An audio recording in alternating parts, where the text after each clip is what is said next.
That was too close. You were almost a jibble sandwich.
Stop it, YouTube.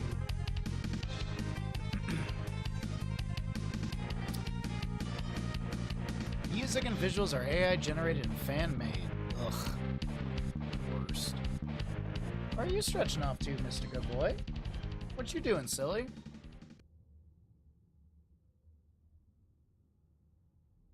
Good morning, everybody.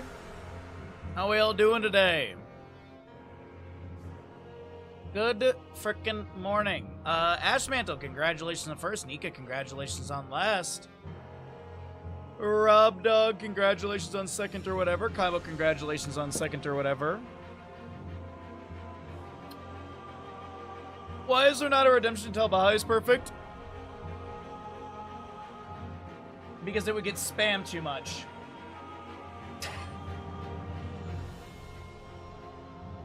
Bandit, you are perfect. Alright, today we are 14 subs away from our goal. If we can hit it, that'd be awesome. That's exactly what I thought. Wow, yeah. Sometimes we share the same brain, Kaimo. Oh, Kaimo, a question for you. What bird would be in my area that has a mostly black body and from basically like what would be like the throat up was yellow? I've never seen something like that before. Like the entire... I don't think it was just the throat. I think it was like the whole head was yellow. I've never seen a bird like that up here in Tahoe. Yeah. I saw it this morning and I was like, I gotta tell Kaimo. Black body, yellow head. Yeah, basically. It flew right by me and I was like, I've never seen that bird before up here.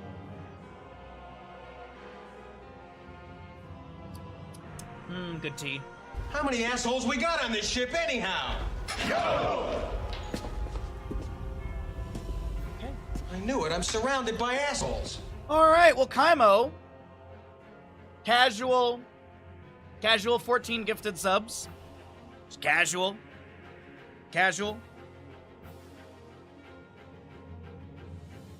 Check.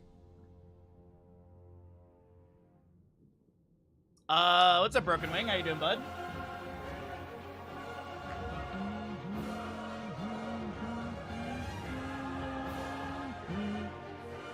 Just like that, we're done.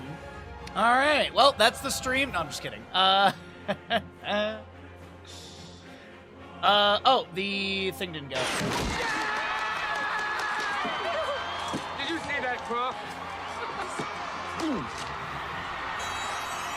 Did it look like this? No, like the whole body was black. Now I will say this, it did like fly by me really quickly, but like I swear the whole body was black and just the head was yellow. Maybe it was like adolescent, so it didn't have that full coloring like this one does. Yo, it's a Muffins. Have a great rest of the day. No, you. The second one looks more close. Yes, the second one looks way more close to what I saw. It might have not been like yellow. It might have been orange yellow. As I said, it went. But I saw it and I was like, I gotta tell Kaimo. Yeah, that second one seems. That's a yellow blackbird. Oh wait. Waiting, holding. Yellow blackbird juvenile. I mean, I guess it would kind of make sense to have, if we have red-winged blackbirds, we probably have these as well. Yeah, literally looking at the map on Wikipedia, it does say that we're in that breeding range. Like, I live where that little bump is. This little bump right here is where I live. So it makes sense that they would be in the area. Yeah. I saw it this morning and I was like, gotta tell Kaimo. Thank you for 14 tier and gifted subs as well. Thank you so very much for that. What was I doing again?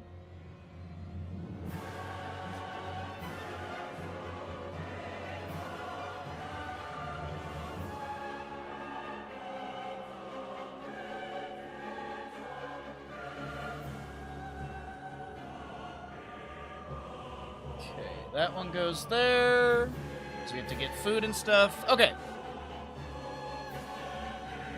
You have to move out west. You've seen. Yeah, please do. Please move out here with us. Yeah, like I'm like literally. This one says South Padre Island, Texas, of where they got the photo, but this is really close to what I saw this morning. This is basically what I saw fly by me this morning. I'd be happy if this came a bird stream today. Let me turn down Slave Night Gale here.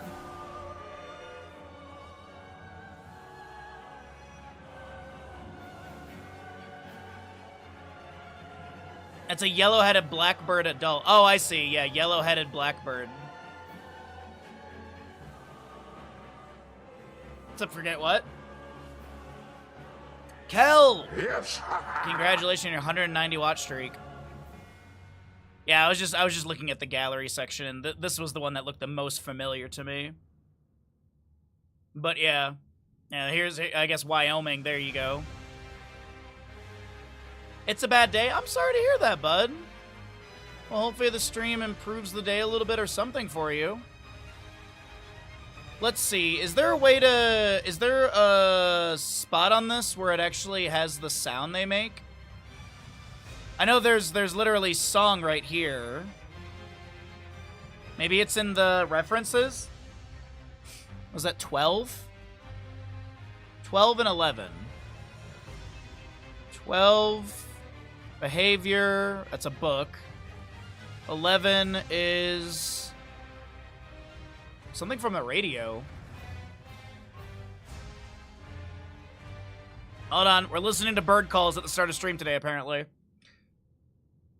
I'm assuming it's just this right here, right? Nope, that's gonna be a podcast. Is it this? We're just clicking on links randomly. There we go.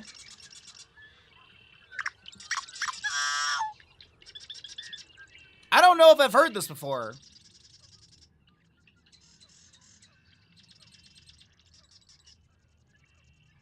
Do the noise. You woke up and your fridge is not working? Oh no. Sometimes bird names make sense, sometimes they don't. Yes, yes. Like oak titmouse. It's not a mouse. Is this bird gonna make the noise?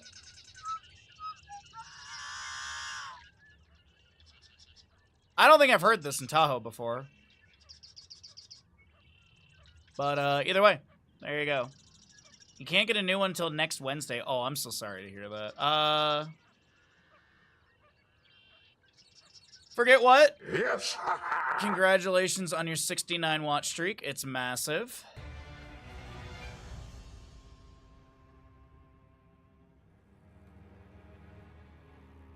Oh, I bet, yeah, Arizona. You know which state I think would have probably the most interesting, like, dichotomy and change? Bah, showing us the bird. Yes, what's up, Mix? How you doing? I feel like Utah would actually have some of the most interesting, like, difference in birds, because Utah basically has, like, 3 biomes. You have the mountains, you have, like, sort of flatlands-ish, and then you have, like, desert area. Luckily, you're going to your brother tomorrow for a couple days. Oh, that all works out. Hostile, congratulations on second or whatever. But yeah. Sorry, we were just... I saw a bird this morning in Kaimo, and I started talking about birds. Yeah, there's a ton. There's a ton in Utah. I mean, you can say the same thing about California, too. I mean, there's a ton of different biomes as well. But I think Utah would be really interesting.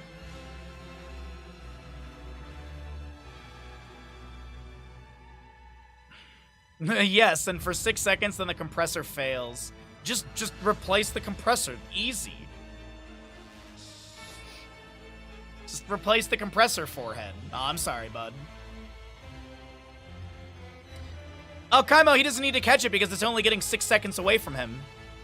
But no, I hope all that works out fast and, you know, things are all good. But I'm glad you have, you know, a fallback, if you will, to go to. It's not hard to... Yeah, exactly. It's not that hard to catch. I was very productive after stream yesterday. I vacuumed, washed the kitchen floor, cleaned the kitchen, stove and counters, cleaned the bathroom, like deep cleaned the, you know, bathroom, toilet, all that good stuff. Steam mopped the bathroom floor as well. Then I ran out to the grocery store and bought everything I need for the weekend. So I bought a skirt steak for the cooking stream. I'm gonna set up the PC tonight after stream. I gotta do either I'm gonna do laundry and yard work tonight after stream, or it's either laundry and there's one room that has like, it just needs to get generally cleaned. It's not like messy. It's just got stuff in it. But I'm gonna marinate the steak, the skirt steak tomorrow, so that way it can marinate for like 12 hours in the fridge before we cook it on Saturday morning. For 1,000 plus 250, you can get it looked at and maybe fixed. Yeah, the maybe fixed is the annoying part. But at that point, for 1,200, you might as well buy a new refrigerator. But I feel like a new refrigerator is like probably what, like $500? I honestly haven't looked at refrigerators in ages. Home Depot. I know a lot of appliances and stuff went up because of the tariffs at one point, but I don't know if they went back down because, you know. Let's see. Refrigerator. Let's take a look here on Home Depot.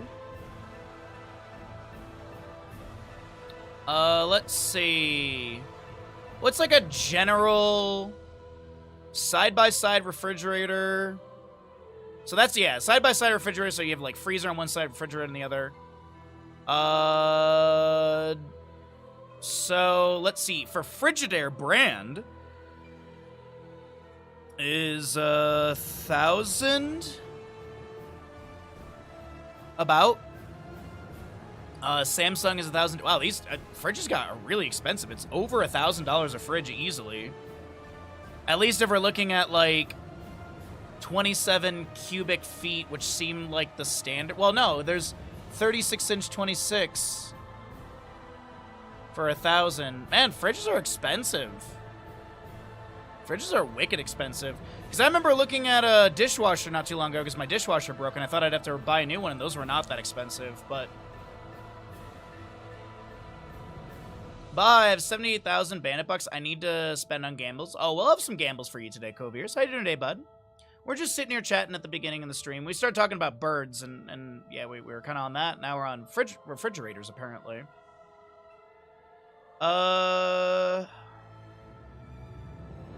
The fridge you want is like 2,500. I just need a fridge that keeps things cold. I don't care about... I don't need a gigantic fridge or anything like that. I just need enough to keep my stuff cold. Honestly, at this point, I need more freezer space than regular fridge space because I freeze more stuff. And I only eat, like, you know, it's just me, so I only eat, like, one meal at a time. So it's not like my fridge really fills up much. The only time my fridge fills up is when my parents are here, but they literally have this obsession with filling the fridge. You can get a nice one for 1,200 with deliveries, and they take the old one. Oh, nice. Nice, forget what. Yeah, at that point, I mean, 1,250 to maybe have it fixed, or you just pay 1,200 and have a new one. Yeah.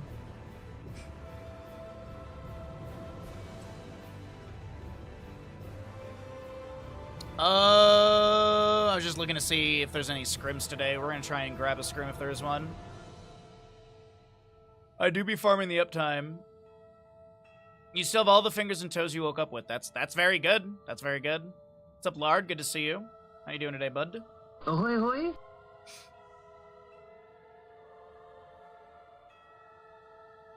I got caught up on your Kingdom Hearts 2 stream. You got pretty close to beating the book guy boss. Yes! And then I got one shot by that. That was, dude, I internally was very angry. I was very angry because, like, I think I got him down to, like, half of the last health bar. And then he turned me into a book, and then he one-shot me. And I was like, this is balanced. I understand I'm probably not supposed to do it right now, but I'm angry because of that one shot. I'm angry because of the one shot.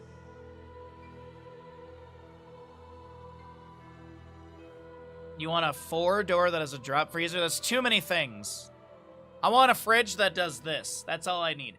I don't even need water on the door. I don't even need... Now, an ice... Like, the ice machine aspect is very nice. Don't get me wrong. But I can always buy an ice machine, I guess.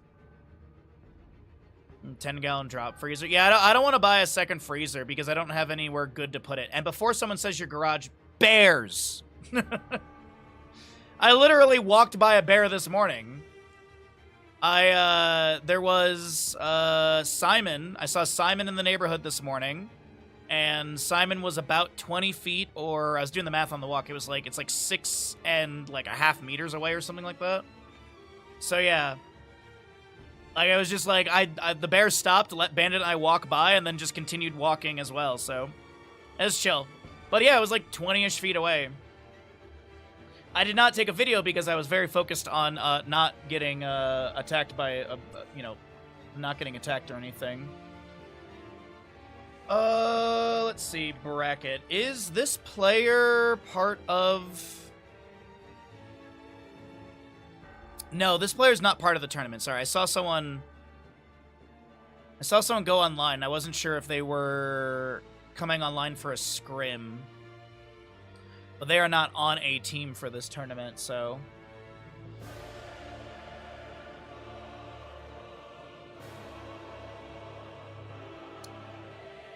I know what you mean, wild bears. Can only imagine a game roaming drunk pride bears raid by... Yeah.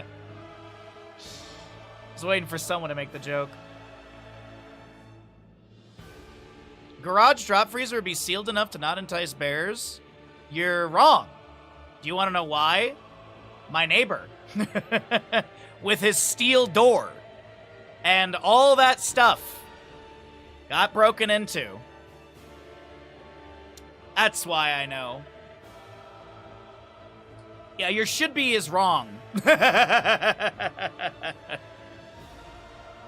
Here's a great example. I have a kegerator in the garage, and I used to only store soda, like Verner's, Coca-Cola, and extra beer in there.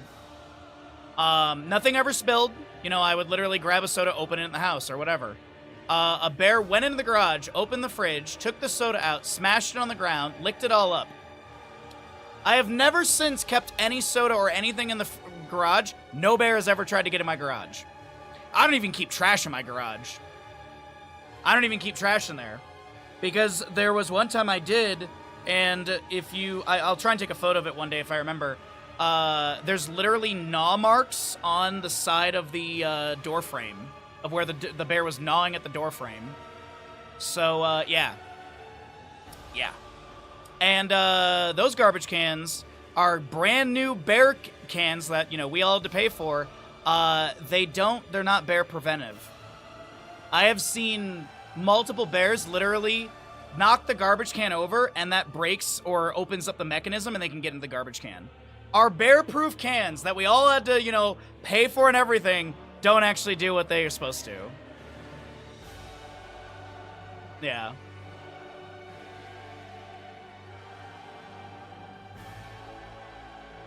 Yeah, I don't want to have a freezer in my house. There's no point. I also don't need a full freezer because it's just me.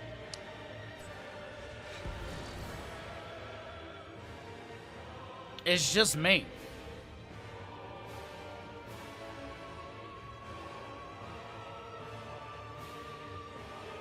I will say this, Hostile, most of the bear cans that people have, most of the latches are already broken.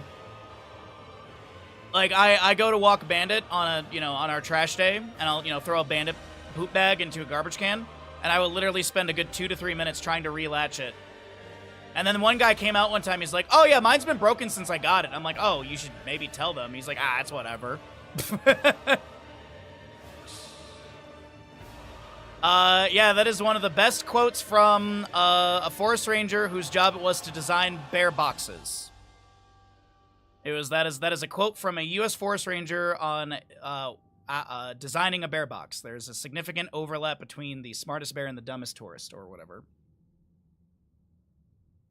So, yep. But yeah, like, honestly, there's some bear cans that are way better.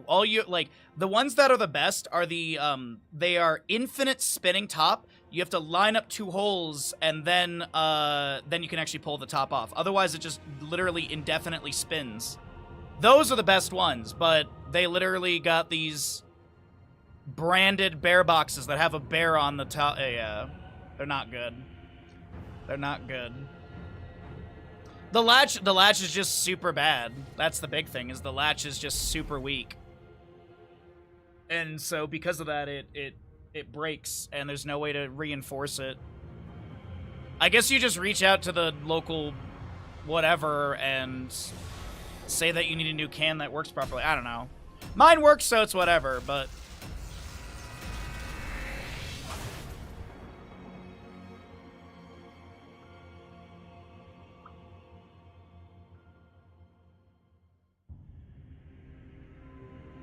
I will say this, I am super excited to start watching Sonic again tomorrow.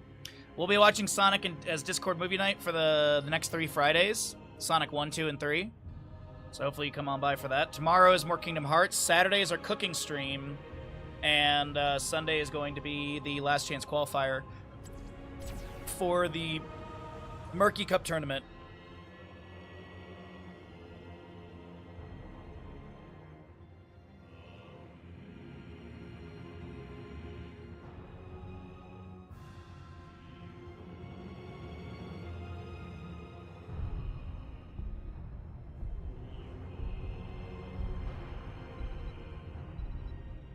Or not. Alright. 2x Butcher honestly would have been amazing with a Stukov Sakara May. But, I guess not. Alright. Chat wanted gambles. Ads are done. Does Bahamut win? We're not going to be playing ARAMs all day. It's just, I don't really have anything immediately to cast, so... we're going to do this, and then we'll go from there. Today's going to be kind of loose in our schedule, but yeah, exactly. Gazlo does bring more CC, but if you think about it, if a Butcher charges and then a Butcher charges, then you probably just get the kill. Just saying, and then there's a Blizzard from May, Stukov lurking arms, Zagara goes... Oh, completed quest, whoopsies. Well, yes is when, no is no, obviously. My bad, my brain automatically was going to a different Twitch prediction. Sorry about that.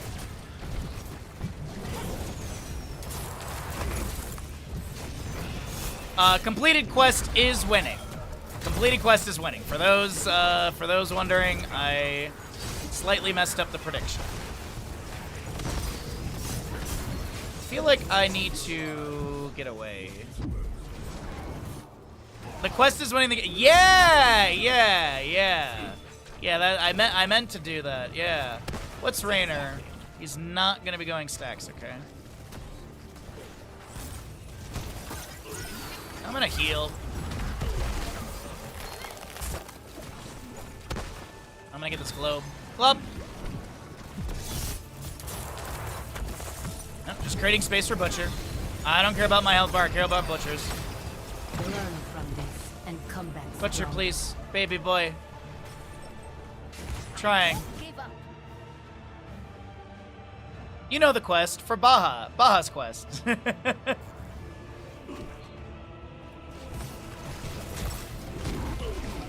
Well, how's everyone's Thursday? We've made it towards the latter half of the week. Hopefully, it's been a pretty good, pretty decent week. I know Forget What said that they had, you know, refrigerator issues, but oh, am I dead? I am not. I have no healing pathogen. Hey, we got a kill. Oh, my team's not here. I thought my team was stepping up with me.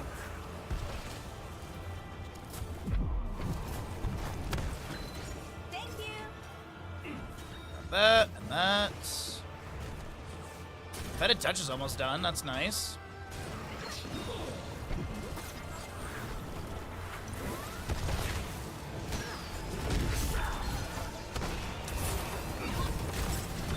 Kill her!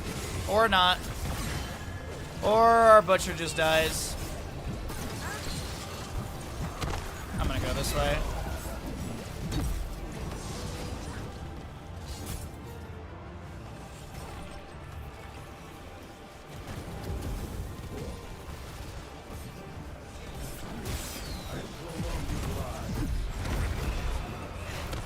Maybe we get a kill? I'm in. Oh, that healing pathogen doing heavy work right now.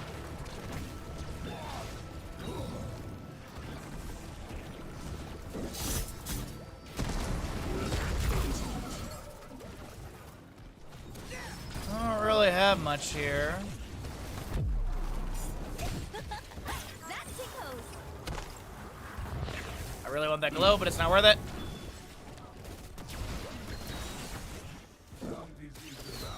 Gum diseases are the cure.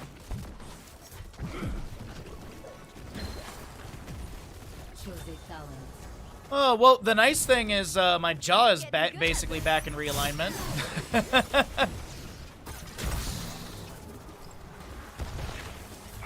It's, the TMJ inflation is almost done.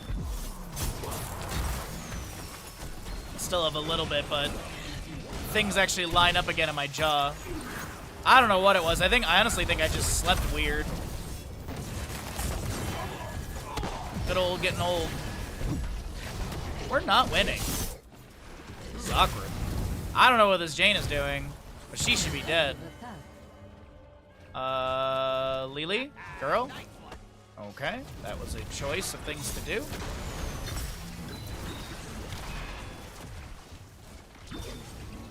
What's our butcher meat at? 17. That is a bit rough.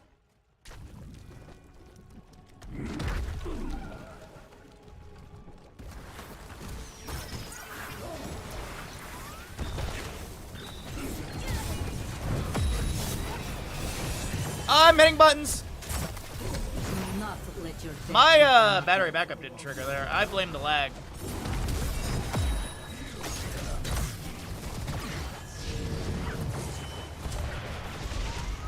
Gain health generation. Well, you do get a small heal per second. You do get a heal per second when healing pathogen is applied to you. The bio kill switch is what is the hefty heal.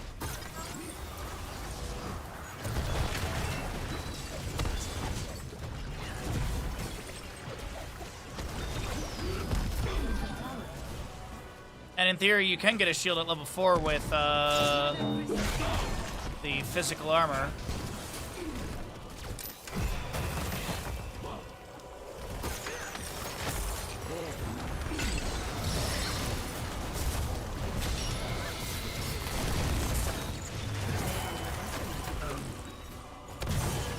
And our butcher's dead again. But yeah, biotic armor level 4, I mean, it gives you physical shield, you know? Physical armor. This butcher is dead. Vegan. Oh no. Stills a little bit.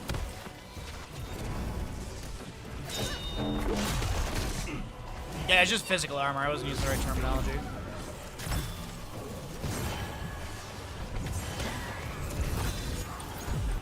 I'm dead. But honestly, like, one good spread at level 4 on ARAMs is just so OP in my opinion. Don't underestimate me. You've lost a foot. Yeah, but Decker Kane shielding is balanced.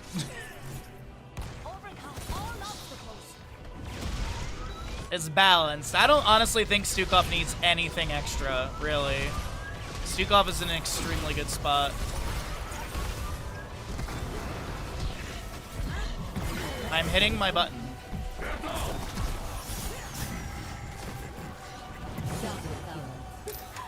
Did I get the Lily? Ah, close. I'm gonna go Polar Vortex, honestly.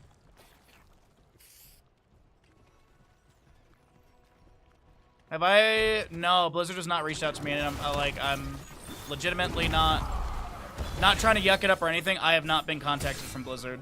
I have messaged developers I used to know. I have messaged the staff that I used to know back when we, worked with Blizzard with CCL. I have reached out to Doa. I've reached out to my old boss from Tespa Collegiate Series. I've reached out to Grubby. I've reached out to Hazuubs. I've reached out to Dustin Browder. If you know who he is, then you understand that. All of them have responded. All of them have said that they will try and help out how they can. I've reached out to old HCC casters like Gilly and Dread and Kaldor as well. I've reached out to old staff from Wisdom in case they still talk to anyone from Blizzard. I have reached out to friends that used to work for Blizzard, like Lashes. And I've done my part. I have not received any information from Blizzard, and the time is getting short. I will consistently say to Blizzard, though, I am probably your best option. I live within the state. I'm active in casting. I have passion for the game. I don't need to be paid a ton of money because I want to represent the game extremely well. I don't care about the notoriety. I care about representing Heroes of Storm at BlizzCon 2026 the way it's meant to be, by someone who understands the game, appreciates the game, and knows what they're looking at. Will Blizzard follow up? Will Blizzard hire me? I don't know. For the people that are about to say the writing's on the wall, they haven't hired you yet. A lot of things for esports get done caster-wise, and I'm not exaggerating, sometimes the week of. Bandai Namco, when they did the both of the events for Elden Ring Night Rain, both of the caster applications went out 3 weeks before the event. Casters were chosen a week before the event. So it's not uncommon for us to be in August, and that's actually when they make the decision. That is honestly not a crazy thing to happen. If Blizzard would like to, message me early and let me know, that'd be awesome to, lock that in. Make sure that I, start practicing even further on stuff for the event, I'm good at what I do, but I can be even better if you just give me the heads up and the time. There's always more you can improve on. So, there's my answer to you. How you doing today, Hachino? I am trying my best to get hired. I'm actually going to be tweeting at them again this week. Probably this weekend on my day off or something. And I'm going to be tweeting out a good play-by-play I did recently, so if you happen to hear a play-by-play anytime in the last 7 days, by all means, let me know. If you hear something good that we should throw on Twitter. A couple weeks ago, I literally tweeted at them with a screenshot of my Wikipedia. I literally just, I on one of my vertical monitors, I opened up my Liquipedia, I screenshotted every single, like, basically event that I've worked on since 2018, and tweeted at them.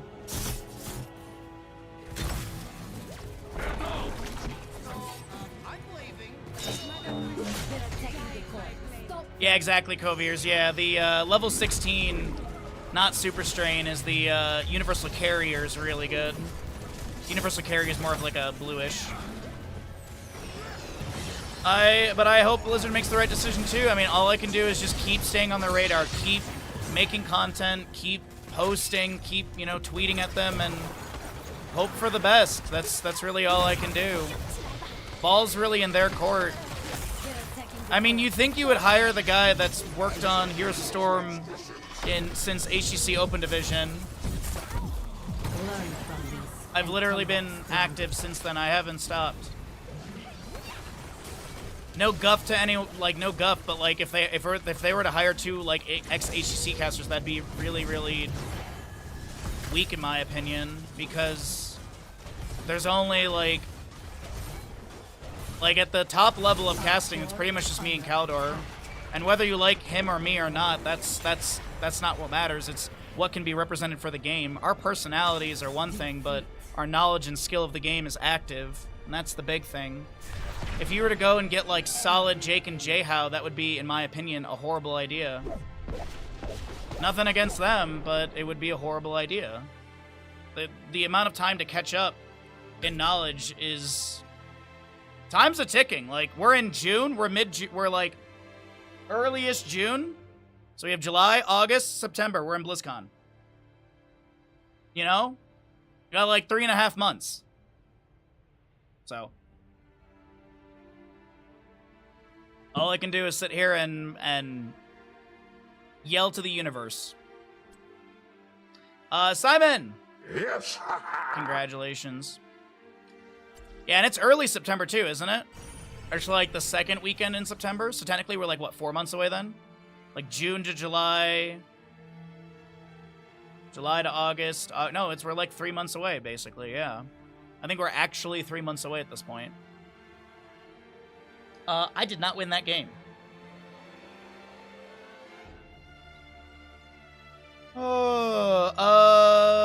Be crazy! Let's get some redemptions out for the best boy bandits.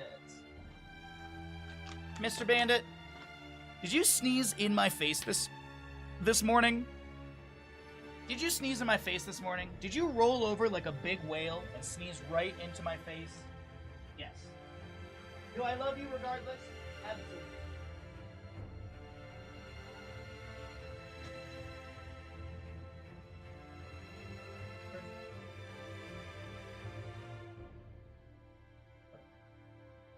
Boy. Go.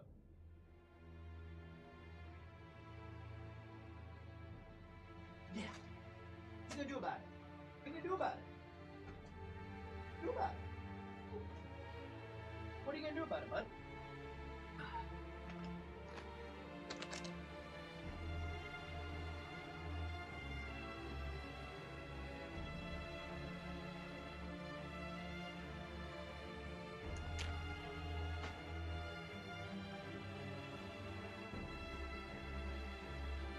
I can't bet for a Butcher win unless I'm getting 10-1 odds. Sorry, why are you apologizing?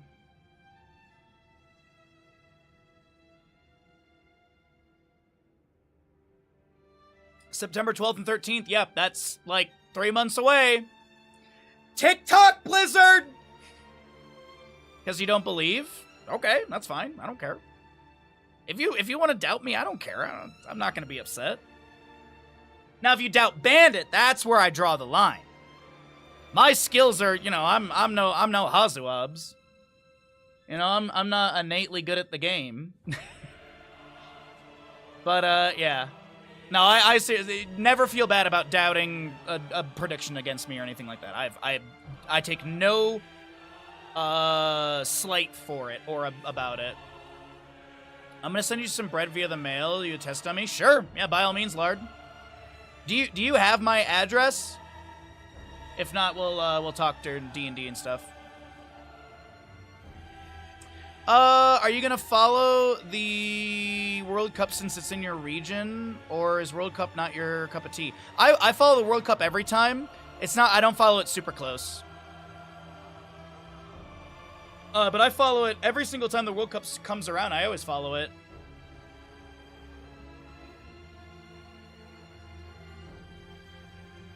I mean, soccer football is literally the biggest sport in the world, if I'm not mistaken. Oh, right. I'll message you then, Lard. I'll message you. Because my P.O. box, I have the smallest size, and I don't want them to mash it in there.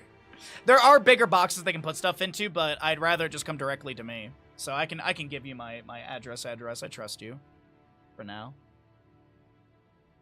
It's 1234 Mr. Rogers Street, Hollywood Boulevard, Texas, California. Yeah. Absolutely. Am I rooting for anyone besides the U.S.? In the past, I've actually rooted for South Korea. Back in college, when I wasn't, like, I didn't really have any team to root for, my best friend, I was just talking to him about it, and he's like, every year I root for South Korea. I was like, oh, I'll root for South Korea with you. So, yeah, and typically I root for South Korea. If Romania's in it, I typically root for Romania. That's, you know, the home country for us. I know two of my neighbors are going to Albania versus Georgia. Yeah, it looks like South Korea plays Czech today. But yeah, usually South Korea and Romania. I don't know if Romania's even in it. I haven't even looked. Is there a way to see, like, all teams? Bracket? Players? Bracket standings, maybe? Hey, buddy. Chill.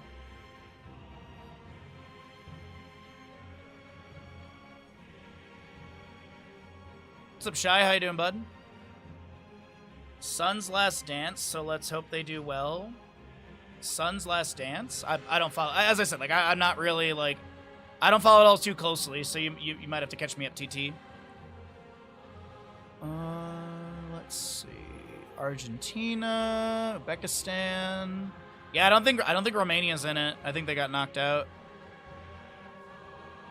I don't see our flag as I'm skimming. I don't think Hungary made it in either, which is another one. Yeah, I don't think Hungary's in it either.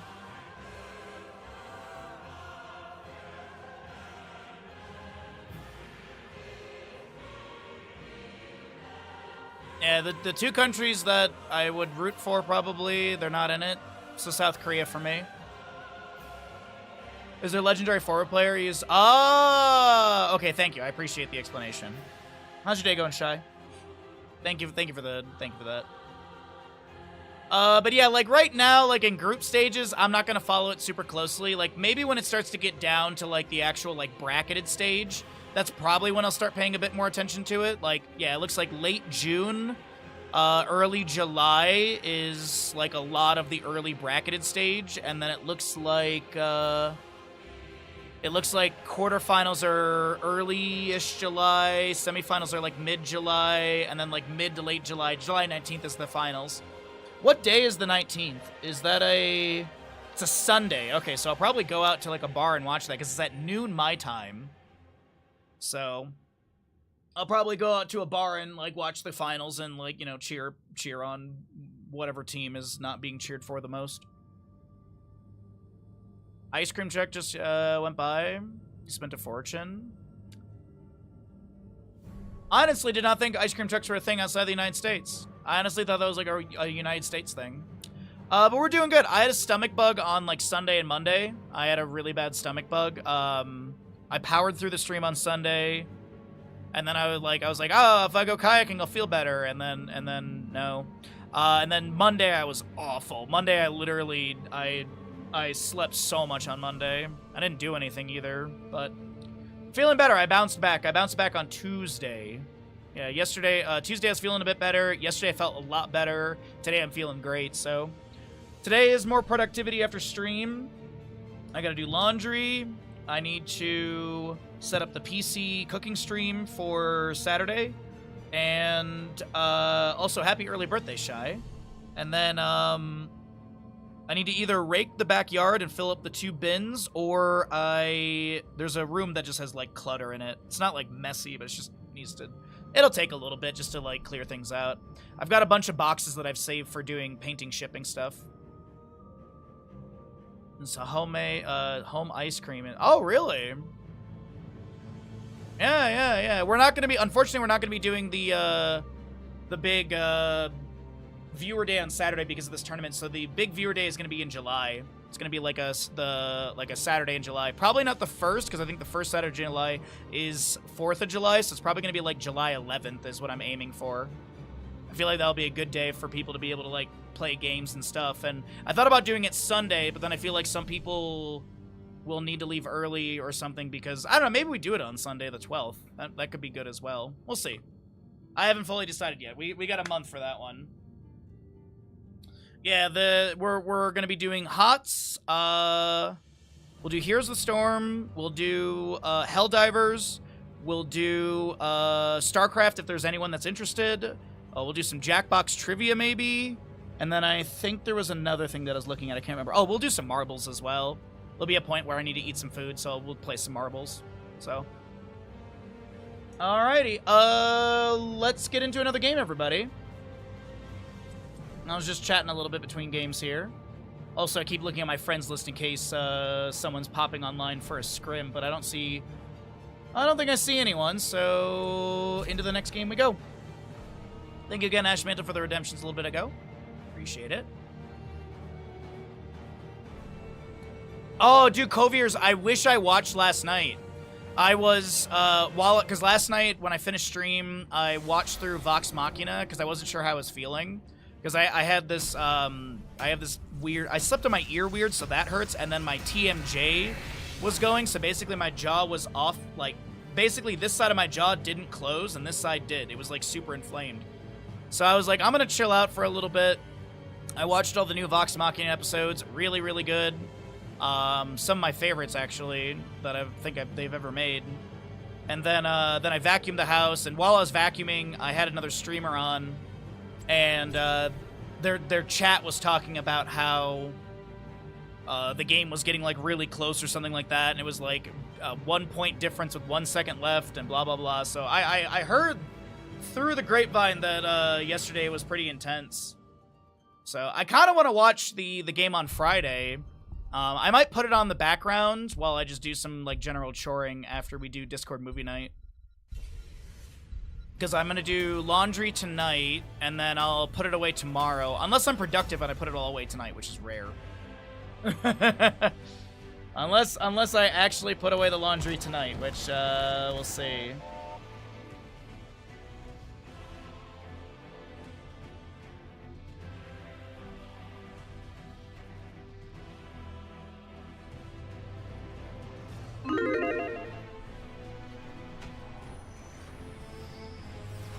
Yeah, best of 7. Yeah, it's a best of 7. That's why. And right now the series is 3-1. I believe after last night the series is 3-1.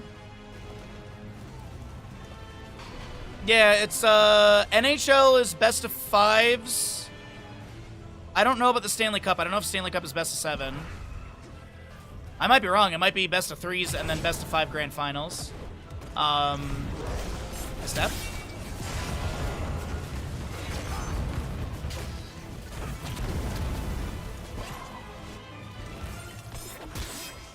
Stupid crab.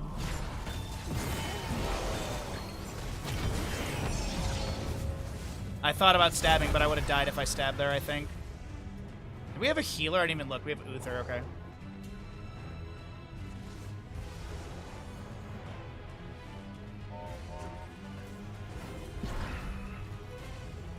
Your team is knocked out, so is mine. I was watching when the Pistons were playing.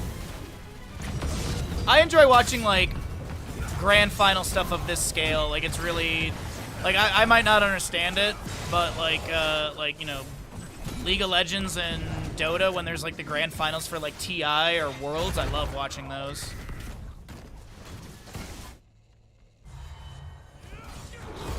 Oh yeah, sorry, we're talking about basketball. Yeah, we're talking about basketball. I mean, bro, you don't know who the Detroit Pistons are? Oh my god. Nah, you're good. Lately, I've been, the one thing that I've been watching more consistently is wrestling lately.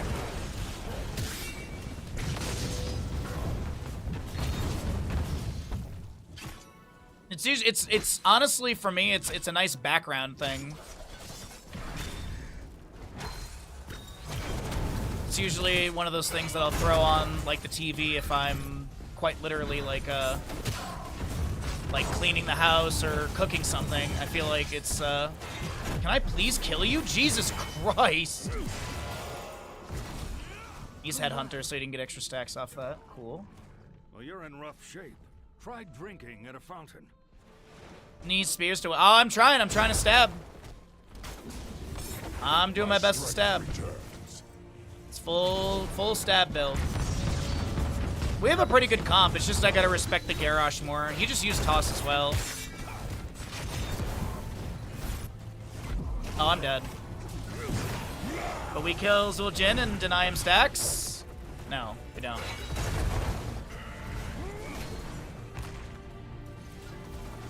Got it. Those things inside every car, at least internal combustion engines, yes. But yeah, it's, as I said, it's fun to watch grand final stuff for me. I'm not, like, super big in basketball. Oh, dude, I thought I actually had the, stab onto him. I'm gonna pop my armor. And I'm gonna grab Flash of Anger, and then I'm gonna stab. Oh, I'm not?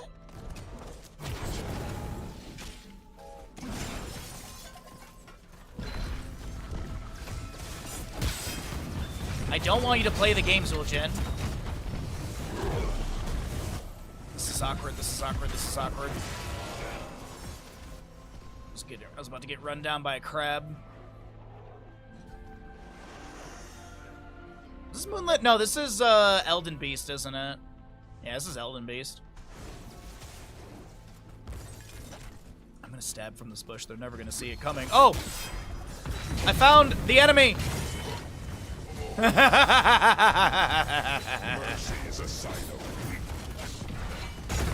He came from behind!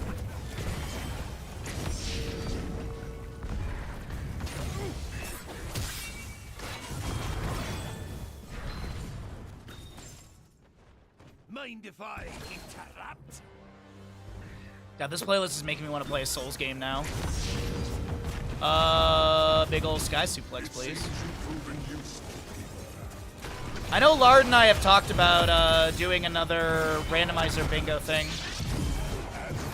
And maybe getting like Cav involved and getting like a 3-way bingo going or something. So I just gotta sit down and plan things.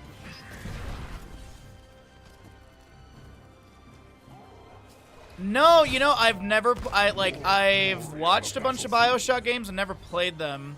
Not that they're not interesting to me or anything like that, yeah, it's just one of those games I just really have not played. Kind of like Final Fantasy IX, you know? I've never played Final Fantasy IX, that's on our list to play. Oh, you are so dead, Zul'jin! Oh, unless you have, wait, no, 2 health bars? 3 health bars? This is funny.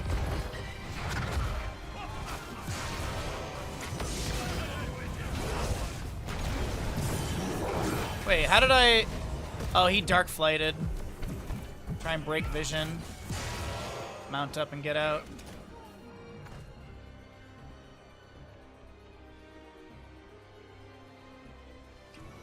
I gotta redeem myself. 100% loser in the randomizer. That randomizer was so close, though. Wasn't it like a 1-point difference? And it was only because I blocked you on one thing, I think, right?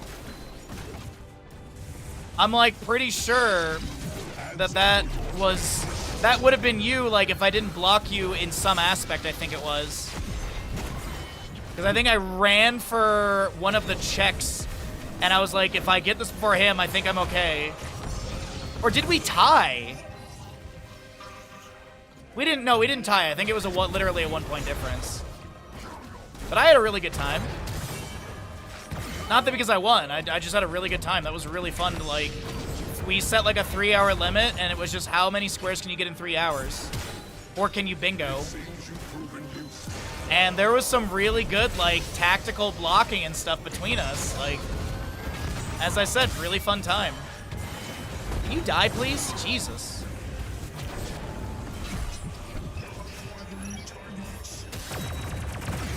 Wow, that salvo did so much damage.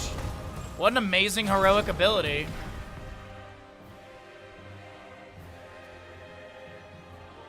We technically tied, but one of my squares was duplicate, so, oh, well, I'll call it a tie. But yeah, I want to do another one of those. I just want, like, I'll probably hit you up once you're more in your, baking stuff. Oh, he's so dead. He's so dead.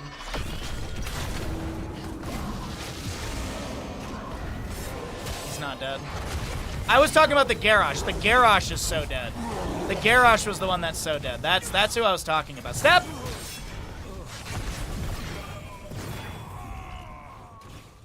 Come here. Come here! That's not in range.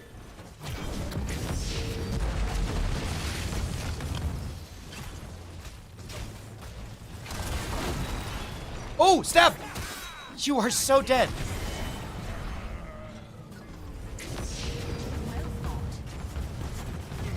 I want to get the sidewall down in case Garrosh throws people.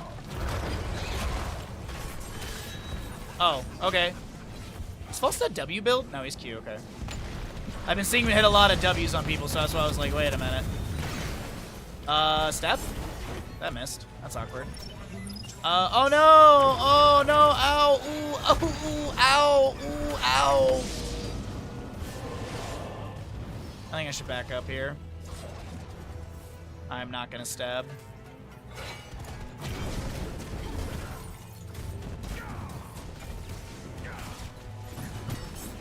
I'm gonna stab! I stabbed! Stab!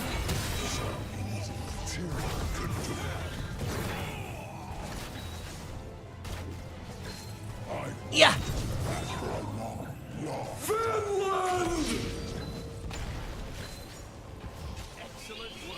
Yeah, that's a very important sidewall right now.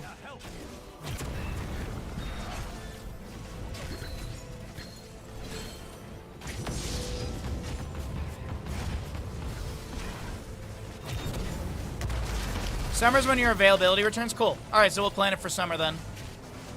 I've got some other sub-goal stuff that I want to do first as well. I want to do another Lego on stream. I'm tempted to do another 40k model. Feel like that could be fun. I step.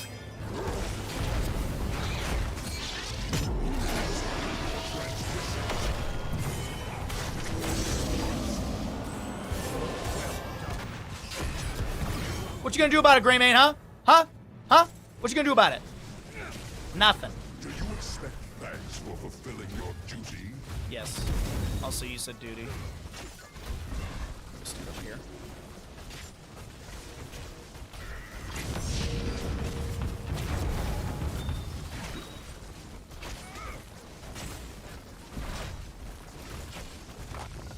Oh, cool, cool, cool. Yeah. That sounds like an easy plan for me.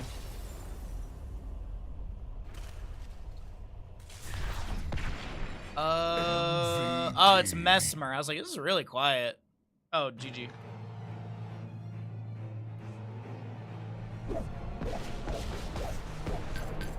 Your points. Our points, comrade.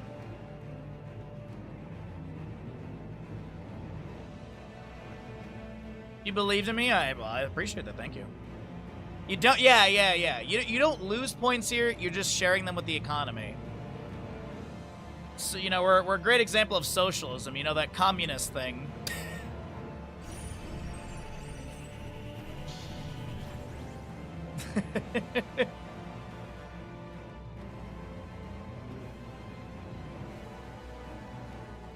Oh, man.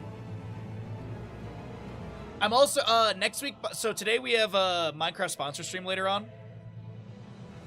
But, next week we're going to be doing our voice mod crowd control stream. So we're going to split that day in half. We'll do, the first half of the day will be, I think what we'll do is, if I can find it, maybe some heroes casting with the voice mod. Voice mod is something that basically you can redeem, I believe, like, money to then... also, by the way, nice. You can redeem money to change my microphone so it could sound like Duke Nukem or something like that. It's just like a filter thing. And then the latter half of the day, we're going to be doing... We'll have voice mod still, but we'll be doing Star Fox 64 with crowd control. I got Crowd Control Pro for free for doing this. For this month, so what I'll do is I'll give people a lot of, you know, free coins and stuff, and I just want this to be fun. I just want this to be super fun. There's a whole thing, I think they're, like, tracking, like, who has, like, more interactions and stuff, but I just want to have fun with all of you. I'm just happy that we have a sponsorship through Voice Mod and Crowd Control. I love Crowd Control, and I haven't messed with Voice Mod yet, so I'm excited about that. But yeah, that'll be next week Wednesday, or Thursday. Yeah, Thursday. We're going to be doing that on Thursday. We're going to split that day in half. But Wednesday next week will be more Kingdom Hearts.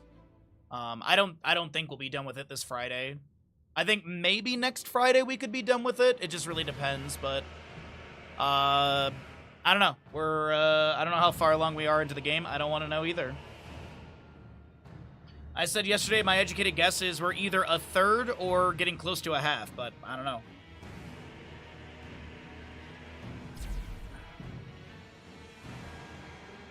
When does boss sit on the right side of the screen? You mean this side?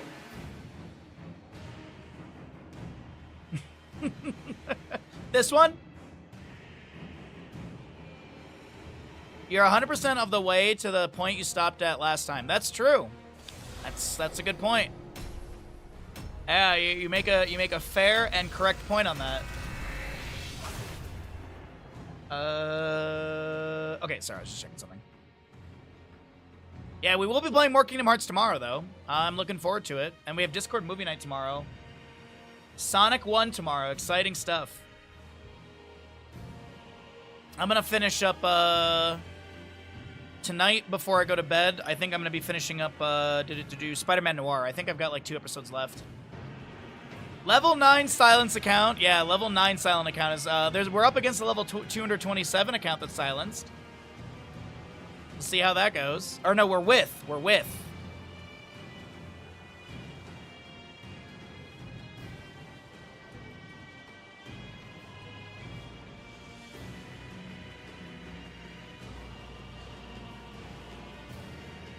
Also, Kaimo, did you give, did you mention for the D&D group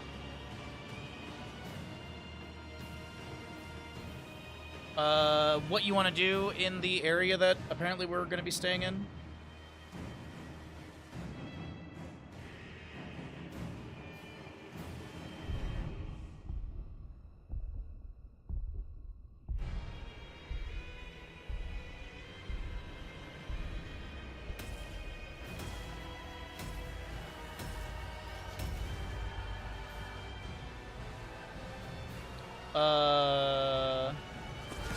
Prepare yourselves for battle, heroes.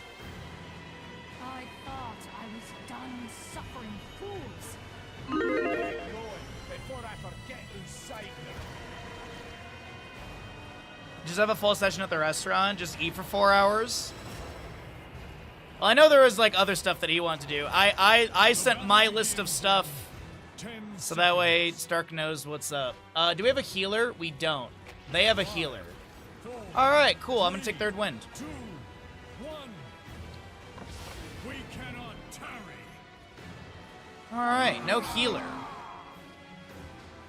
This will be interesting.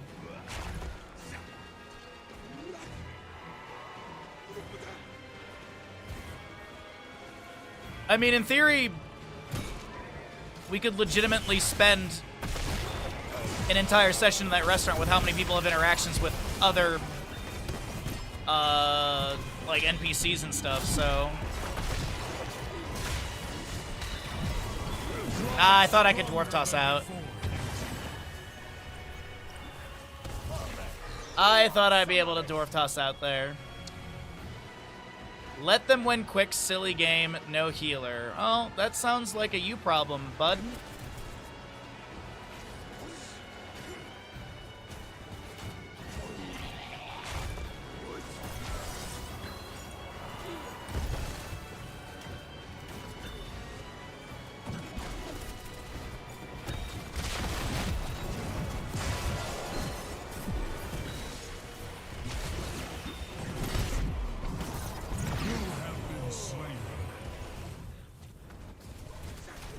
You're all in? Cav. Bud. Do you not see the messages right now? Did you just come in and all in? Oh no, Cav, I feel bad. I feel really bad, bud. Oh, okay, alright, never mind. Just wanted to make sure. Well. Best of luck, Twitch believers. Try my best. I look forward to your interpretations of our sessions. I look forward to them.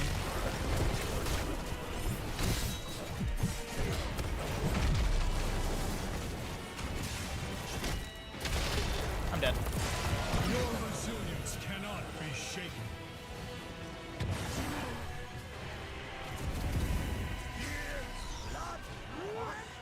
Carry them? I will try to carry my team as best as I can.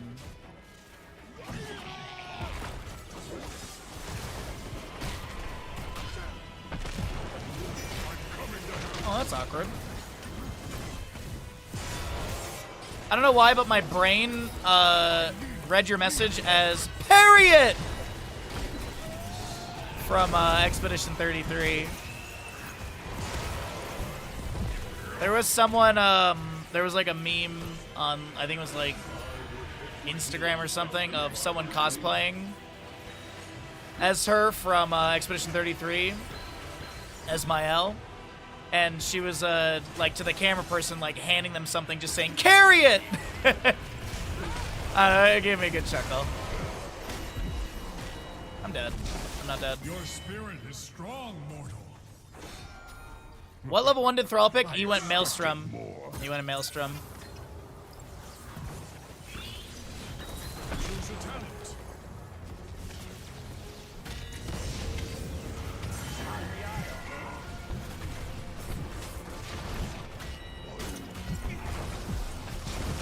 Oh, that Stormbolt was poopy. Oh, that Stormbolt was not good.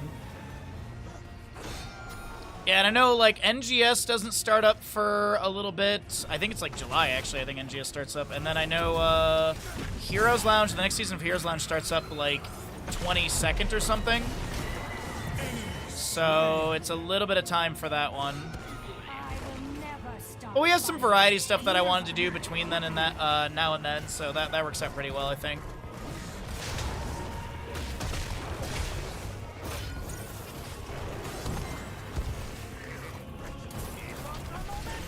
As I said, you know, next week we've got the silly stream. I'm gonna try and see if I can get some outhouses from the outhouse crew, and then maybe we can do casting with the voice mod thing for that. If not, I'll dig around and find something. We'll probably have a new patch sometime soon as well, right? Oh, I thought I had that angle. Oh, I'm so dead. Have courage, mortal. Hope remains.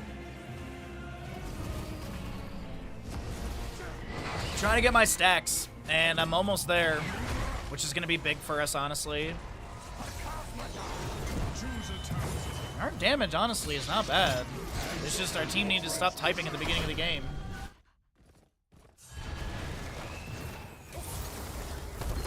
Stormbolt.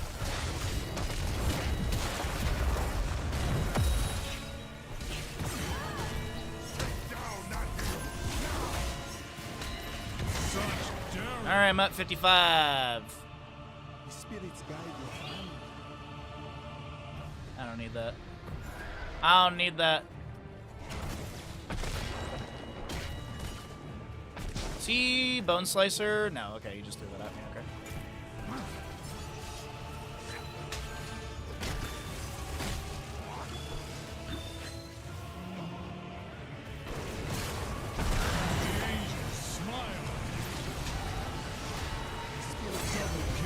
Okay. You possess a certain talent.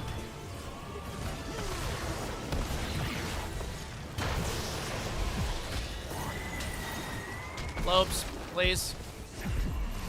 Okay, or not. Vol's gonna kill me. Or not.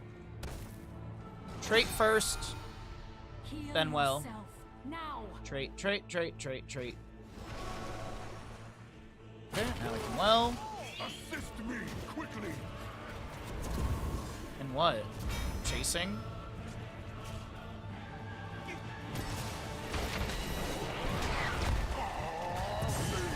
Choose a talent.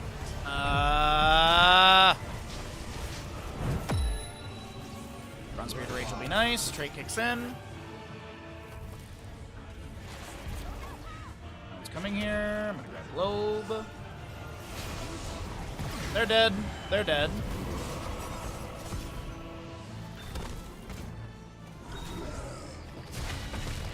He doesn't have Tostitos.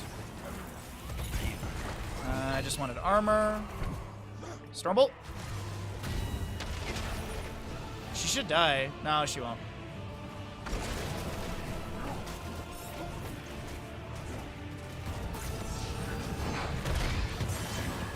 Oh, this is awkward.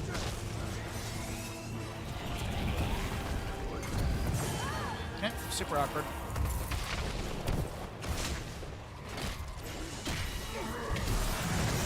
Gimme. Okay.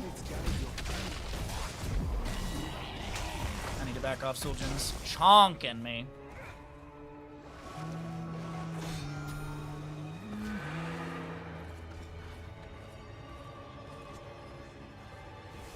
I'm not down by much.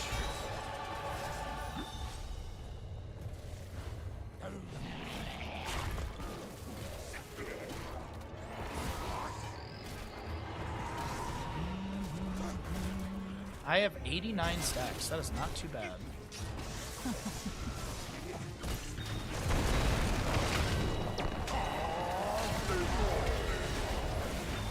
Your spirit is double kill.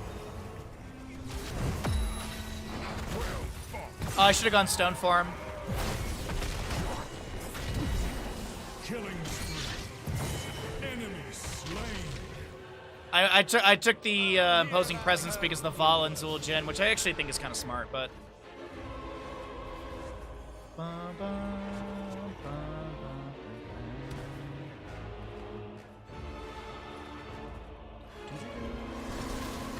Oh, surprise! The angels smile on you. I never stop fighting. Never. We're getting up there on our stacks, by the way.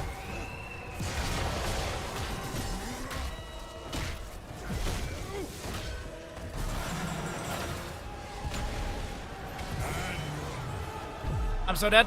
I'm so dead. I'm not dead.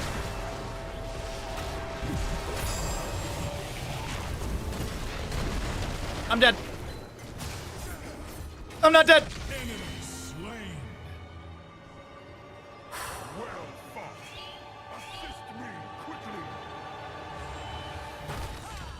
Mayhem.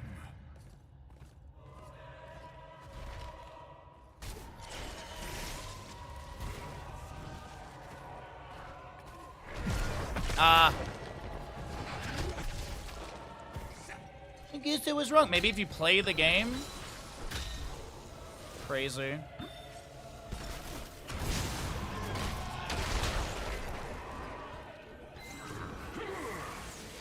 They flee before us. Warrior must have their form. Pay attention. I'm dead. I was too deep.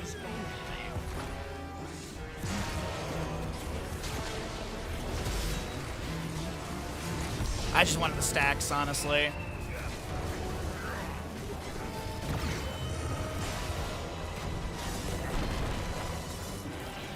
Yeah, I was a bit greedy. I was a bit greedy. Choose a talent. Bloodwine.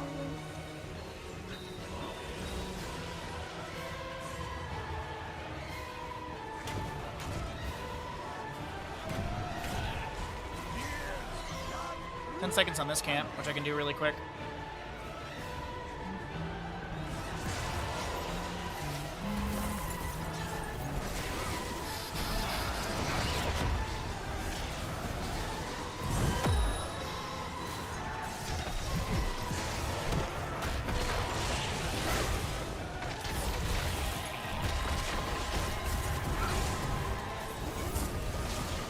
I'm dead because I just tried to. I got my dwarf toss eaten there. That's on me. That was way too much. I thought we'd be able to step up there, but I should have respected after the Sylvanas died. I thought Tassadar would have some damage to come in, but I think Thrall was also further back than I was marking on my map. It's all good. It'll all work out. I should have just grabbed this camp when I said I was going to. Oh, that's a good zombie wall. What's he at on stacks? 140, and he's going for Vile. Okay, it's doable. Definitely doable, especially with Blood Ritual. Kills count. Oh yeah, just these staggered deaths from us are not good. If we could kill the Mei here, that'd be exceptional. Like that. That's too shit. Yeah, I was like, there's no way that hits. I think we just clear the wave and play it safe.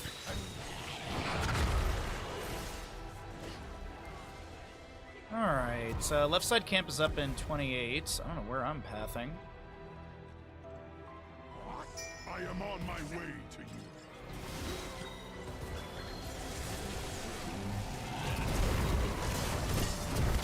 I'm gonna be honest, I did not think that was gonna hit.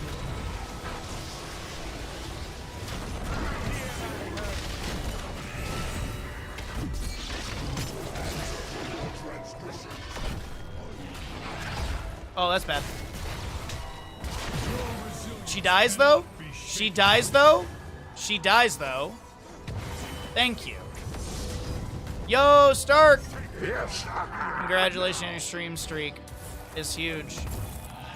How you doing today, bud? A healerless comp, and I played a little too aggressive, but I'm getting very close to finishing my hammer time. There's that. But I played a little too aggressive twice, and we're kind of in an awkward spot. We do have Dark Lady's Call that can go fishing every, like, 13 seconds, which is nice. What's our Thrall at? 37. Zebo's getting up there. Kugel Blitz as well. But yeah, we have, more Kingdom Hearts tomorrow. Looking forward to it.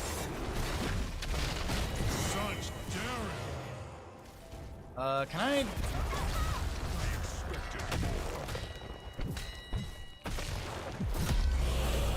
I am done with my Storm Bolt, and I can hit you now. I'm going to Dwarf Toss in. Your spirit is strong. I'm going to hit you with the Storm Bolt. It's a good Ravenous Spirit. Well fought. Okay. Pew!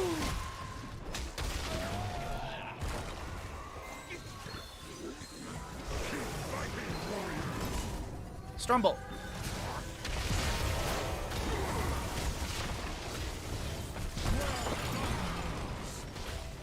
Stormbolt. Stormbolt.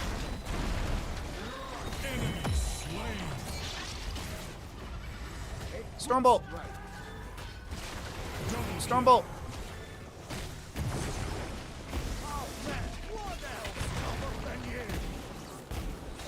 Stormbolt. Killing spree. I'm just gonna pop Avatar, why not?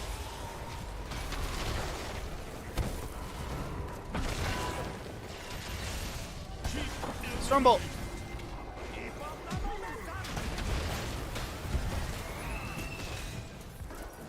Stormbolt.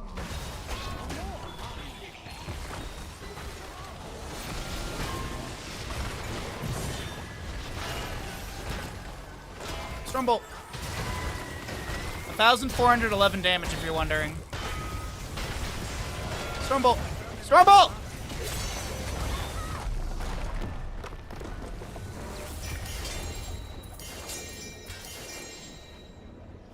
My thanks to you, mortals. MVP. Naz plus Silva's unbeatable. Yeah, it wasn't the Muradin who was stormbolting out of his mind just now. No, it was Nazebo and the Sylvanas.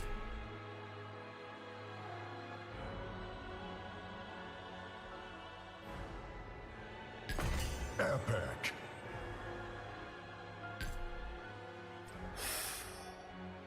I can't believe we won that. I'm gonna be honest. I can't believe we won that. That was actually wild.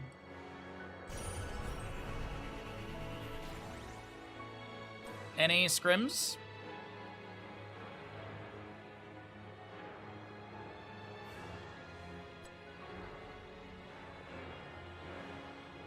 Oh, good game.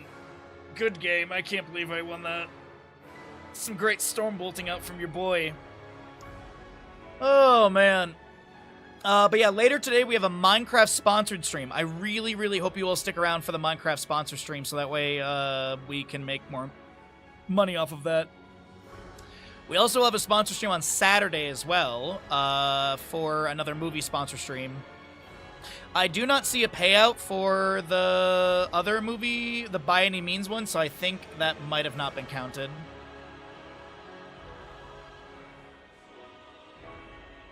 Never act surprised when something works out like it should. I'm not... me? Surprised? No. You know, make sure not to buy Samsung products no matter what. Why? What happened? Oh.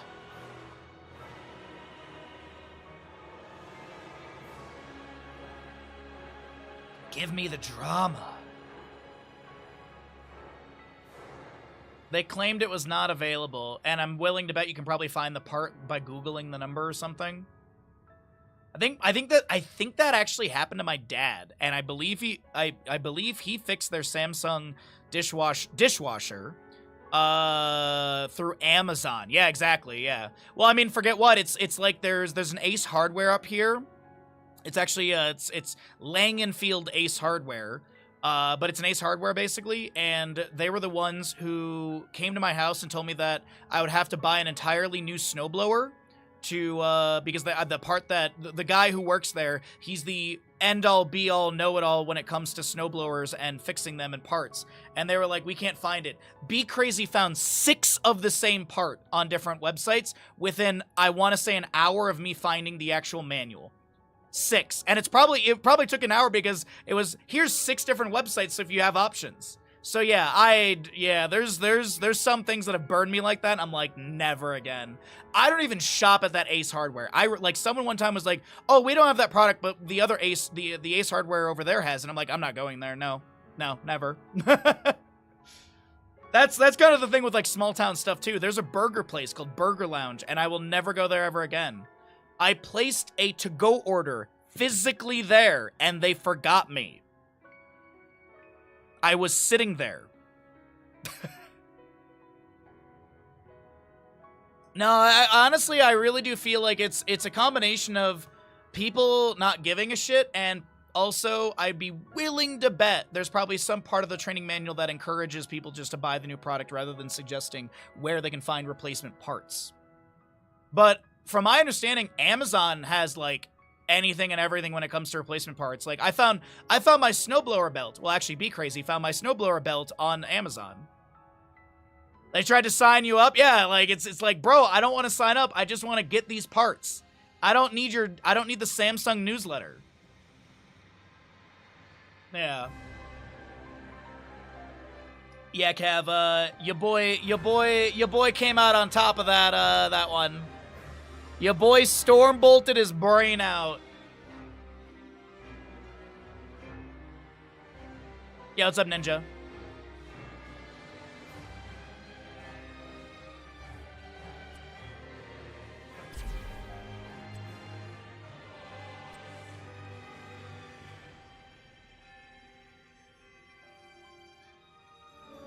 Oh, shoot, what?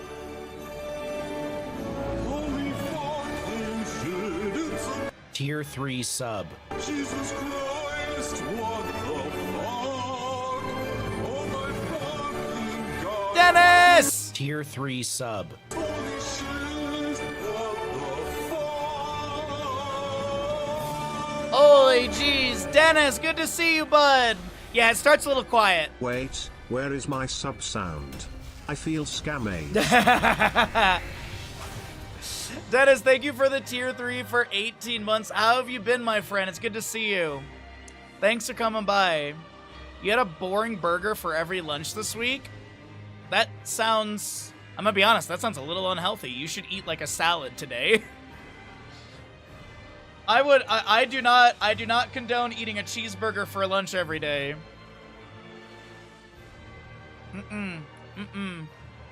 Thank you again, Dennis. I really appreciate that. Tier 3. That is so nice of you. I was literally talking... We were talking about Nations Cup from 2023 a couple days ago. I think we were talking about it on Tuesday. Such a good time. Ooh, I like to play Stukov. I don't mind playing Lili, but I do like... I don't mind playing Gul'dan, but I like to play Stukov. I'd really like to play the Lili, but E-build Stukov it is. Alright. There's a salad on it. Okay.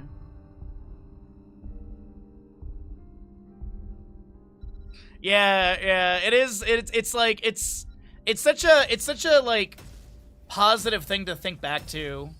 I had such a good time meeting all of you. Man, it was so much fun. I really want another event just to meet up with people. This infestation of yours There's- is too similar to the plague for my liking.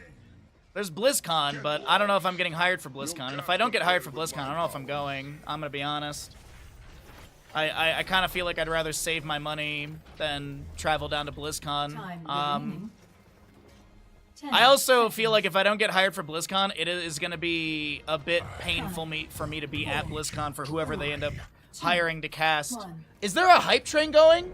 Oh, there's a hype train as well. Once upon a time, Jeez, when did that happen? deep in the jungle, there was a little engine that could. He was chugging his way across the enemy line. Chugga chugga chugga chugga chugga chugga chugga chugga choo choo.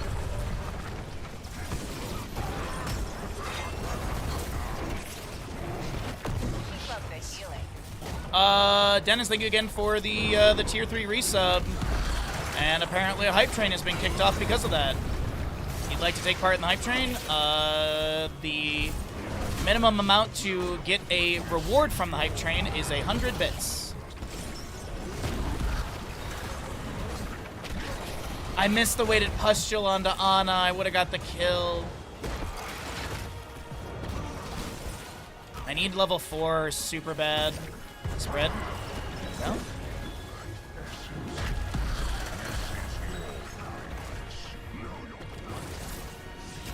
Yo, Centron, how you doing today, bud? Good to see you.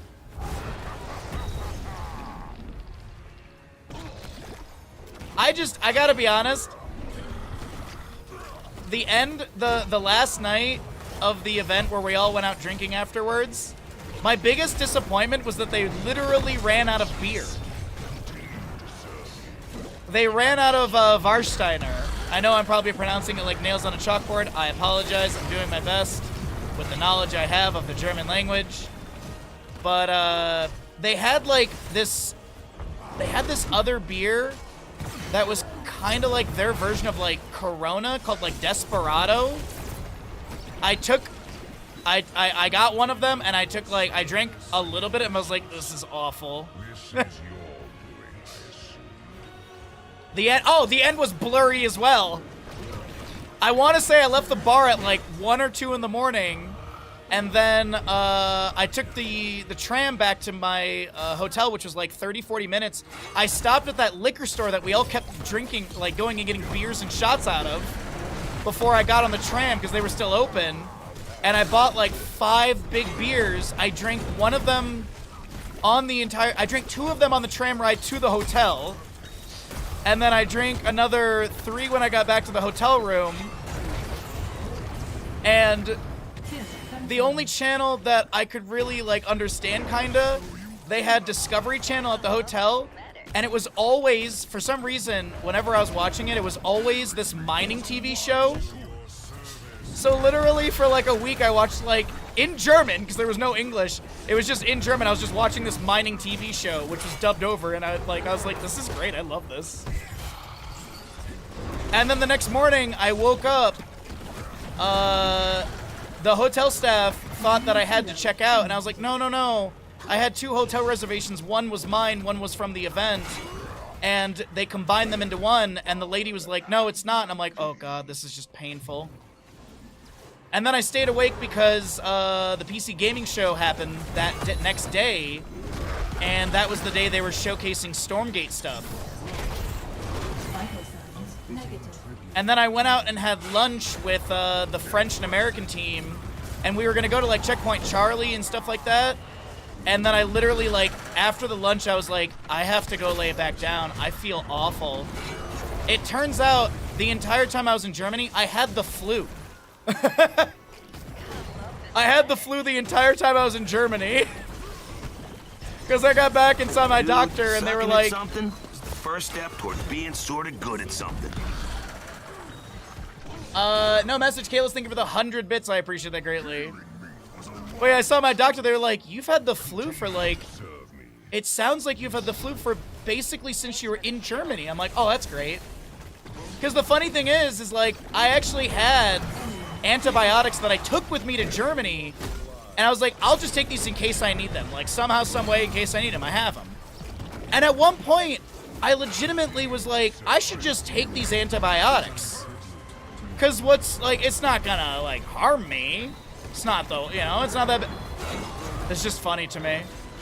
I was reminiscing to my mom about this, like, right before she just went on her vacation, because I was asking if they packed antibiotics and stuff. I was walking forward because I have no mana. Thank you all for the hype train. I appreciate it greatly.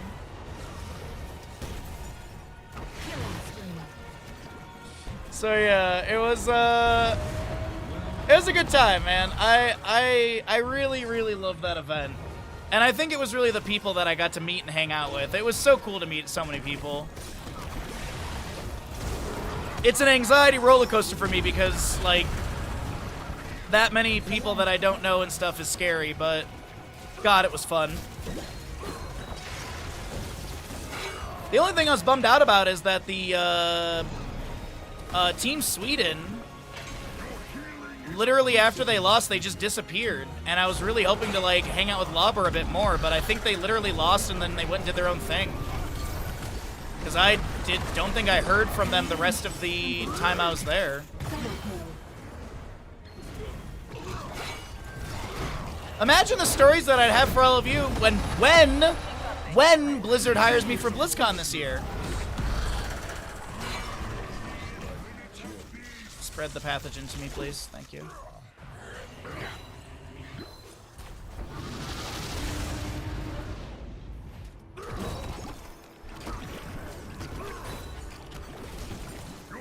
I appreciate that, Kalis. That was really nice of you, bud. Thank you.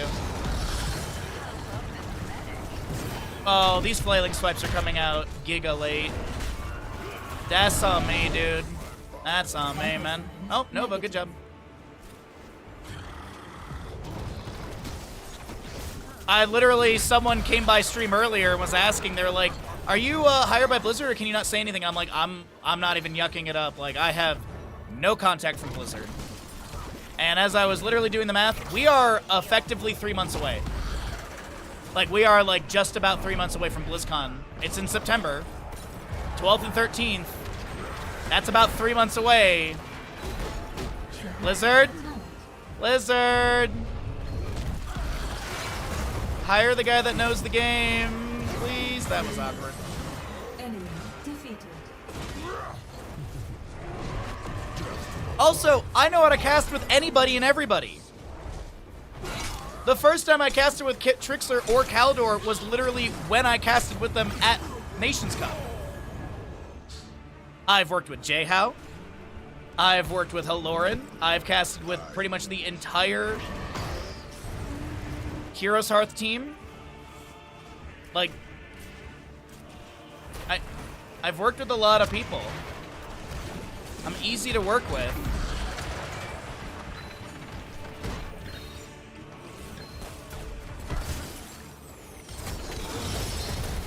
Oh, this is really awkward.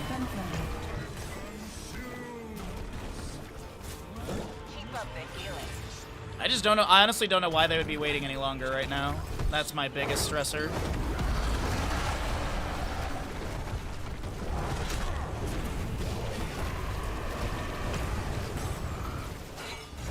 It's either they're getting everything organized for the people that they actually hired, or they legitimately have not figured it out yet, which is very realistic, not in a negative way.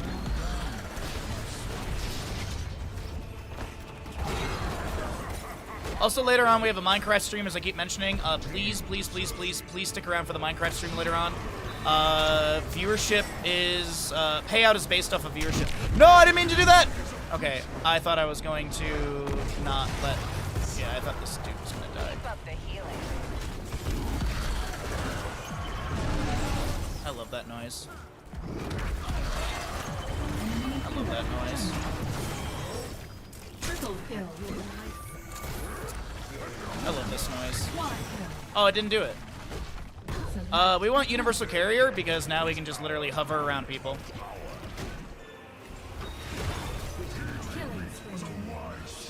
But, as I said, I'll probably tweet at Blizzard again this week. I'm going to try and find, like, a good play-by-play that I did, you know, this weekend in the tournament or something, or maybe recently, and get that uploaded to Twitter and tag Blizzard and hope for the best.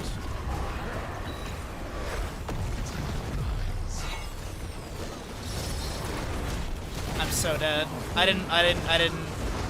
I activated Bio Kill Switch, but I feel like I didn't get a lot of heal from it. Maybe I got hit with a Bite Grenade? No. Maybe it was on cooldown? I don't know. Or maybe I didn't have a pathogen applied to me or something. He is W build. I was wondering about that.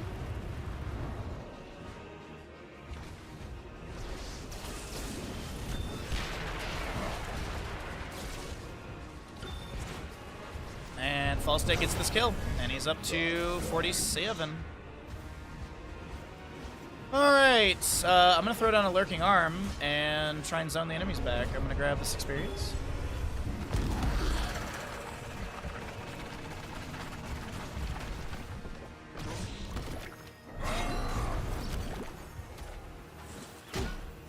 Your healing is appreciated. But for those, by the way, who haven't seen it yet, I really much do recommend the new Spider-Man Noir. Very, very fun. Nicolas Cage is really good in this.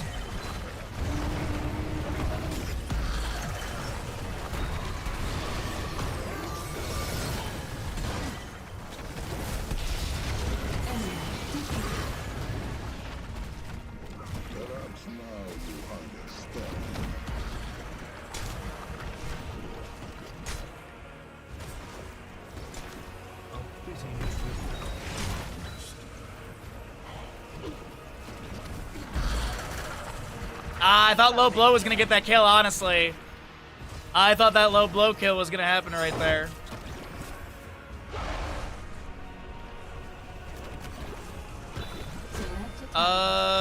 We just want top off, I think.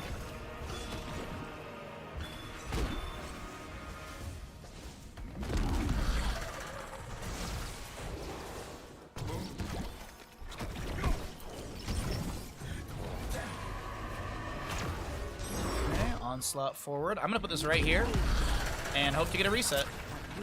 I did not. Unfortunate.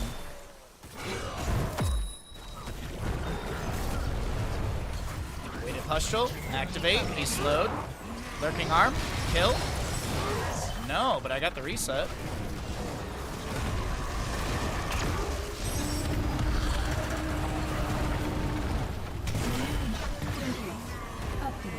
What killed me? Oh, a hammering went out.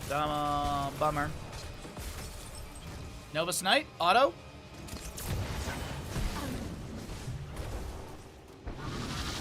Is she one in the chamber? Or anti armor shell, yeah. So I was like, that auto tech is taking 2 years to hit.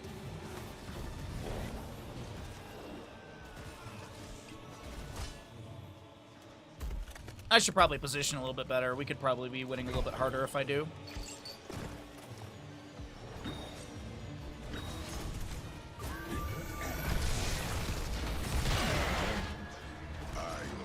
Alright.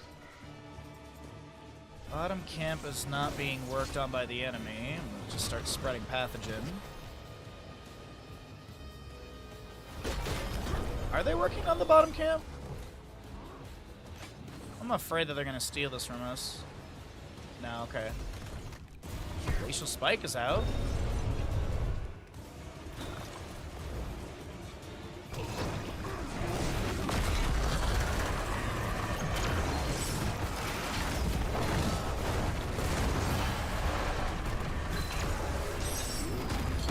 Ah! Oh, that was a kill from...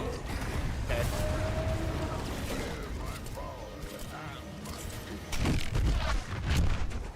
I wasn't sure about what was going to happen with them there. Tap well. I think we're going to get into a fight here. It's gonna reset.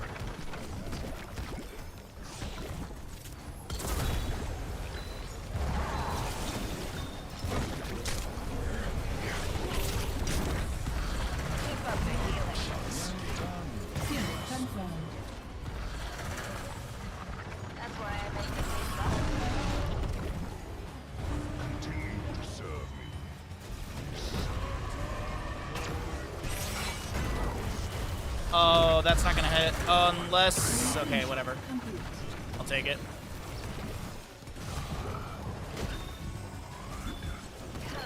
Good old universal carrier. Get over here. Pop that. Add another one.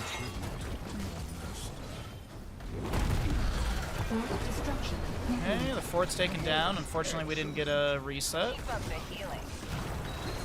This healing pathogen spread around a bit more.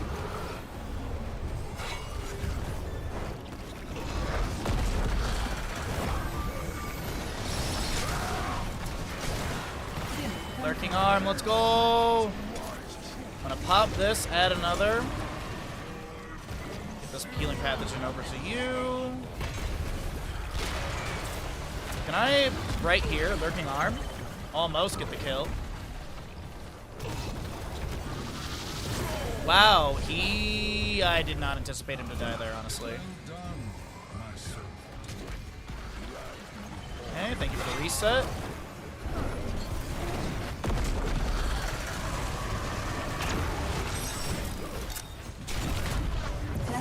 Wow. I needed mana.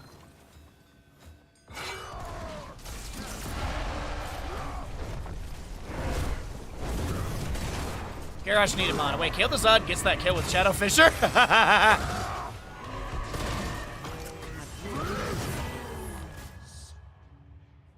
We take him. We take him.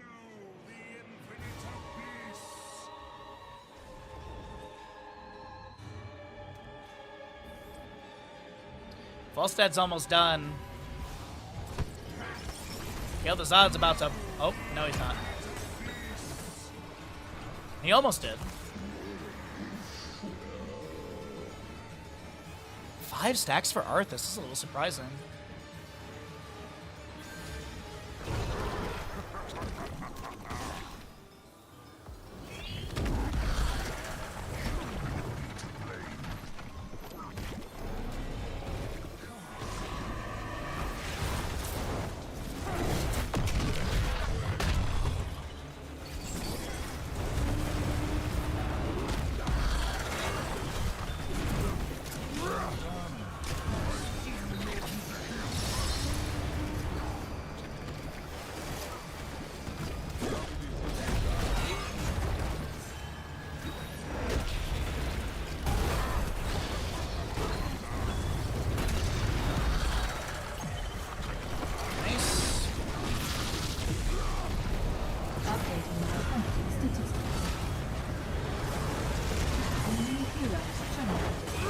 mean, we 2 for 1. No, it's 2 for 2. 2 for 3. Dang. Oh, he has phylactery? I didn't even see that. Is he rampant? Okay, he is. You have rampant hellfire in the Gul'dan. Oh, he dead.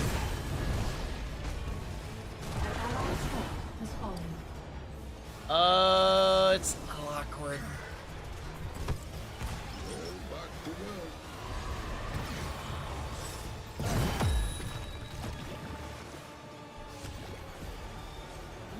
Well, we'll do our best to zone him here. They're grabbing that.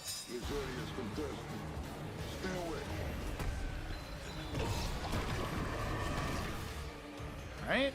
No, they're not grabbing that? That's weird. Weird that they're not getting this, or maybe they're baiting us to get it.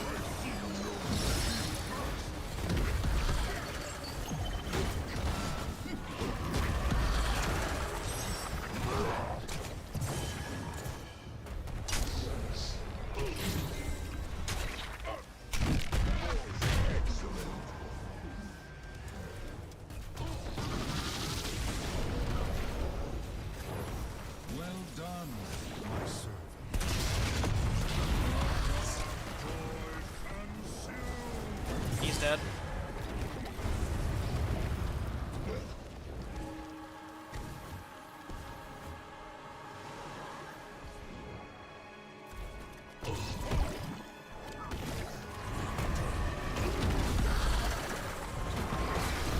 Well, this is awkward. Defeated. Hero unresponsive. Initializing. This is a 66 kill game.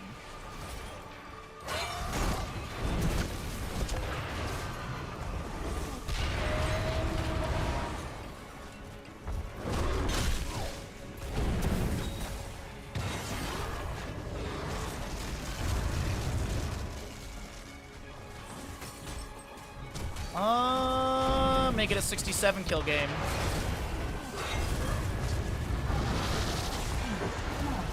Let's see.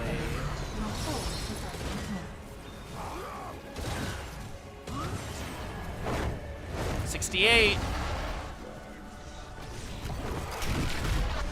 69 kills. No more kills are allowed to happen, chat. I guess we just have to lose the game.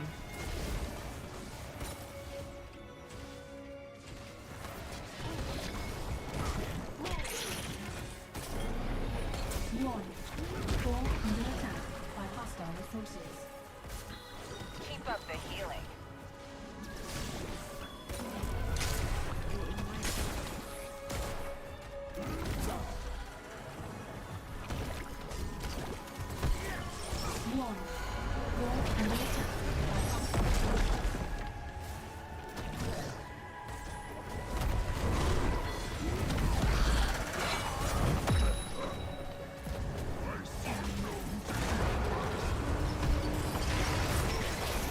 I think it's gonna get ruined here, team.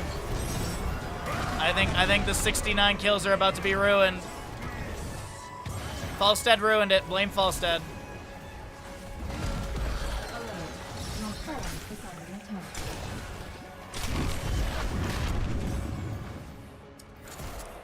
Well,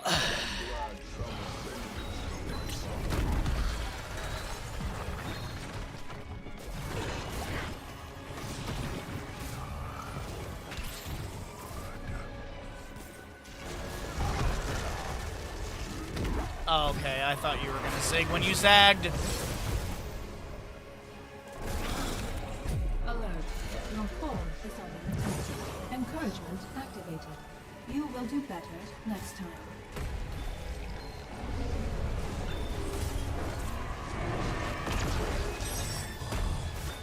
Yikes, dude. Good try.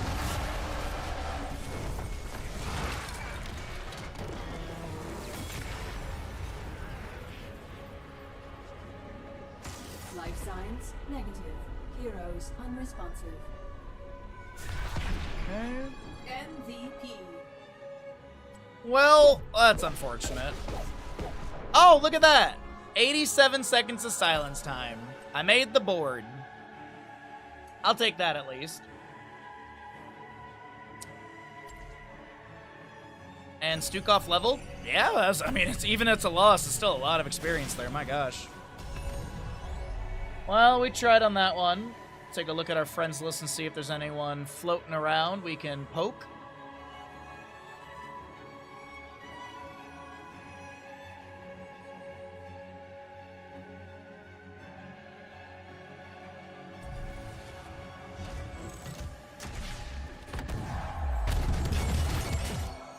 Sure.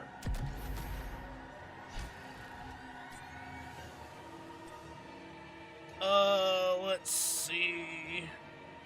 They're in Storm League. Because we could have there could be a scrim at the top of the hour, so we could just chill out for a little bit and chat. And see if there's going to be a scrim at the top of the hour.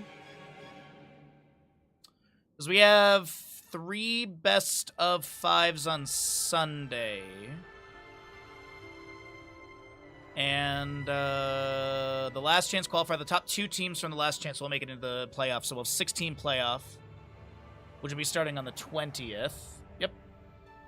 But we only have one day of matches, and that'll be on Sunday, June 14th. We'll be seeing the Caldor's Offerings versus Warm Bodies, and then we'll just respawn versus Warm Bodies, then we'll just respawn versus Caldor's Offerings. So should be a fun Sunday of games. Should be a fun Sunday. We're going to be doing cooking stream on Saturday, since there was this shift into things, or this shift. But I'm pretty sure there was a scrim yesterday, so I am trying to keep my eyes peeled for if there's one today. I'm gonna just jump into another game and see what happens. As I said. Unfortunately, there isn't really anything new to cast either. All the casting stuff has been had. Heroes Lounge, I think, is kind of in that lull spot right now. Yeah, I guess we could dig around some of the off-season stuff, but the off-season games are fun, but a lot of them are just kind of very one-sided. A lot of them felt very one-sided. There was no, like, I think there was maybe, like, a couple 2-1s in there, but a lot of them were 2-0s.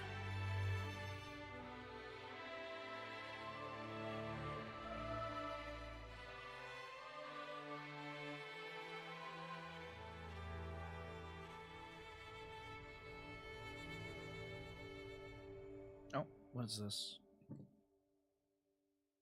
Oh, it's my dentist appointment for Monday, that's right. Okay. It's at like 10 a.m., so I can still sleep in that day.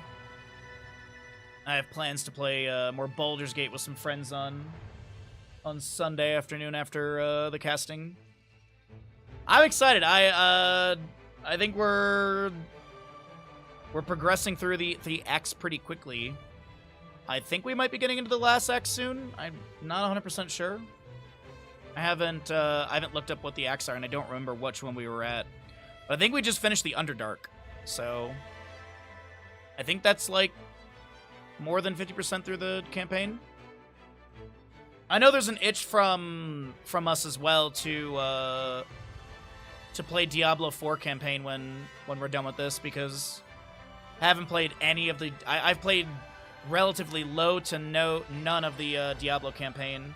I played a bit when it came out, but I just had a rough time with the Druid. The Druid did not feel like super impactful, and I know it got buffed a bunch.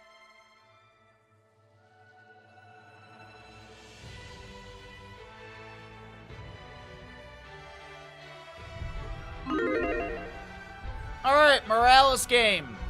We could have double Butcher, but no one's hovering Lucio or Rhaegar, so Morales game it is. We will heal again.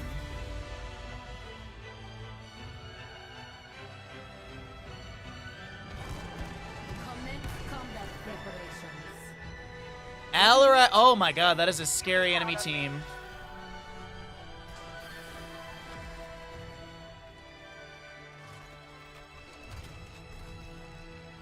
Yeah, let's go life support. Upgrade complete. The battle begins in 10 seconds. 5, 4, 3, 2. All right, let's get some odds. Let's get our gamble going here, team. Begin. Oh, there's a dead body on the ground.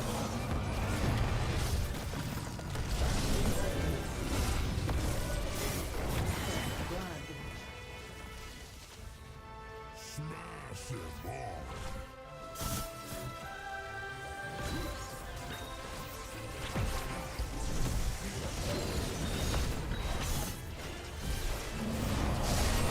It seems you've proven yourself.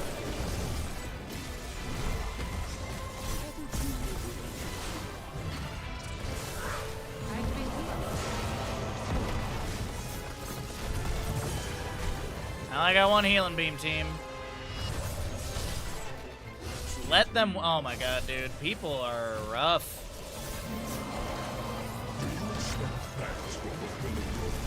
I've been healed. Good.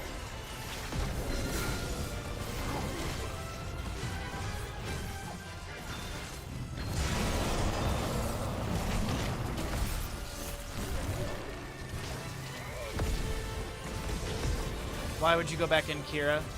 Why would you go back into that?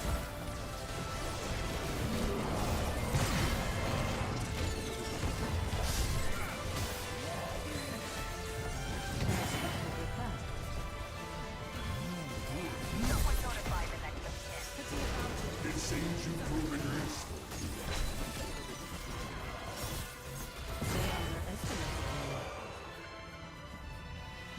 Trigger, trauma trigger for me. My strength returns.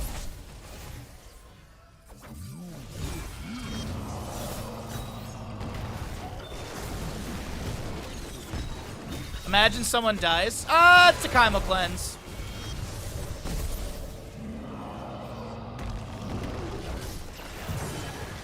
Strategy is working.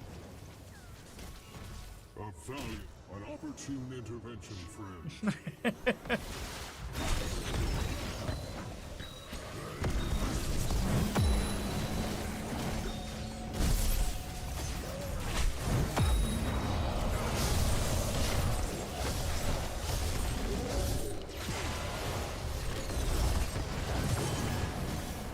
It seems you've proven useful.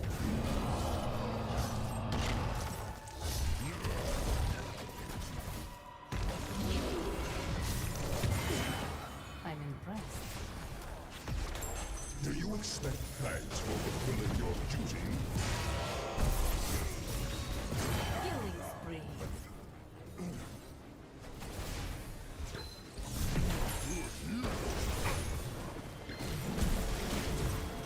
Ba, ba, ba, ba, ba, ba.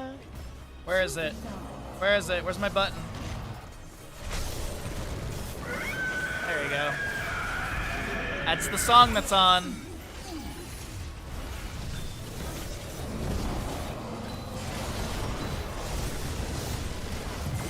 Very good. Perhaps you are not entirely a burden. Need my energy back. Oh god, there we go. Choose a talent. Opportune intervention, friend. Oh, did I not take Vandium plating?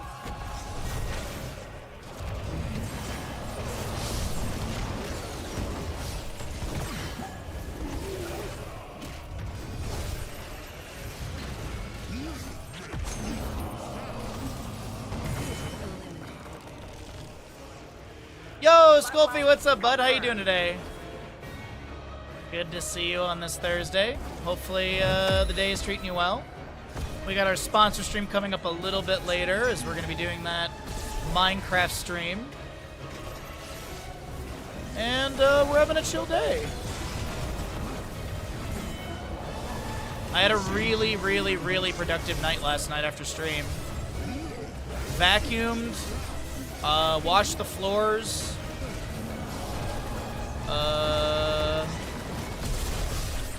clean the kitchen, like stove and everything.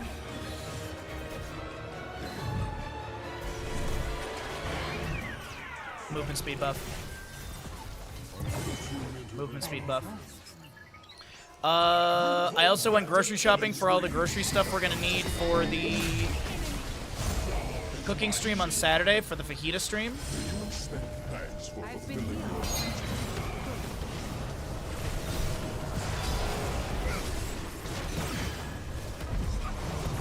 I shouldn't have stepped up with Stitches. I was really just trying to help him there. You had a nap, so you're doing good? Nice. I had the rare nap on Monday when I wasn't feeling well. On Monday when I was super duper sick, after I tried to eat and it didn't go well, I took a nap from like 3 to 6 p.m., which is rare. And then, no joke, I fed Bandit, I watched a movie, and then I went to bed, and then I slept like another like 8 to 9 hours. I slept so much. I feel a lot better now. Tuesday I felt a little queasy still. Wednesday I felt really good, and then today I'm feeling back to my normal self. That stomach bug was something. There was a show last night, and I was like, maybe I should go to that. And then I was like, you know, I just got over a little stomach bug. My, you know, like the tinnitus and everything, or not tinnitus, but I like the ear issue and all of that. And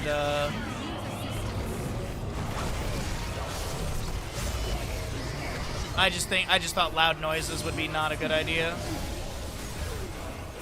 So I had a chill night. Watched Vox Machina new episodes. Really, really enjoyable.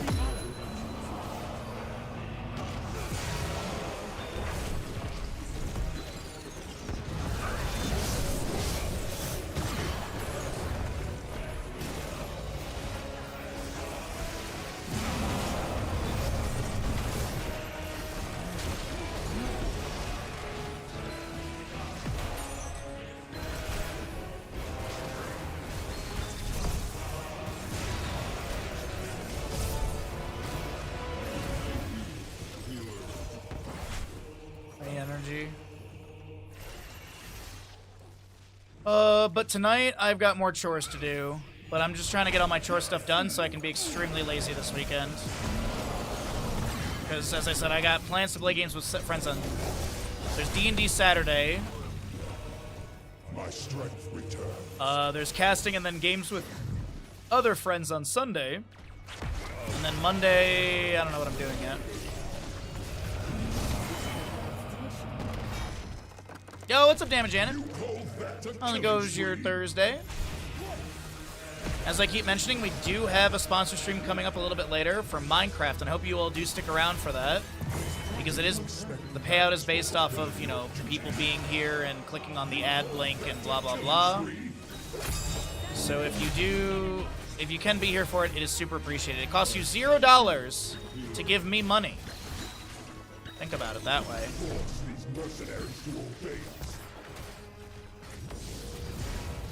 Don't you like giving Bandit money? I think the max payout's like $150 too. That is not the button I wanted to press on you, but maybe something good will happen because of it.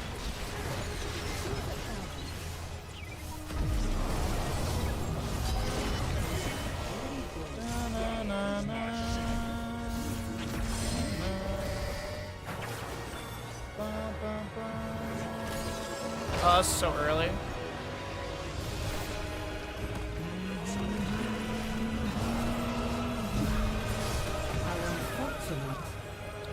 Okay.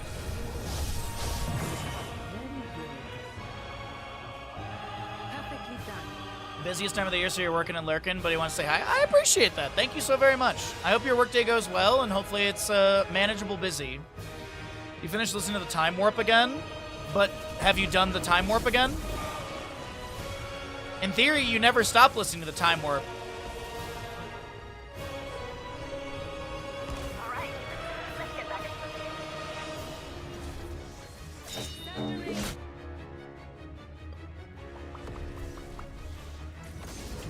Kier, why would you go in? There's no healer.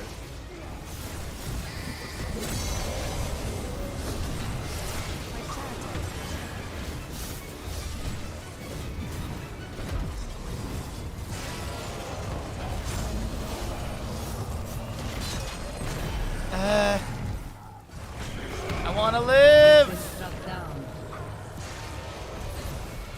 Oh, I tried to help my team. I should have positioned, I guess, further away.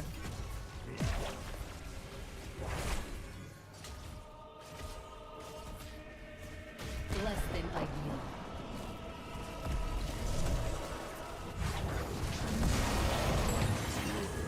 The one aspect of life that I wish I could time warp through or skip over, traveling. And I'm talking like from point A to point B sort of thing. Not like speeding up a vacation or anything like that.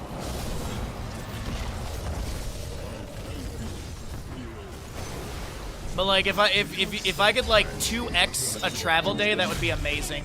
Or at least the plane rides, dude. Plane rides are so boring. That's one problem dealt with. Double.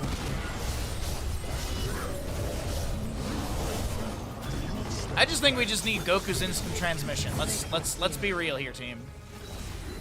We all just need to learn Goku's instant transmission, and the travel industry will crumble. My strength returns. Shows a talent. Ariel is currently flying to top lane to resurrect Azul. Interesting. My strength returns.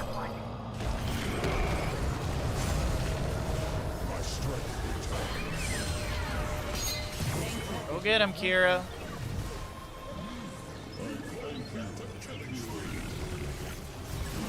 Double kill. I'm gonna get some energy. I mean, I would take medevac if I didn't need it, but I mean, stim is good for the gorge stitches to begin with. Just that right there is kind of enough for me to take it.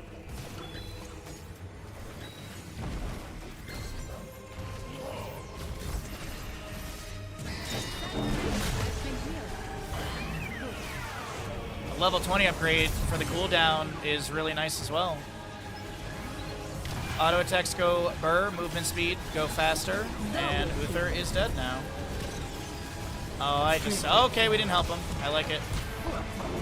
Take some armor, Kira. Jesus.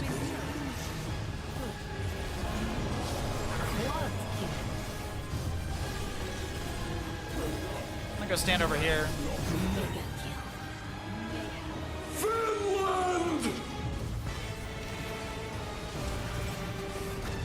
Siege faster, Kira.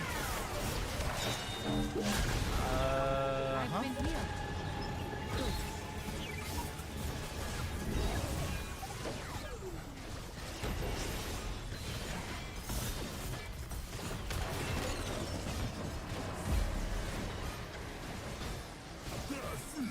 Keep destroyed.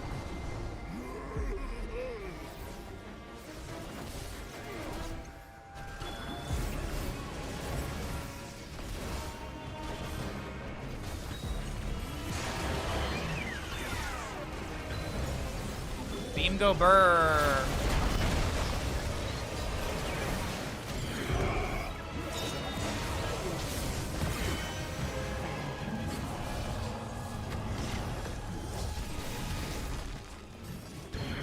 Double kill.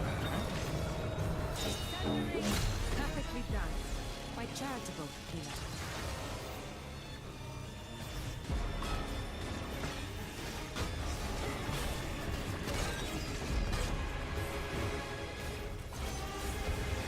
They underestimated him. Time of death. Now.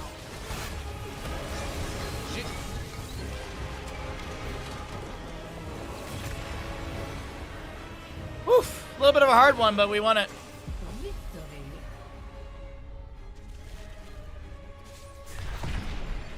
MVP. Honestly, double healer seemed a little scary, but we managed to pull out on top. We like to see it.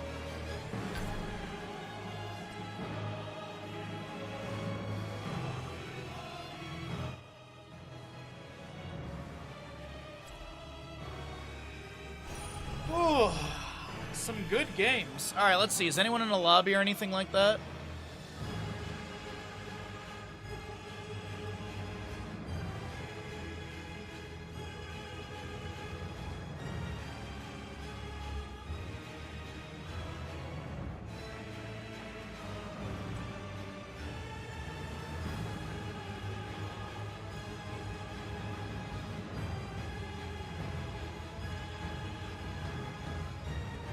Hold on, there might be something going on.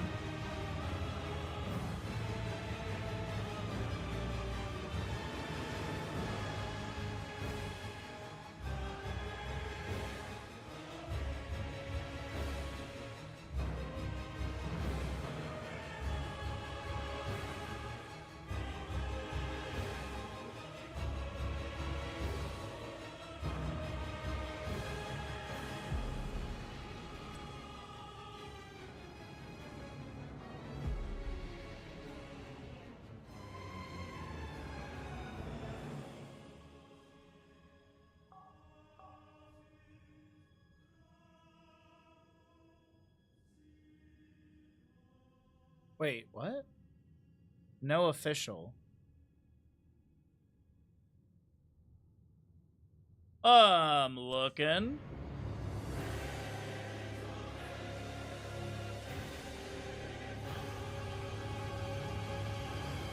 Let's see if the French caster has anything. Wait, is he doing his, okay.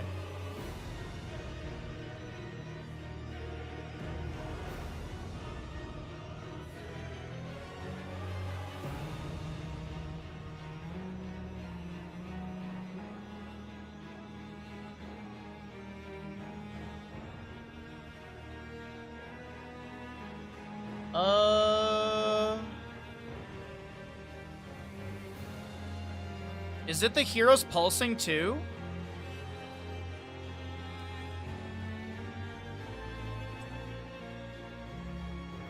I think it is. I think it's the Heroes Pulsing 2 thing. Apparently that's going on right now. Well, I'm looking here, team. I'm looking for us.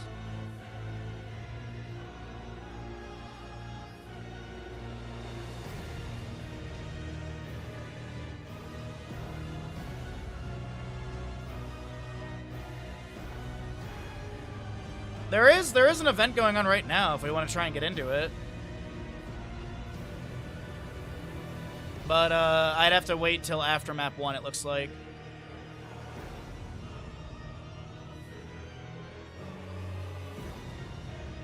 Okay. I think we wait for this map and then we try and get some casting going for all of you. How about that? I don't think Malgadier is gonna mind if I jump in for that. But we'll ask him afterwards. So I'm gonna go grab some tea right now. I'm gonna run some ads. And I will keep an eye on this series and see when it does end.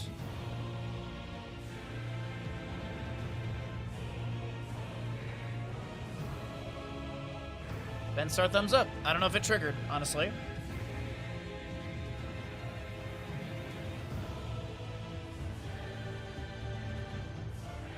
All right, let's see. So this will be...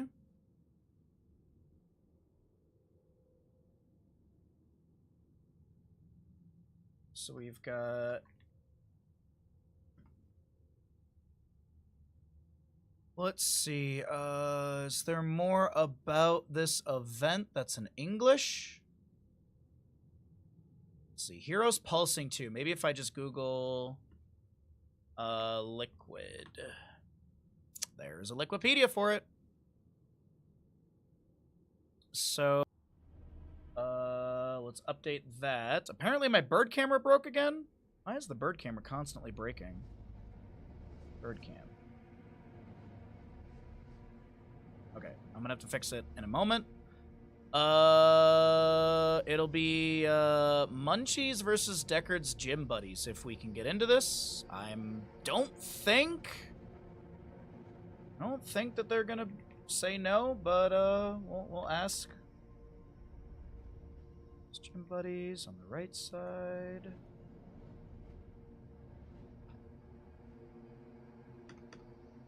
Scale down Munchies as well.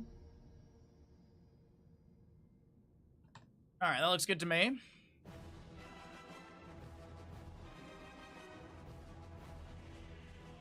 Alright, so there's that. Let's see. So Heroes Pulsing, an An event of Heroes of Storm monthly tournament series organized by the French crew ePulse.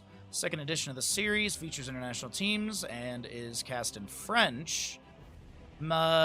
Features Meta Madness and Fearless Draft. What's the difference? 2 substitutes are allowed. What's the difference between Fearless Draft and Meta Madness, though? Are they the same thing? What is Fearless Draft? Fearless Draft League of Legends. This is in French. Why is my League of Legends... Oh, no, why is it in Spanish? Fearless Draft is an evolution of traditional pick ban system where teams must adapt and innovate in each series. In this format, champions played in one game of a best-of-3 series cannot be used by either team in subsequent games. This has progressively reduced the champion pool. So Fearless Draft is the same thing as Meta Madness. Okay. Alright, so let's chill out and find out what ends up happening for this. But yeah, let me go grab some tea really quickly. Let me fix the bird camera, and when I come back, we'll hopefully get into this casting. We should be able to get into this casting. I don't see why we wouldn't be able to. Also, that was my Windows noise. You're okay. Don't worry about it. We're just getting you guys the bird camera back. Bird camera. There we go. All right, enjoy the bird camera. I'll be right back, everybody.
Alrighty.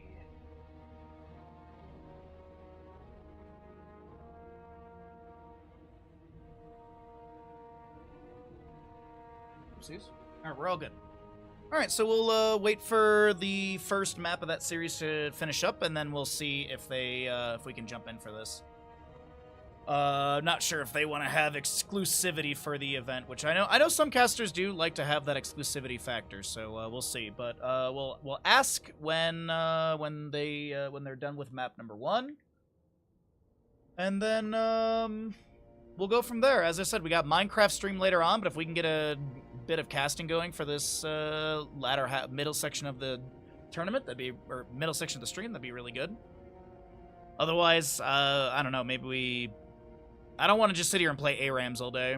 I'd like to get some casting going. I guess we could dig through Heroes Lounge and maybe find something over on Heroes Lounge, a worst case scenario. But otherwise, while we wait for this, how's everyone's day? Hopefully, today's been pretty good for all of you. Mr. Bandit, I saw you licking. At least chilling the licking. Appreciate it, bud. Yeah, I've talked about stream schedule quite a bit, so y'all are pretty much caught up on that.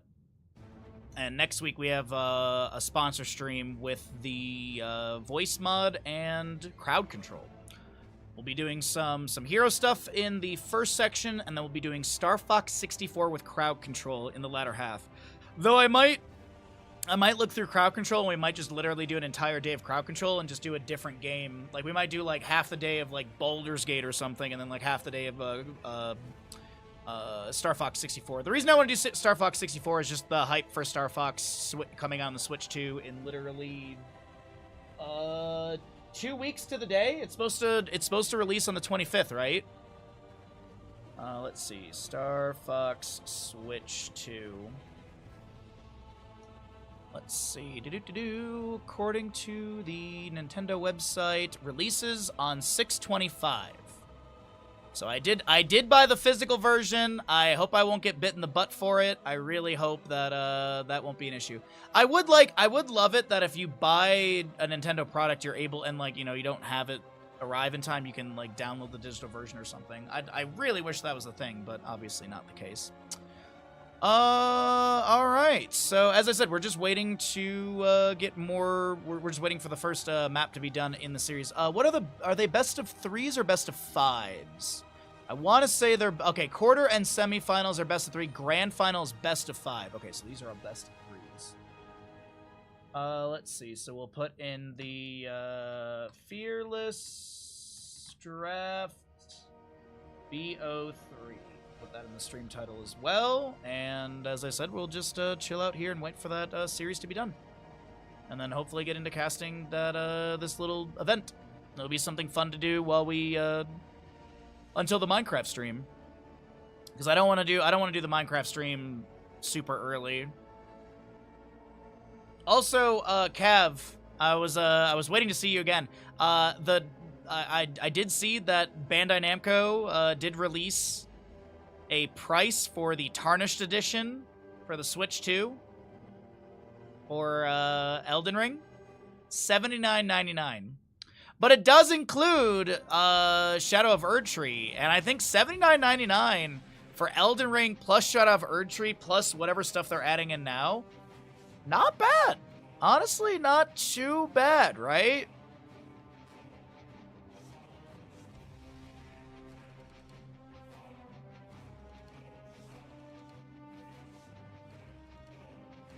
I mean, I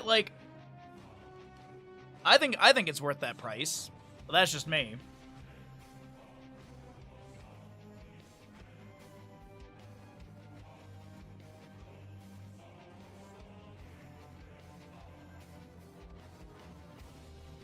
But I do want to do another Elden Ring run already.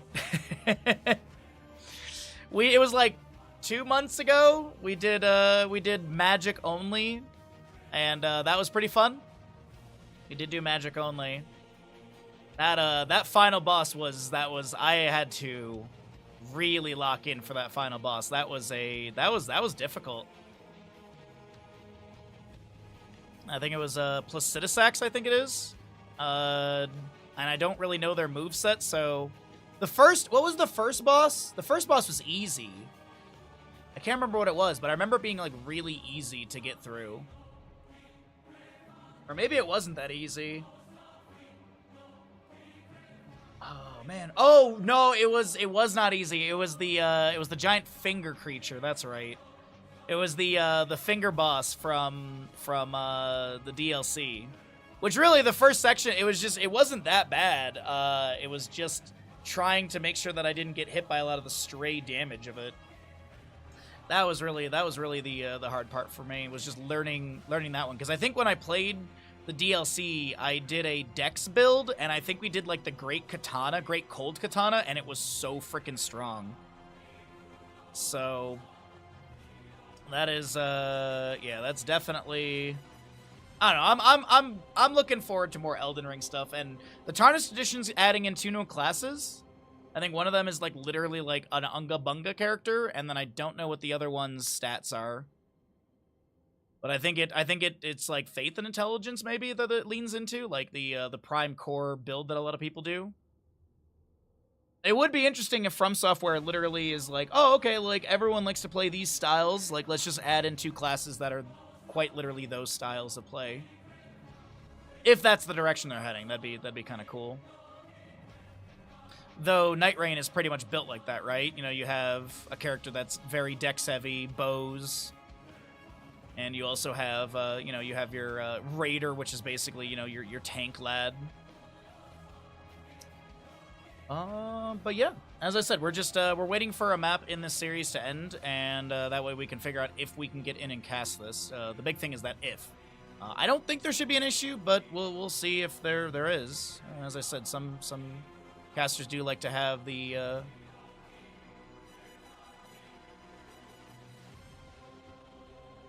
whatchamacallit, the exclusivity for it. Sorry, I just saw that there's someone saying a battlefield map, but I assume that's like a scrim.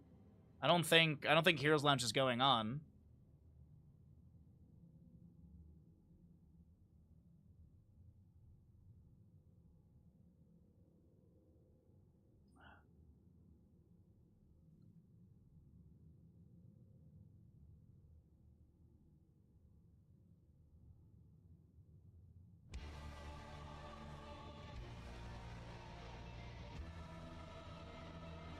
Okay. Yeah. Not much else I can really tell you about in the lull right now. I kind of went through all the stuff that we have planned this week and next week. It's just sitting here waiting for this map 1 Dragonshire to end.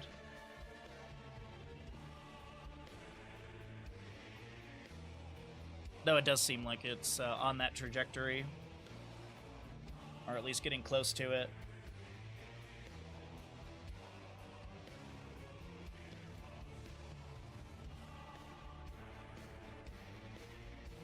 But we did hit HGC Cozy watch stream, which honestly we could do today as well. We could literally, if I guess if we can't get into this series casting, we could just watch some old HGC stuff today until the Minecraft stream. That's definitely an option for us if we want.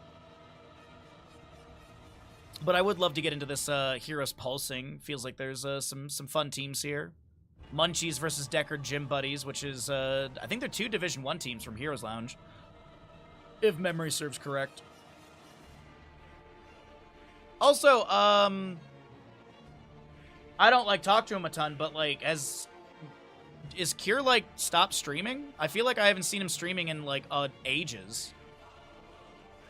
Did he, like, stop streaming or something like that? Because I feel like I didn't hear anything about it, and he's like, he's not in events, he's not being picked up as a, a substitute for stuff. I don't know if anyone, like, is closer to Cure and maybe knows, but I legit have not heard or seen anything from him in a while, it feels.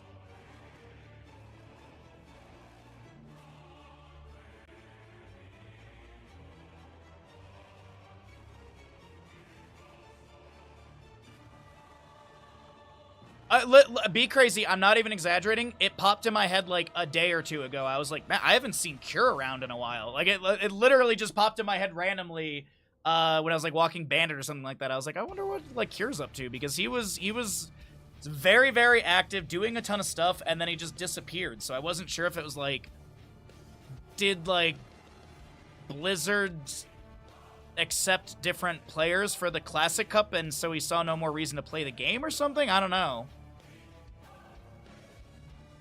I saw Bad Benny in World of Warcraft, or in Warcraft 3 today, and I'm like, they hired they're flying out Bad Benny to play Warcraft 3.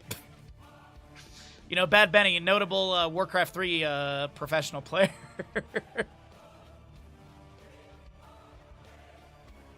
So yeah, I hope he's doing all right. I should send him a DM and see what he's up to.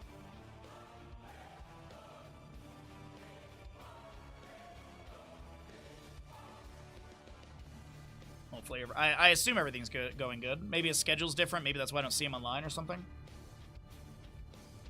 Maybe he has like a newer stream schedule that's like more EU based or something, and that's why our hours are so opposite. We just don't see each other. But I feel like I still check my follower list here and there, and I don't even see him. So, looks like this map number 1 is coming to an end. I do believe. Yeah, it's looking like this is going to be a.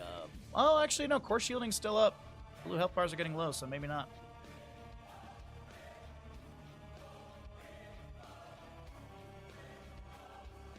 But so far, it's been a pretty good start to our year for streaming and casting and stuff. We're just the big sort of event that we're really trying to get is that BlizzCon event, as I keep saying.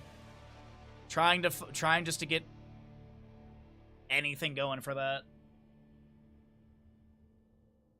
Hopefully.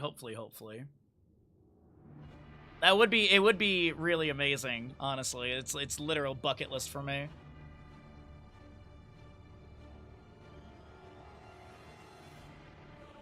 Alright, this map 1 is still going. Alrighty.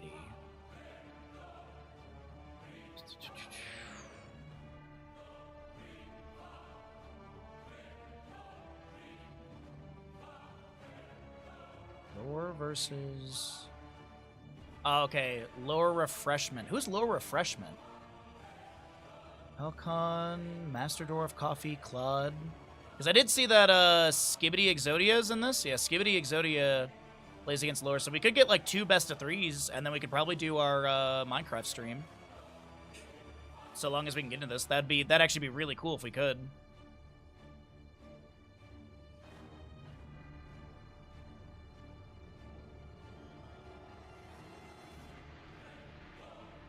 Also, yesterday, when I was doing some chores, I was watching or like listening to another streamer, and they were playing Code Veronica, and this person is a Resident Evil like speedrunner that they've been running Resident Evil since basically before I think I started full-time streaming.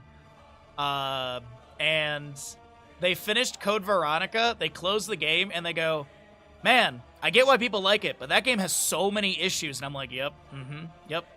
Like, Code Veronica is, like, a pretty decent game, but it's, from my understanding and my recollection, there's a lot of jank to it. There's a lot of jank. Because I was thinking, I was like, oh, you know, maybe we replay Code Veronica before the remake comes out, but I'm like, I don't know if I want to go through that pain. I don't know if I really want to deal with all of that, because there's, as I said, there's some jank in Code Veronica original that I don't know if I want to deal with. Maybe we can, like, chill and watch, like, a speed run of it, or maybe we can, like, watch a lore video together, but, yeah. Definitely, I'll definitely, like, brush up on my lore of Code Veronica. I know the relative gist, which is Claire's looking for Chris after the events of Resident Evil 2. And I don't think Leon's part of it. I think Leon is off in Spain during Code Veronica.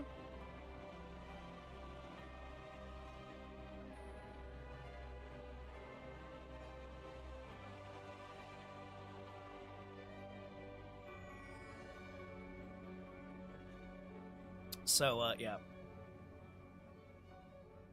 Jank is going easy on it? Oh, yeah, yeah. Well, there's like a boss fight that is, like, super duper janky, from my understanding. Like, they have, like, some insane reach. Like, it's like a boss fight towards the end of the game on, like, the back of, like, an airplane, like, in the cargo bay or something like that. And, like, the boss has, like, some stupid long reach, and, like, the positioning in there is really awkward for you as a character.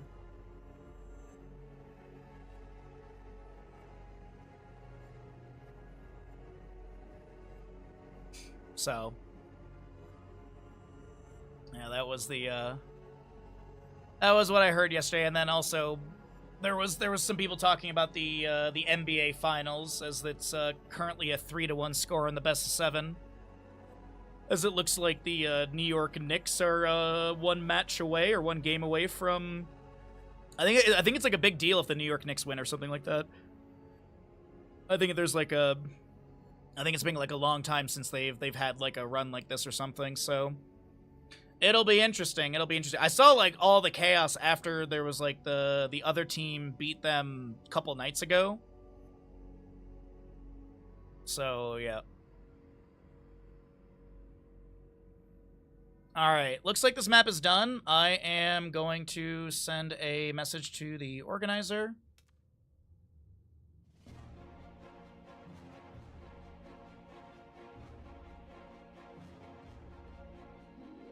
Alright.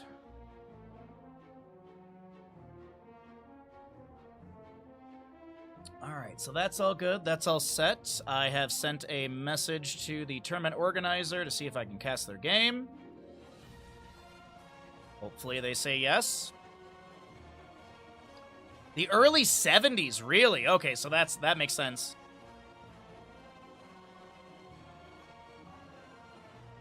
Ask the org. Where can I ask? Are they in game?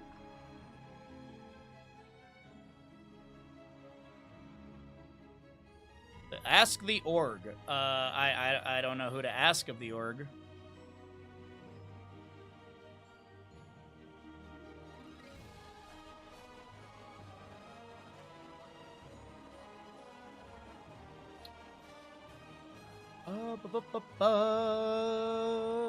I'd like to cast this, but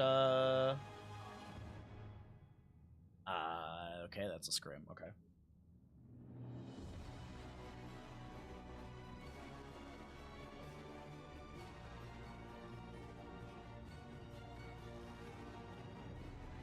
Yeah, I have no idea who I need to ask for this. If they're literally keeping it from anyone else, that'd be a bummer.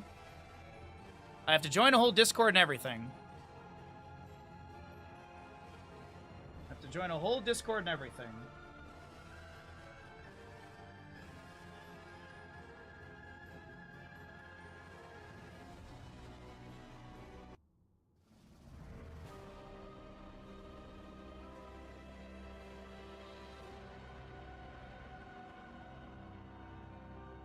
Okay, let's customize the experience. I don't want to customize the experience. I don't care.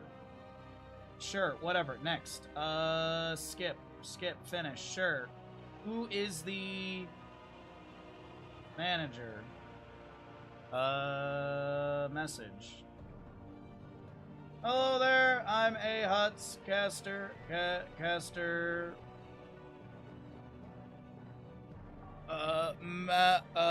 I asked them and they said it's okay. Awesome.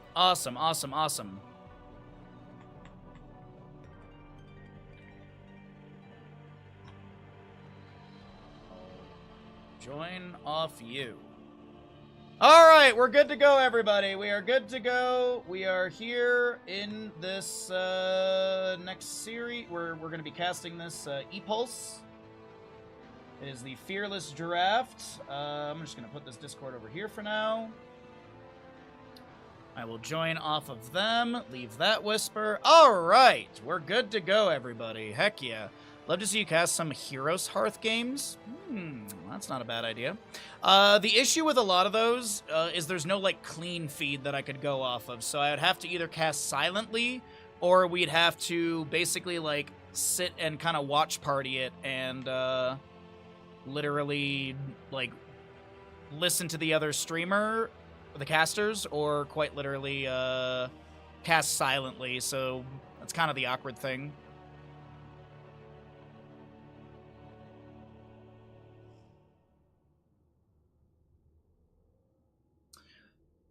But I will, I can look into it. I can definitely look into it. We are going to do, like, an old, you know, watch back HCC game. So we can always watch back, like, Heroes Hearth versus, was it Dignitas or Gen G? I forget they lost to in 2018. I can't remember which it was in that year. Let's see. BlizzCon Huts, 2018. 18, Chris. There we go. BlizzCon, fandom, Liquipedia.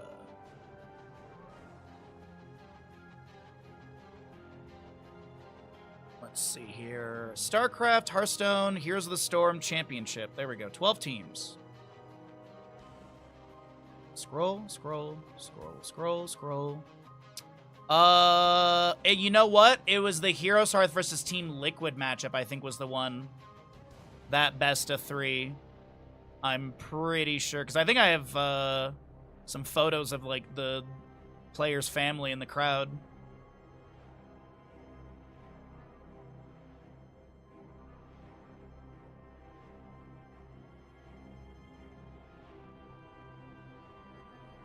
All right, as I said, we're going to get into this, we're going to start casting this in just a moment. Thank you for all of your patience. I really appreciate it in the downtime between these games. Thank you, everyone.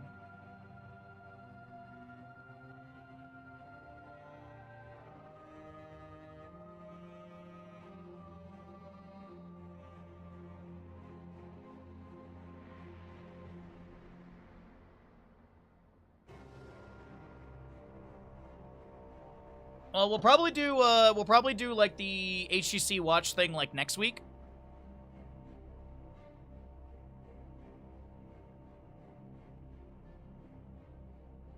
You miss seeing your team play? I miss watching Gen G, dude. I miss Gen G. I miss HGC Korea. HGC Korea was so freaking good. Oh god, the games are so good quality. Ugh. Okay. I can close this. I can close that. Munchies has Thunder Bear, and Deckard's Gym Buddies has Morel. Okay, cool. We have everything set up correctly. Here we go. You forgot you have those? I think I still have my, is it like HGC, right? Yeah, so HGC. I had Gen G for sure, and then I had also I think Tempo Storm, right? HGC, Tempo Storm as well, and then I also had HGC. Oh, I had MVP Black as well too.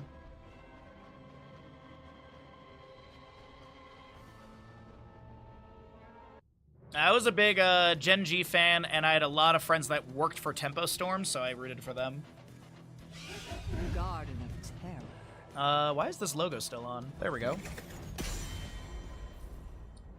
Alrighty, everybody, we are here in the map number 2 of the Heroes Pulsing, and we missed the first map just because we were waiting to see if we can get into this and cast it and all the good stuff.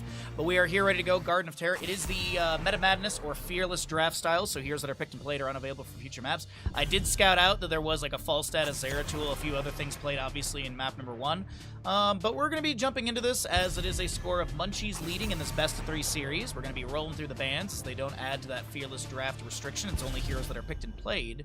And so let's go ahead and take a look and see what we have for Garden of Terror map number 2. Map number 1 was your... It was... I'm blanking. It is Dragonshire. Dragonshire was map number 1. And pretty decent showing from Deckard Gym Buddies. It was overall, though, a victory for the squad of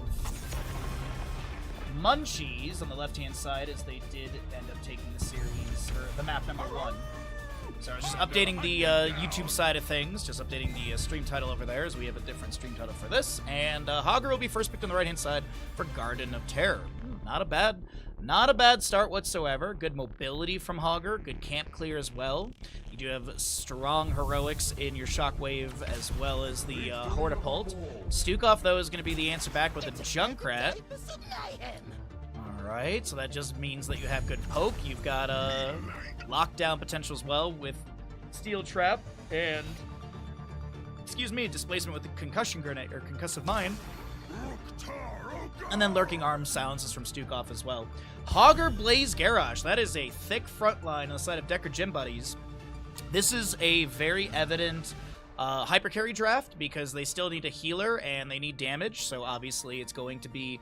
I'm assuming it's going to be like a 1-3-1 setup. So like Hogger top lane, Garrosh healer, and Range Assassin mid lane for the start, and then Blaze to the bottom. So something like that. Could be Blaze in top lane, Hogger bottom. But it does look like a hypercarry setup, and the Volibear is really, really smart here.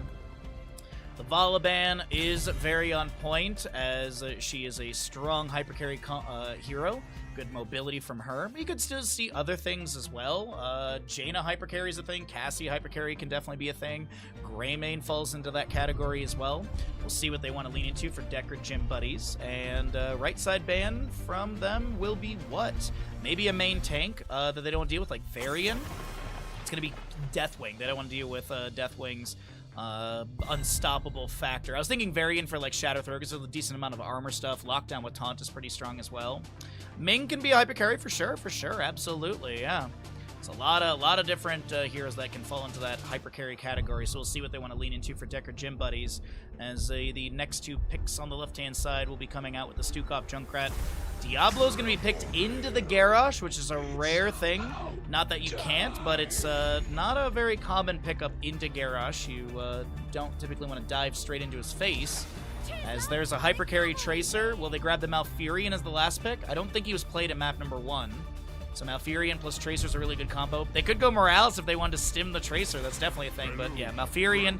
The reason Malfurion is because he can apply his regrowth, and that lasts for a decent duration. Tracer can go do things elsewhere, and as long as Malfurion is able to Moonfire something, he can get those heals out onto Tracer. Last pick on the left-hand side, you got the Stukov Junkrat, Diablo, Tychus. They're going to need some sort of solo lane. I don't hate the idea of a Thrall for this. I think Thrall could really fall into this well.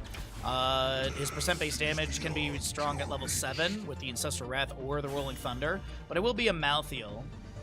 Malthael, last pick on the left-hand side. I like the Malthael pick into this heavy front line. I think both teams have a strong draft. I think Decker Gym Buddies could take us to a map number 3 in this best-of-3 series, but let's go ahead and get on into it. Here we go, everybody. Oh, I forgot to start a gamble.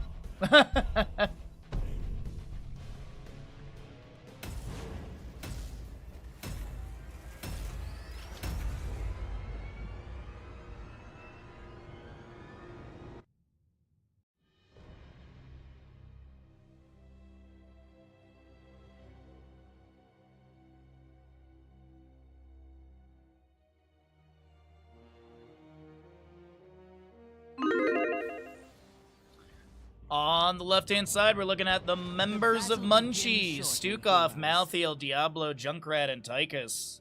Right side is Decker Gym Buddies, down in this best-of-3 series, looking to take us to a map number 3 with their Malfurion, Garrosh, Blaze, Hogger, and Tracer. As the Good Luck Have Fun has come out from the players, we got ourselves an extra wound Junkrat. A quarterback Tychus. Diablo is going to be his soul shield. You've got on a... Oh, no, that's going to be... 5, 4, 3. Oh god, it's not Fear the Reaper. Oh, it is Fear the Reaper. So Fear the Reaper from Malthael level 1. I, for some reason, thought it had a different name. Stukov is going to be picking up, though, the Reactive Ballista Spores. You also have that unrivaled strength for Garrosh and Adrenaline Stimpak on the Prowl Hogger. Tracer is going to be going into the 1-2 punch. And Propulsion comes through, and Malfurion is going to be Emerald Dreams. That is going to be a first blood into the Garrosh Munchies. Able to get that kill with the Malthael, but Malthael is getting a little bit low, and they will be the next one taking down a 1-for-1 kill. Concussion Mine set up by Junkrat, but he's going to wait till the next game to push the button. He actually gets the activation of the Tracer, almost being hit into a steel trap that was in the bush, but that Tracer heads into bottom lane as Blaze heads into top. So I'm just double-checking the players. I have the sides correctly, and I do. All right, well, get your gambles in based off the draft, or if you maybe know these teams from Heroes Lounge. We did cast both of them in the most recent season of Heroes Lounge, season 29. Season 30 will be coming up later this month, and of course we'll be starting casting for that when it does happen. But until then, we've got a couple events here and there that we can jump into, like this E-Pulse, or Heroes Pulsing. Shout out to the organizers for letting us jump in and cast in English. I really do appreciate it. It's always nice to be able to get some more content for all of you, as I know you all love live games. This will be the Tracer in bottom lane taking down the Tychus, a 1-for-2 in kills so far, still favoring Decker Gym Buddies. And the 1-2 punch at level 1 for Tracer, by the way, reduced the cooldown of melee by 1 second and gains an additional charge. So 1, 2, get it? Like 1 second, 2 charges, get it, chat? I know 1-2 punch is the thing, but anyways. Levels of brilliance from the developers. Alright, well, we got 28 souls for the Diablo currently of his 100. Level 4 going to be coming through a little bit faster on the right-hand side from those earlier kills. And it doesn't look like we're going to get anything really notable. Looking at Garrosh's level 4, but I just assume it will be Indomitable, and it absolutely is going to be. Pulse generator for the Tracer as well, successfully sticking a pulse bomb onto an enemy hero. Heals Tracer for 12% of her maximum health over 1.5 seconds and refunds a charge of Blink. Fairly common level 4 for her, as we do have a collapse into Blaze on top lane. Shadow Charge lands, there's going to be a Fire Stomp, and that is going to be 2-for-2 in kills. Malthael picking up that second kill for his team. Biotic armor for the Stukov as well, which is going to be 10 physical armor to the target while activated, and detonating the bio kill switch increases the bonus 250 for 2.5 seconds. Remember back during CCL when it was 75 armor? The first seed is sprouted. Remember that? Gather it, would you? I would so hate for you to not 75 physical armor, excuse me. Wrecking Ball over the wall. That's going to be a lot of damage onto Junkrat, but Diablo comes through with the Shadow Charge, creating a little bit of space. Malfurion Root goes down, and that'll slow down the pressure of the enemy. Hey, we got odds on the gamble. Thank you, everyone. You still got a minute 30 from when you're hearing this to get your predictions in.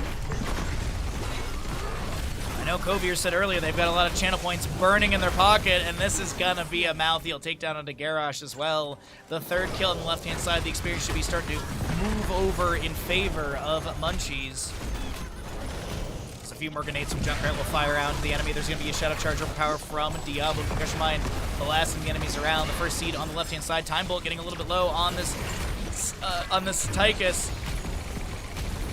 But it does not seem like the Tracer will be able to step up and get the damage needed to take down Mr. Finley.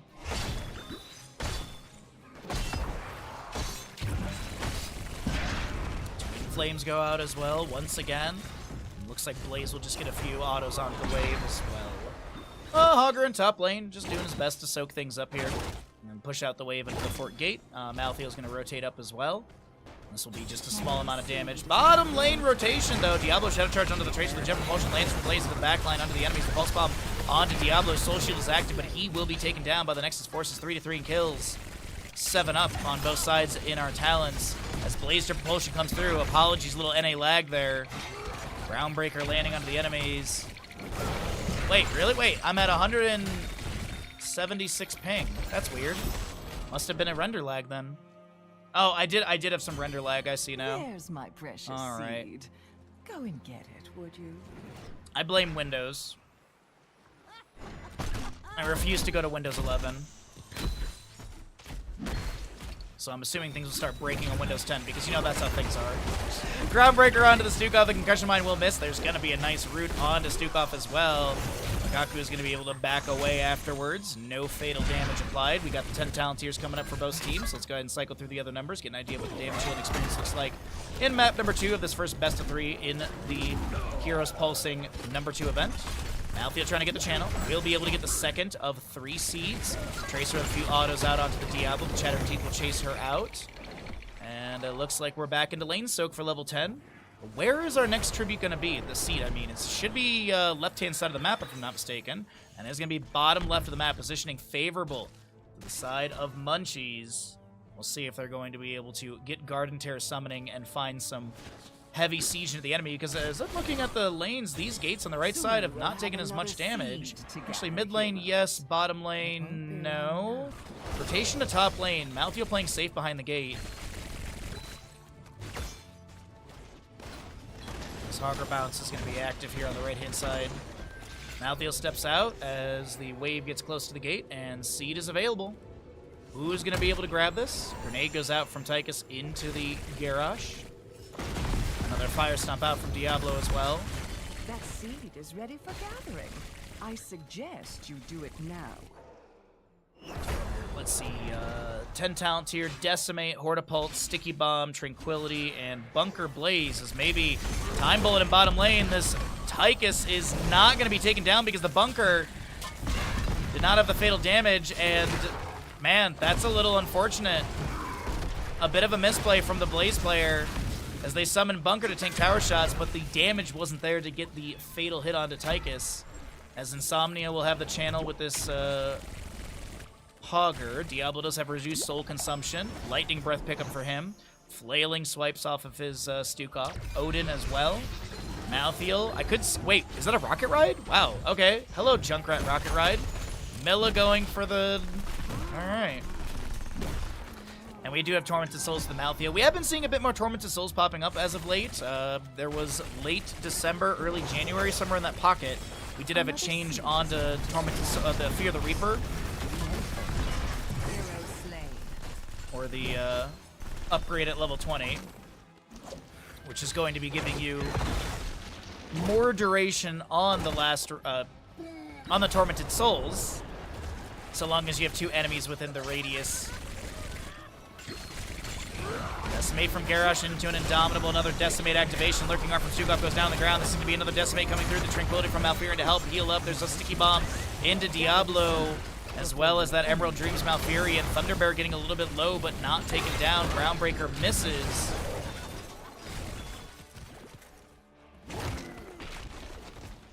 As Malthael heads to top lane. Just checking this because this is driving me nuts. It is going to be the Reaper of Souls. That's the one, not Fear the Reaper. It's level 1 as we talked about. Garrosh set up in the bush. Hogger going for the channel on the right-hand side. I believe the next objective will be center, bottom. Because I think we just had a left and now we're having a right, so it should be another center location. Lurking Arm goes down from Stukov. There's going to be an Emerald Dreams from Malfurion, but Garrosh cannot break connection to Tychus or Vision, and will be taken down 5-3 in kills as Munchies start to lead a little bit further in experience by about a quarter level. Still no Rocket Ride from Junkrat. What is this deep flank over here, though? Okay. Hortipult in from Hogger. Staggering blows. Shadow Charge against his own Loot Horde. Lightning Breath from Diablo. This is a very dead Hogger. Flailing swipes from Stukov going out. The bunker summed by Blaze as well. And the camp invade and the kill will be successful, as that experience gap is continuing to grow in favor of Munchies. And as I mentioned, center location coming up next. One of these teams is going to be summoning a Garden Terror. 12 seconds on Hogger. He'll be back before the objective phase is contestable, but he still has to make that rotation down to the objective area, which could be poked up by his allies. But here's the thing, there's about a level difference, and it's a talent tier loss as well.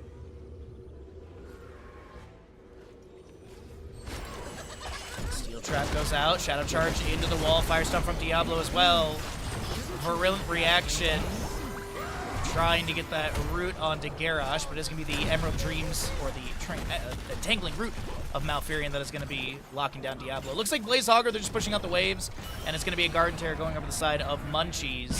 How much siege value can it get? We're going to find out right here, as the top lane Garden Terror is going to be just about where its Fort Gate is, and actually losing said Fort Gate.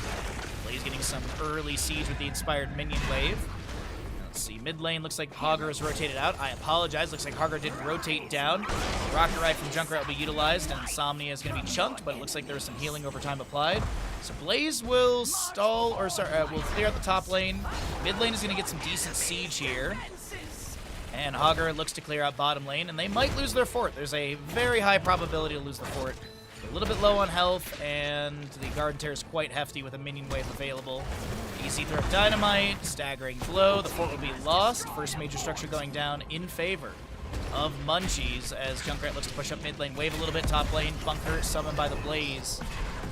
Garrosh stepping up. There's a Diablo Shadow Charge. Decimate spins. Indomitable's going to be there. Jet Propulsion splash onto 2. There will be a Pulse Bomb into somebody. Malthael Lacerates is going to be activated, but Tracer has the sustained damage to take them down. The Tychus will also fall. Blaze and Tracer getting the double kill. Can they make it a triple into the Diablo and reset his souls? That will be Tranquility from Malfurion. The minion wave is a little bit further back, and Garrosh does not want to anchor too many of these tower shots for his natural armor. As another Groundbreaker tries to get the stun into the enemies, but won't connect. And next Garden Terror Seed, top left of the map.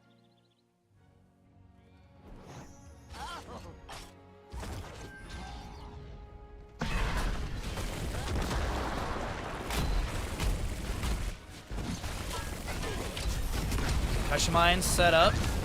Doesn't hit onto Tracer. Virulent Reaction lands on the Garrosh as he tries to back away with Indomitable after breaking that silence.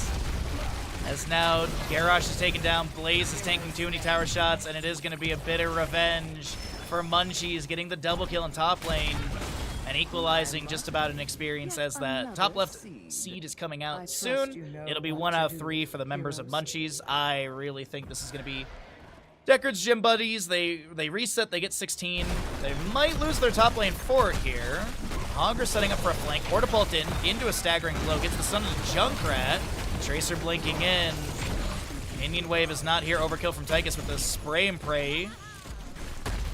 Level 13. We'll see if he goes armor piercing rounds at 16. Weighted Pustule goes out. Minion Wave will take down the fort. Take a look here and see what we're going to be getting for a few of these members at 16. So it is the armor piercing rounds with the Spray and Pray.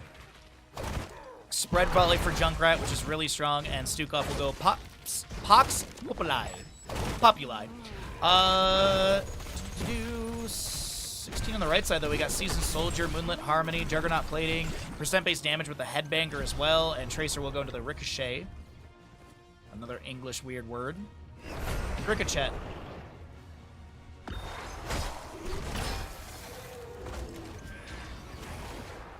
So next seed, bottom right of the map. Will Munchie step up to defend and maybe steal this away? Or is it give the enemy the Garden Terror and just try and defend? Granted, I mean, they still have 3 forts. I think they could eat the Garden Terror phasing, and I think their clear is not too bad. I mean, Tychus, Junkrat, Malthael, all have pretty decent clear as we get into the mid lane. Lurking Arm, Virulent Reaction, Tracer has to burn Blinks to back away. The Tranquility from Malfurion was utilized as well. 70-second cooldown currently. As Hogger and Malthael in top lane trading some damage, but Hogger's going to play it extremely safe and hog wild out as he does not really have a structure to retreat to. Blaze Oil Slick into a Jet Propulsion. Malfurion is going to get a root, but the inevitable end will give the window for Griffiths to be able to back away. Giving Garden Terror Seed to take down Fort in top lane feels a little risky and weird. Maybe a miscommunication in the game plan. I don't think Hogger's going to be able to step up for this delay. Yeah, they have to back off. That might have been a small miscalculation from Decker Gym Buddies. As you saw them sprinting to the objective, I think they were thinking they could maybe get Mouthy on the fort, but they get neither.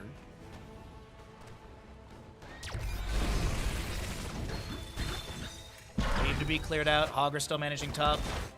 Next Garden Terror Seed in a top neutral position in the center.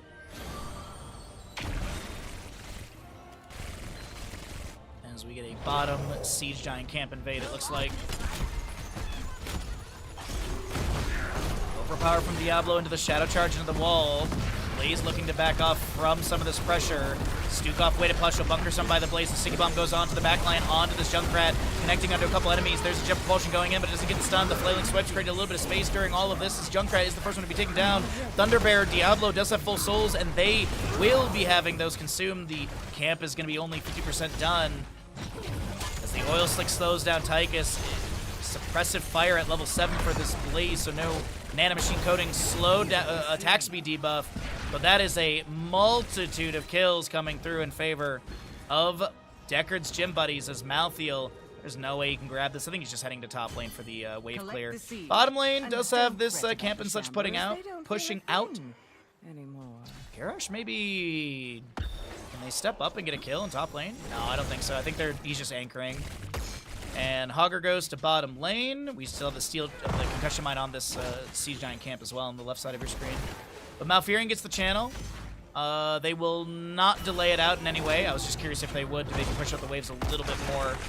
Hold on, though. Indomitable from Garrosh. He's really split from the ally team. He's trying to back away, and there will be enough zoning tools available to keep Maix alive.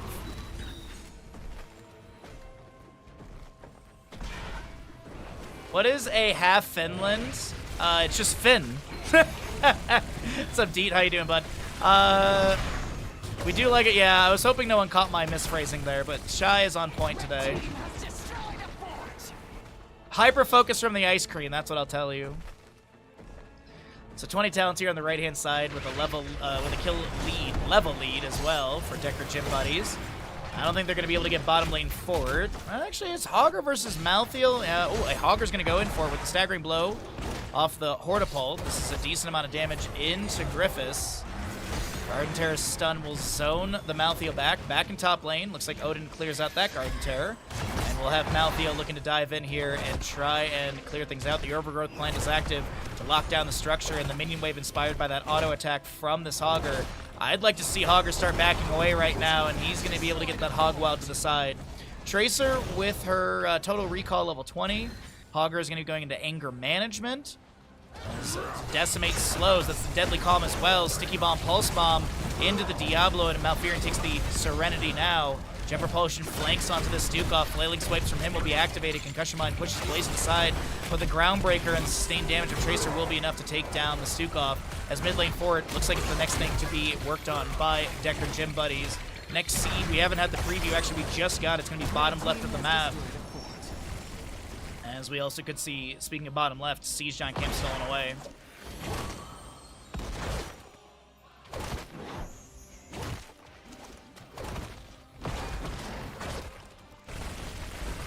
Alrighty, 20 on the left side though, Controlled Chaos. We do have that Reaper of Souls as well, so if 2 or more enemy heroes are in Tormented Souls radius, it does not decay, decay being in the duration.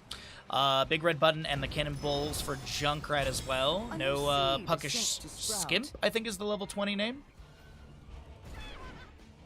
It's Puckish something, right? I think it's Skimp. Scramp, okay. Puckish Scramp.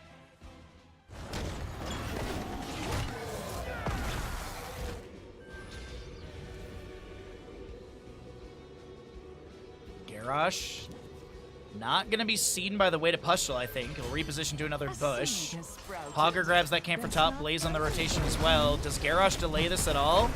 It is Garden Terror summoning if the members of Munchies can get the channel here. We do have just about every heroic available. Actually, we do completely. That's going to be your Pulse Bomb onto Malthael. Dives to the backline. That's a rocket ride from Junkrat as this Garrosh cannot get away from it quick enough. But We do have the Malfurion Tranquility Serenity active as well. Blaze coming in with the Jet Propulsion. The Hellgate inside from the Diablo trying back away. Big red button still firing out. Odin still at 60% duration. Junkrat joining back in with the allies. Hogger bouncing through a few of them as well. Big Nature's Cure from Malfurion will be activated. Sort of that beacon you see all over some of the allied bars as the top and mid waves are still pushing in against the side of Munchies, who will lose their Malthael. And as I mentioned, he went for that Reaper of Souls, so he has no buyback at level 20. Garrosh Decimate spins are coming through. Concussion Mine does not get the displacement they're hoping for. The Jet Propulsion misses as well. And it looks like with Malthael taken down for the next 40 seconds, this is going to be Decker Gym Buddies with another tribute point for Garden Terror Seed, but no summoning, as we do have that top lane and mid lane waves pushing in. They do get some siege value, and Decker Gym Buddies, they want this map 3. We'll see if they can get it, as this is a Hortipult in, staggering blow. Tychus is going to be caught up against the lamppost, the spin through as well, and Tracer will be able to take down the Tychus. Thunderbear now trying to back away. This is going to be a kill into Diablo as well. No souls for him to buy back in, as he was sitting on like, oh, he was 95? I thought he was in the 70 range. That's a bit tough.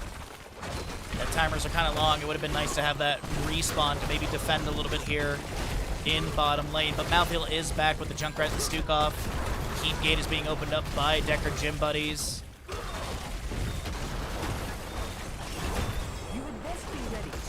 Next seed in the top right of the map. A couple grenades from Junkrat do go out as well.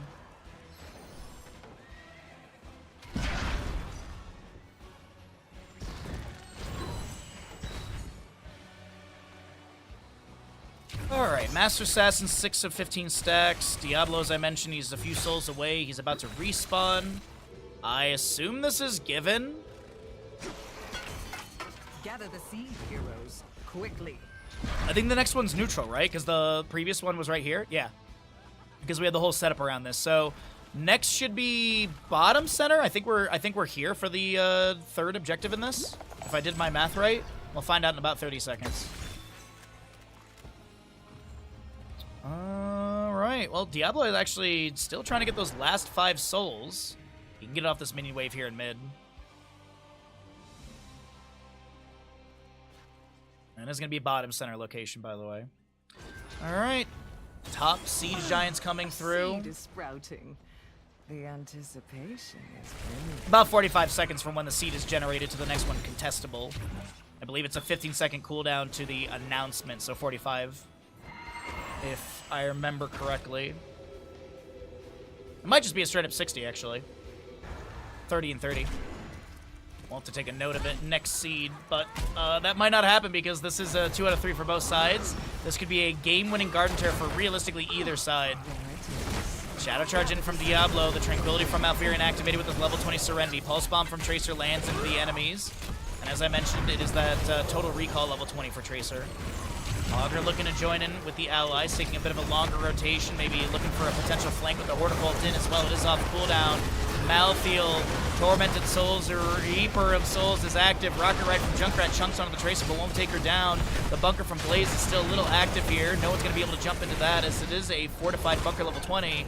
Malthael is taken down. Thunderbear has to use Hellgate to back away, as Junkrat is looking to throw down a steel trap, but Jet Propulsion lands. The spread volley from Junkrat coming through as well. That's a staggering blow up against the wall, and the easy throw Dynamite. Hogger activates Hog Wild to avoid the Chattering Teeth. Malfurion chasing with some Moonfires. Still in bottom lane, the Jet Propulsion lands onto this Diablo, as Tracer's going to be able to chase into the top right onto that Stukov. In the bottom lane, the overkill from Tychus is still active with the armor-piercing rounds and the spray and pray. Did not go for Ken do this all day.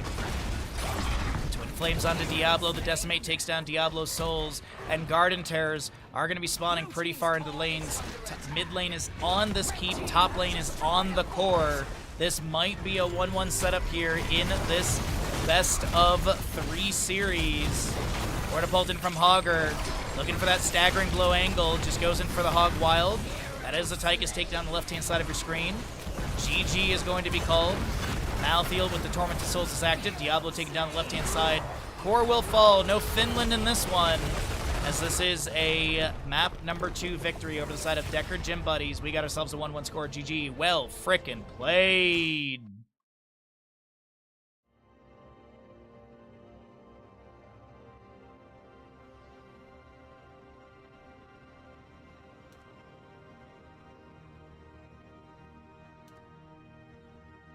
Nice. Nice, Junkrat. Nice. Man, Malfurion healing out of his mind in this game. Well done. GG's. Where am I being pinged? Let me see, okay.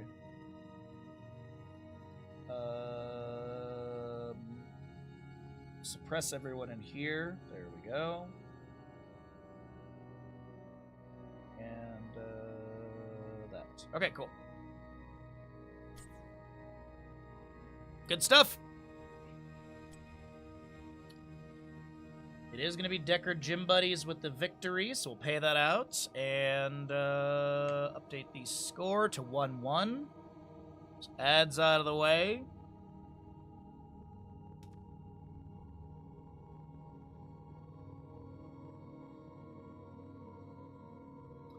Estonia, yeah, there you go.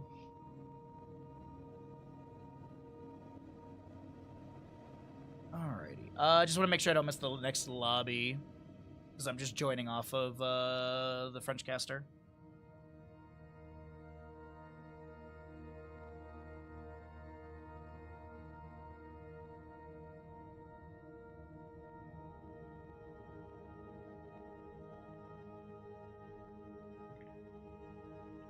Alright. Alright, that's all good. That's all set. I will... Is there like a draft lobby in this Discord? League of Legends. Here's the Storm? Doesn't look like it. Community channels. No. Okay. I was wondering if there was like a draft lobby that I could like peek my head into so I can see what's going on. X Games IRL live giveaway. Are you an IRL streamer looking to capture chaos culture of progressive X Games summer? Sacramento, June 26th to 28th. Number of Twitch partners to live stream from the action. I don't have a live stream set up. If I did, I would actually consider going down for that. I would actually consider going down. Because like I could just stay with Hostile. I could just stay with Hostile and then go to X Games. I do enjoy X Games quite a bit. X Games is a very good time.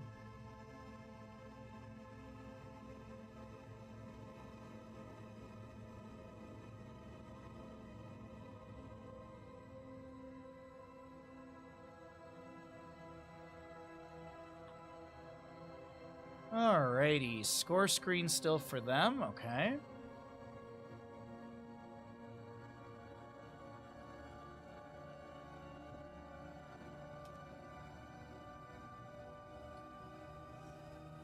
Alright, that's all good.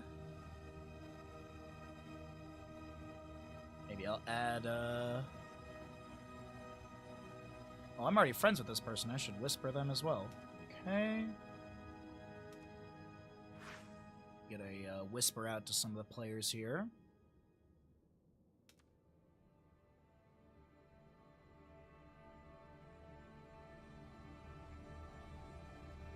All right, I'm gonna go grab some water. I'm gonna run to the bathroom, and we'll get going into the next map in just a moment. We're gonna be heading into Battlefield of Eternity, everybody. And it looks like players are staying on the same sides. Love to see it. I'll be right back, everyone. Enjoy the bandit camera and the birds while I'm gone.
Alrighty, sorry for my delay. We're ready to go. Ads are done. Twitch predictions ready to rock and roll.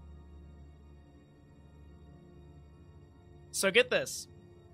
I feel like they're just doing, like, busy work. My neighbors are outside cleaning their RV. The tow-behind RV. Right now, it's pine pollen season in Tahoe. The month of June is, like, the worst month to be in Tahoe. Bugs are gigantic. Pine pollen is really bad. And it's usually a bit hot. So, everything is, like, covered in a thin layer of green dust. I will try and get a video after stream today for all of you. But literally, like, the deck outside, like, you can literally see, like, a layer of green pollen on it. So they're cleaning their RV, and I'm like, okay, like, if you're gonna drive it somewhere, sure, that makes sense, but, like, if you're towing it behind your truck, then it's just gonna get dirty again. So, like, I just don't see the point in cleaning an RV before you take it somewhere. Like, it makes sense when you come back and everything, but, like, before you go, that's kind of weird to me. Anyways, this is what old white people apparently do up in the mountains, is they clean their RV. In the middle of, like, pine pollen season, which, yeah, Anyways. There's some silliness of the day. We just have the lobby ready to go. We're just getting, there's a small delay for one of the players. Let's say they had to run to the bathroom or something like that. The ready is now being requested, and we are going to be going into this. Good luck, everyone. Spooky worm.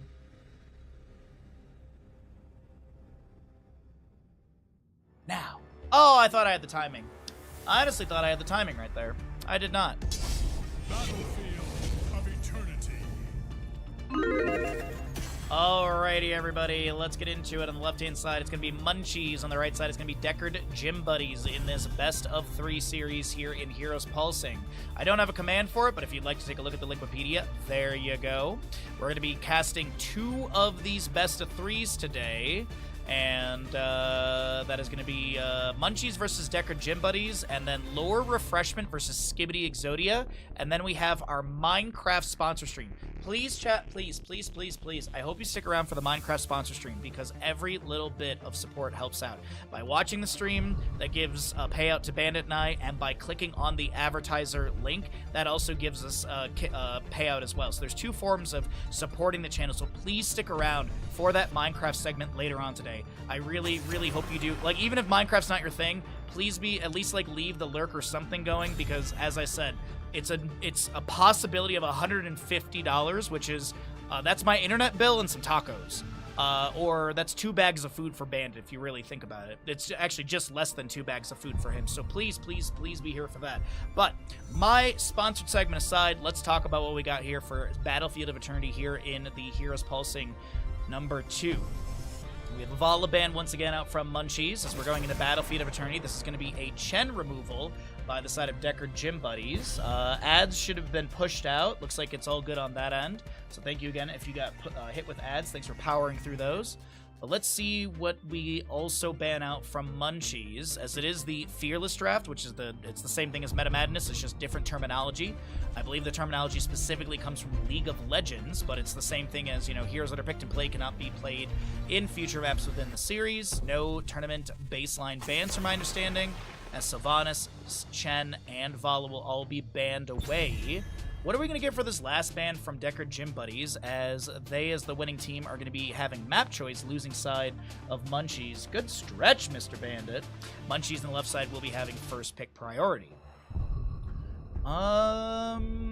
Artanis could legitimately be a ban here. I honestly could see someone prioritizing him. I do think he's pretty solid for Battlefield of Eternity with the amateur opponents. Swaps are pretty strong. Suppression Pulse is a great tool. But it looks like we'll get rid of Mal'Ganis. Don't want to deal with Felclaws, Night Rush, possible Carrion Swarm or Dark Conversion. First pick on the left-hand side, though. This realm needs a Li Ming, and we got the ball thrower. I thought I had something there. We got Li Ming's big balls in map number 3 of Battlefield. And as I said, there's 2 best of 3s today. We're in the first best 3, so we got a lot of good content for all of you before that Minecraft sponsor segment. So Li Ming is picked up here. What do they want to do into Li Ming? Do they want to consider anything to, like, dive into her? Some artillery, some sustained damage? With every death comes honor. With honor Varian with Hanzo. Varian could go Colossal Smash and reduce the armor of the Immortal, but I don't think it's as strong as grabbing a Tyrande. Tyrande Huntress Mark, I believe, is 4 seconds versus Varian's 2 second on his Colossal Smash. Granted, you could overlap them and do, 4 seconds of one, 2 seconds of the other. That could be a benefit right there, but I think it's going to be like a charge taunt. I'd love to see Tyrande for Decker Gym Buddies. I think like a charge, taunt, Tyrande, Lunar Flare, Huntress Mark, and then like a Jaina or even a Chromie would not be bad here as all. Wind Blades equal Blast Blades, Koviers? That's a point. That is a good point. Also, we have got a Twitch gamble for you. I don't know if you were here for the first map in this Best of 3 series. We did miss the first map, so the previous map was the first one we got to catch, but we do got Twitch gambles for you.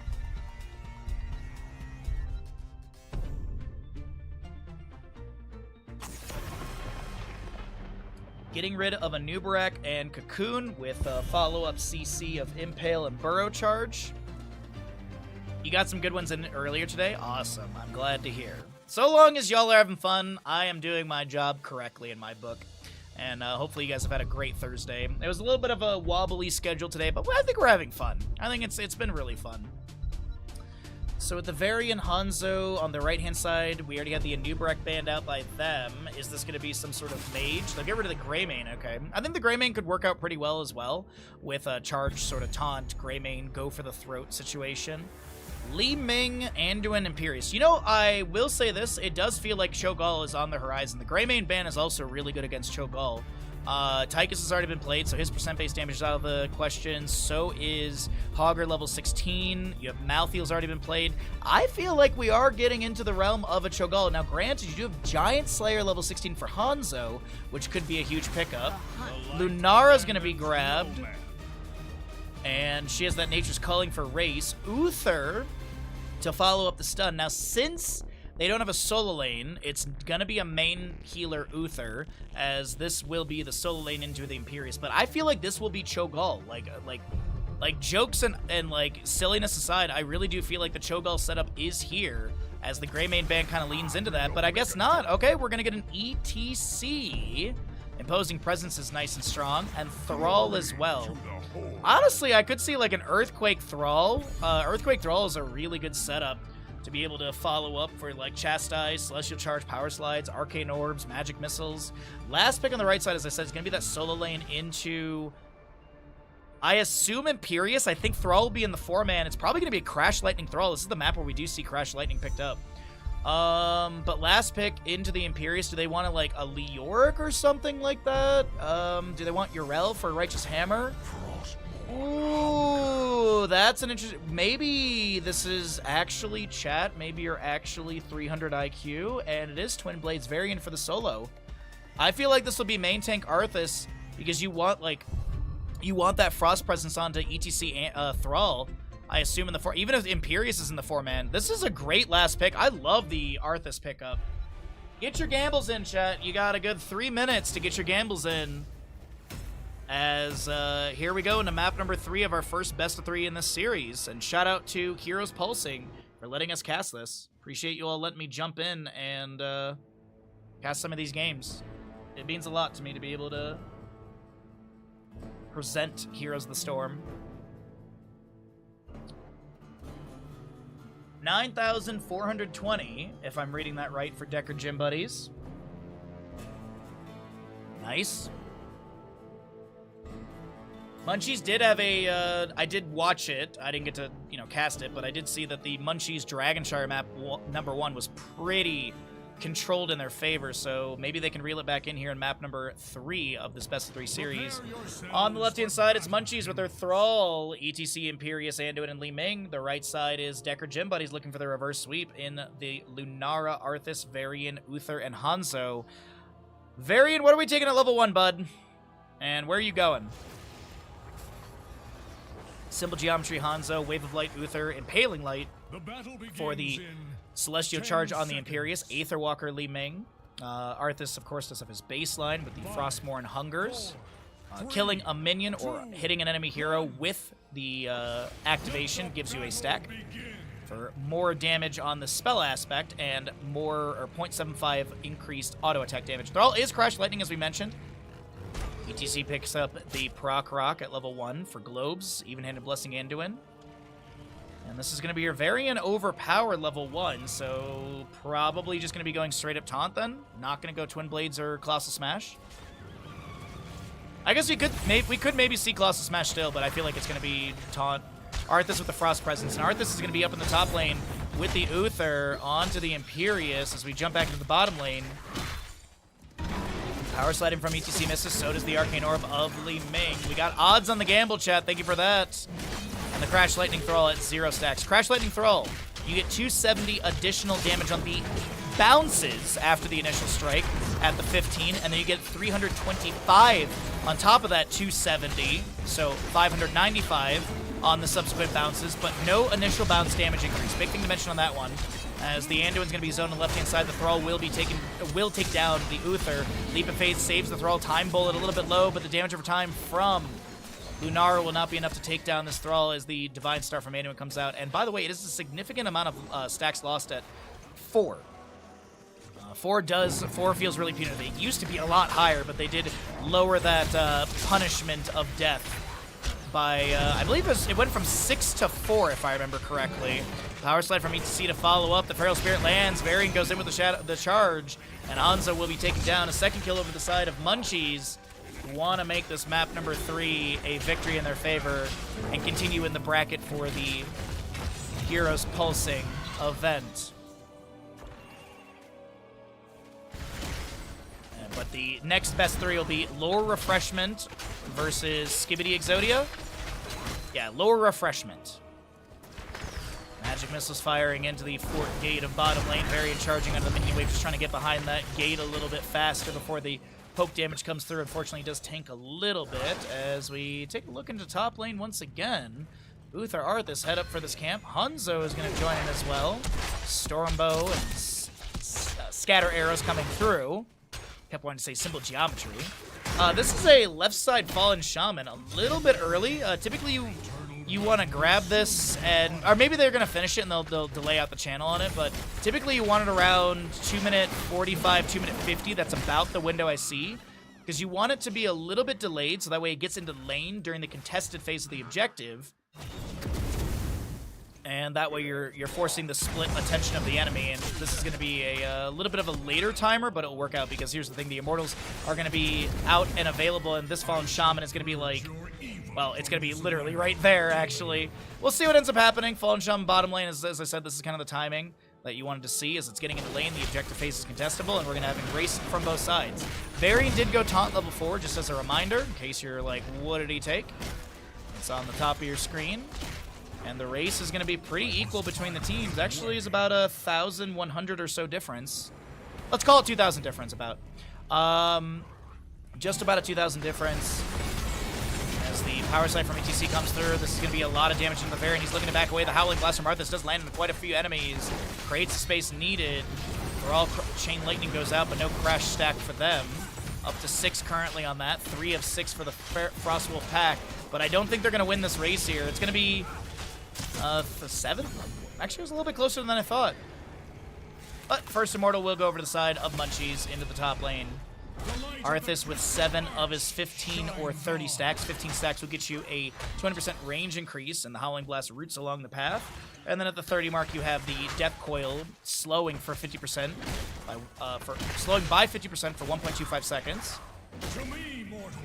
You also have the Shattered Armor level 4 move from level 13. Still works exactly the same with the minus 15 armor for 4 seconds. The Immortal is going to be moving on up. This will be Varian Overpower active as he was trying to step up as well, maybe threatening the enemies with his presence. We do have your Arthas on the left-hand side looking to get a Howling Blast. He misses on the enemies as the next Immortal is going to be around 6 minute 30 in-game time. Until then, we're going to be looking for the level 10s, I do believe. Oh, wait, no, we are way earlier than I thought. Sorry, we're just getting into level 7s, and we want to be able to see all those talents, so we won't cycle the numbers just yet. And that's going to be your Rolling Thunder for Thrall, which, honestly, not as popular as I thought once we got this Chain Lightning bounces additional time as an additional passive for that talent. Like, I really thought once we got that, it would be more prevalent than Ancestral Wrath, but maybe the Thrall players are waking up to that value? I'm not sure.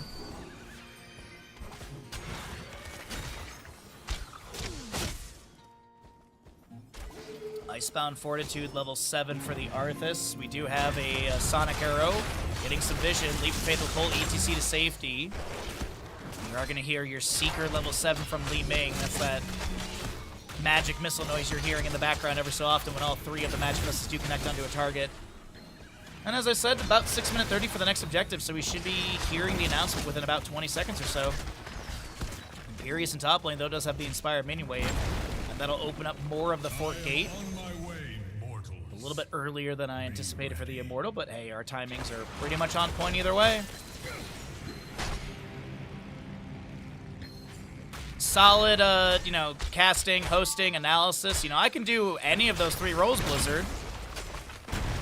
Heck, I can host and I can cast, you know? You can hire me for 2 roles. I got experience. Varian might be caught out here. Actually, no, he's going to be able to back away. Throws down a taunt and walks away as the side wall will be taken down. This is going to be having a Frost Blast going to the enemies. Howling Blast, excuse me, and the Frozen Tempest is active around this ETC as well, trying to back away the Celestial Charge onto Arthas as we do have the cleanse out from this Uther, the Hand of Protection level 7, the Feral Spear from Thrall going out, 4 of the 6 stacks for him. We do have a charge taunt from Varian, no taunt actually, 5 seconds, but damage over time from Lunara might be enough to take down Griffiths. A Flash Heal won't be enough, and that'll be a first kill to the right-hand side of Decker Gym Buddies here on Battlefield of Eternity.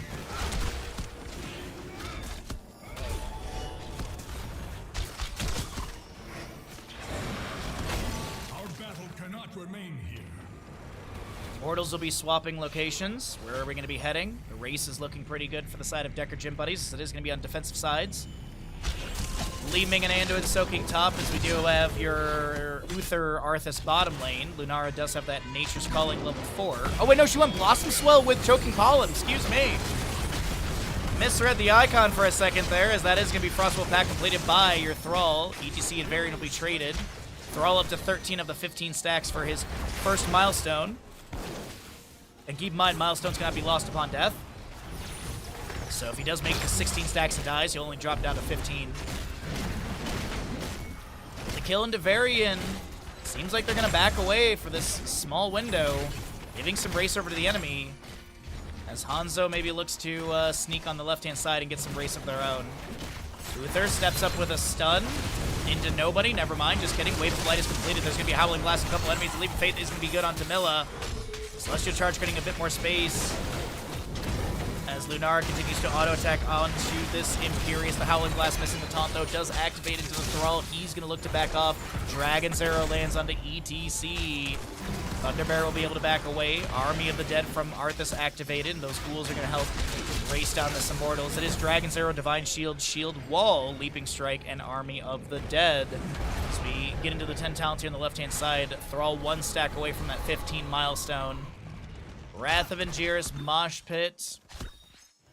As I said, I could see an Earthquake. I think it's pretty good for this map. It'll be Sundering, Light Bomb, and Wave of Force, though.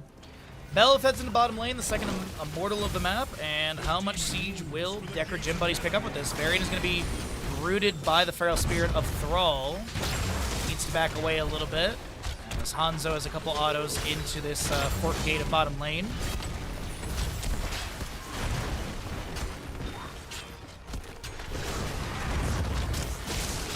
More scatters firing out. This is going to be a chastise from the Anduin as well.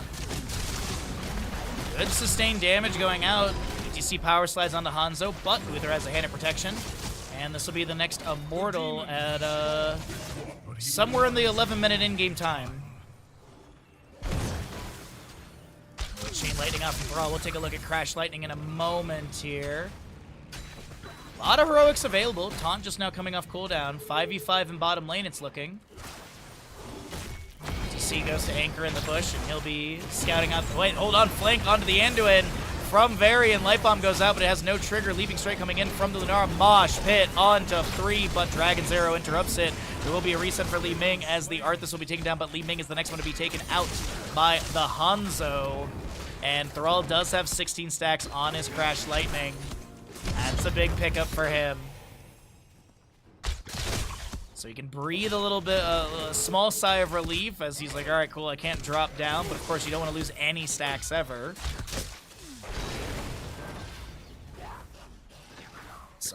have bottom camp stepping up. Thrall is maybe going to step up for a quick chain lightning hit. Does get a 17th stack.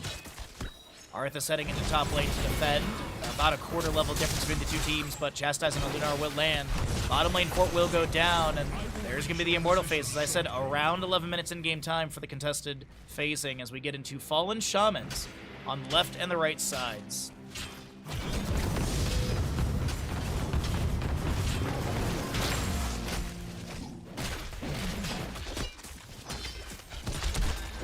16 of the 20 regeneration globes for ETC, 3 piercing light for the Anduin, 26 baseline for the Arthas, 21 of the 30 for his Frost Presence. Wave of Light and Symbol Geometry have been complete as we get into level 13s. Faster on the right side by, let's call it a quarter level. Scatter again firing out. Fallen Shaman moving in through bottom. This is going to be a Howling Blast from Arthas landing on the 3. The Dragon's Arrow landing after that as well. Time Bullet is going to be able to get a Flash Shield from the Anduin. Possible Desperate Prayer. Actually, no Desperate Prayer as it wasn't even taken.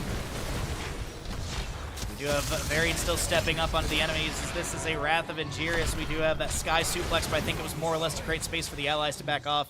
Anduin, by the way, with the Blinding Heal, or the Binding Heal, casting Flash Heal on an ally, heals Anduin for 216 currently. Fallen Shaman at bottom lane, managed by the Arthas, and it does look like another Immortal will be won by the members of Jekker Gym Buddies. This is the 3rd Immortal of the map. Actually, we're going to get into our mid-transfer. 10 seconds on the Imperial. Oh, Varian, you are very split with your team. Let's get a hand of protection from the Uther, which is a little far forward than I anticipated. But the race is going to be had by Lunara and Hanzo. Varian anchoring a little bit on the left side. No one saw that savage spin of the Immortal. No. Ooh, Feral Spirit, Shield Wall to deny some of the burst. Hammer of Justice onto ETC. Arthas did clear out the bottom lane.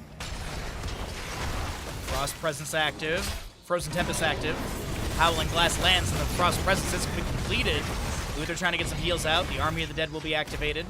Thrall hit with that Mortal Strike, level 13 of Varian. Dragon's Arrow lands on a couple enemies. This is 24 stacks for the Thrall on that Crashed Lightning. Crash. No ED. Wisp in the bush from Lunara, by the way, to Sentinel Wisp, which is providing tons of vision. But hold on, ETC is going to scout that out finally. I was going to show how much vision, but I didn't have a vision tool set up quick enough. Scatter continues poke here and there from Hanzo. As I mentioned, a Simple Geometry has been completed. Power side from ETC. Lunara gets a Divine Shield Sheet. Leaping strikes inside to back away. Light Bomb landing into the Arthas. The Army of the Dead activated once again. ETC will be taken down. Savage Spin from the Immortal might have pushed Varian up against the wall. There's going to be a ton of damage onto the Hanzo. Sonic Arrow gets vision. The Howling Blast misses Celestial Charge over the wall, and this is Imperius able to back off just fine with the rest of the allies. Only losing ETC, but they will lose this next Immortal, which is going to be heading into the top lane. Can Arthas tag this in, the Impaler camp in time? No. Camps do despawn on Battlefield of Eternity when the Immortal is won by a team. 26 stacks for the Thrall, though. A level and a quarter lead is here. Varian charges onto Li Ming, but does not activate Taunt. Shield Wall, and then it just backs off. The demon approaches the gates of heaven.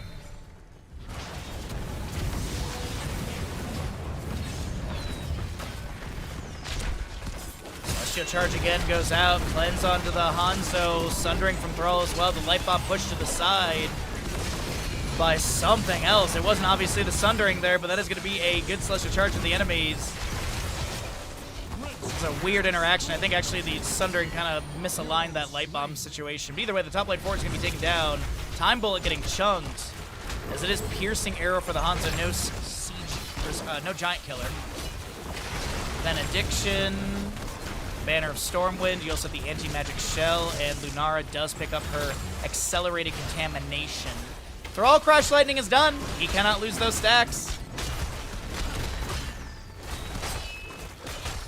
But it is more than a 2-level lead. Getting level 16 is huge. Like 16 could literally turn the tide of this game with just the Thrall. With Crash Lightning being done, Thunderstorm damage is absolutely massive. And ATC is 1 globe away from Proc Rock for a little extra heal to the allies. Gets it off this wave here. Alrighty, next Immortal is around 17 minutes in game time, possibly earlier in the 16-minute area, but until then. Fine Star, two-level lead, but it's, can they get 16 before the next Immortal? I think it might be doable. Waves are crashing in kind of quickly. A lot of things are being pushed up. What's up, LaFasia? Good to see you today. Happy Thursday to you, my friend. Hopefully the week has been treating you pretty decently.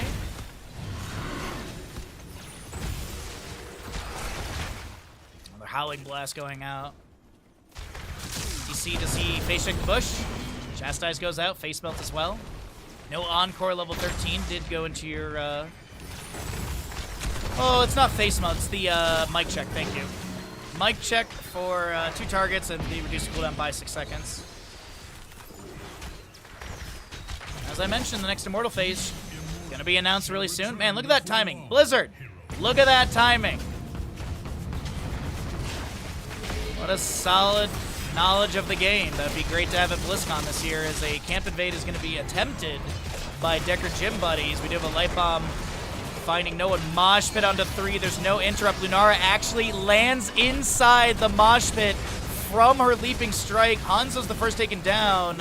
And Imperius will be traded. The Fallen Shaman is still not being granted to either side as Li Ming tries to push Insomnia back with a wave of 4s.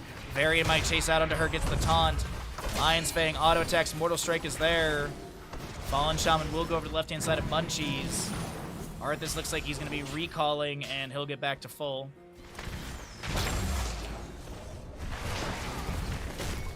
I feel like Timmy Turner's dad of, like, this is where I would put all my Blizzard BlizzCon invitations if I had one.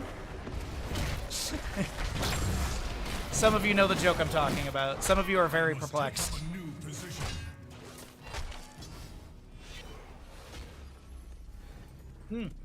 That actually might be a good meme tweet at Blizzard. Now that I think about it, that actually might be the perfect meme tweet at them. This is going to be a charge from Varian onto the ETC. We also have a Light Bomb coming up from Anduin. ETC taken down, Dragon Zero lands, and that'll be a Li Ming takedown afterwards. Thrall chased into as well. He did not go Thunderstorm level 16, which is actually a bit perplexing to me with Crash Lightning, but I don't think it's going to matter. I think the members of Decker Gym Buddies are going to have the reverse sweep in this best of 3 series.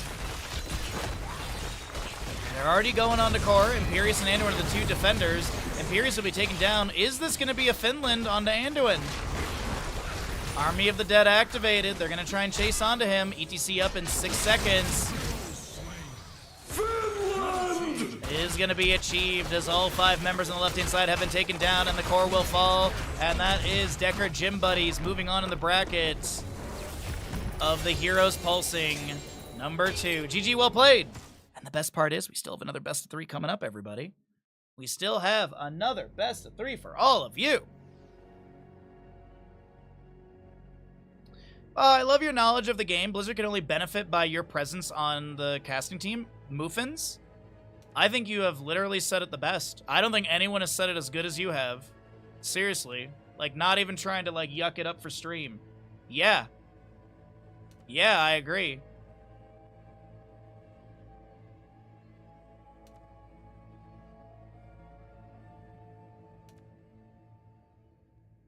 That was really kind of you. Thank you for the really nice words. It really does mean a lot. Decker Gym Buddies. They will be victorious in this map, and let's get set up for our next best of 3. And then after the next best of 3, we are going to be having our sponsor stream. Sponsor stream is going to be coming up next, so please, please, please do stick around for the sponsor stream.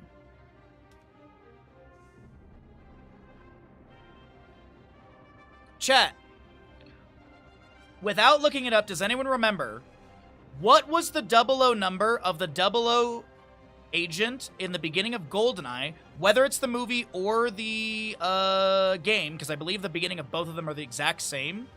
What is the 00? It's 006. Okay, We were talking about it in Discord, and Buffalo Chicken Guy got 009 on their Costco order, so I was like, isn't that the one that, like, betrays Bond? But it's 006. Because, like, isn't it his, like, mentor or something like that? Where, like, they, like, fake their death or something, and then they come back later as, like, they're, like, part of the bad guys or something? I need to rewatch GoldenEye. That movie is one of my favorite Bond movies, and I think all the Bond movies are still on Netflix. At one point, I was kind of working through the Bond movies, and then I think I hit some of the stinkers that I don't care for. Because there are a couple stinkers in the Bond movies. Let's see. Netflix. Does Netflix have the Bond movies? Let's see. Bond. Bonding. Maybe 007. Did they all get removed? Maybe James Bond? I think all the Bond movies are no longer on. They were on there for like 2 months, I guess, and then they're all gone. First Light has 009 in it. I have not seen that one. There's I haven't seen Skyfall or no, the First Light is the new game, right? That's the new game. You started with Bond. That was your first Bond film. It was a fake to death, but it was a partner situation, not a mentor. Okay. Thank you. I appreciate that. Scores need to get updated, and as I said, we got Lore Refreshment versus Skibbity Exodia coming up next.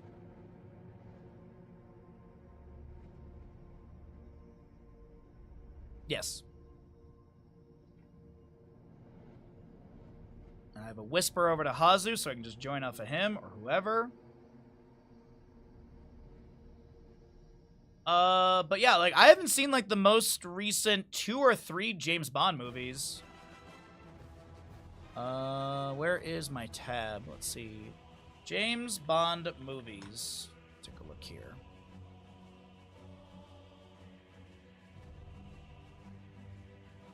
Because, yeah, like, Inner Majesty's Secret Service is a bit of a stinker, but it's got some good lore to it. It's the only Bond movie where you get to, like, really see Bond in, like, love and stuff. And then Moonraker has nothing to do with actual space. The Man with the Golden Gun is good, but it's slow. Oh my god, is it slow? I think The Spy Who Loved Me is the one that's a bit of a stinker for me, I think. I know, like, Man with the Golden Gun's alright. Spy Who Loved Me, I think, is in between that, which is, like, eh. Moonraker's eh as well. The coolest part about it is, like, Jaws, I think. I don't remember being, like, crazy about Octopussy. I really don't remember that one being amazing. Never Say Never Again. I don't recall that one being good. View to a Kill is always solid. The Living Daylights I don't remember. I don't remember License to Kill, and then you have GoldenEye, Tomorrow Never Dies. Like, Brosnan was one of my first Bonds. I definitely saw Bond movies beforehand, but, like, my first Bond movie in a theater was GoldenEye. And then I saw Tomorrow Never Dies, and then my dad and I saw World Is Not Enough together, because that's the one where he drives the hover boat in the beginning. And then I saw Casino Royale, I saw Quantum Solace, and then I stopped watching Bond films because I did not like Quantum of Solace. I didn't see Skyfall, Spectre, or No Time to Die. I haven't seen any of those, so I haven't seen the last 3 Bond movies. But Quantum of Solace, I really didn't care for. It really wasn't my jam.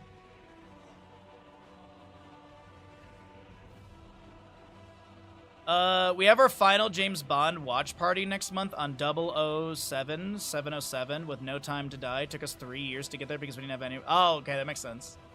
Oh, there's so many Bond movies. There's like 20 to 30 almost now. I remember there was a guy I worked with at a summer camp, and he was from the United Kingdom, and he got an argument with me about James Bond movies.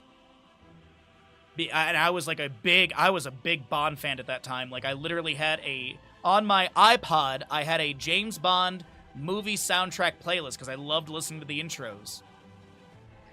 And this guy got an argument with me. His counterpoint to him being right and me being wrong is, I'm from the United Kingdom. And I told him, that doesn't mean anything.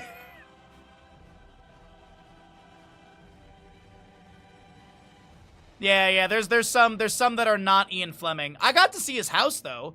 I got to see the Ian Fleming house in Jamaica.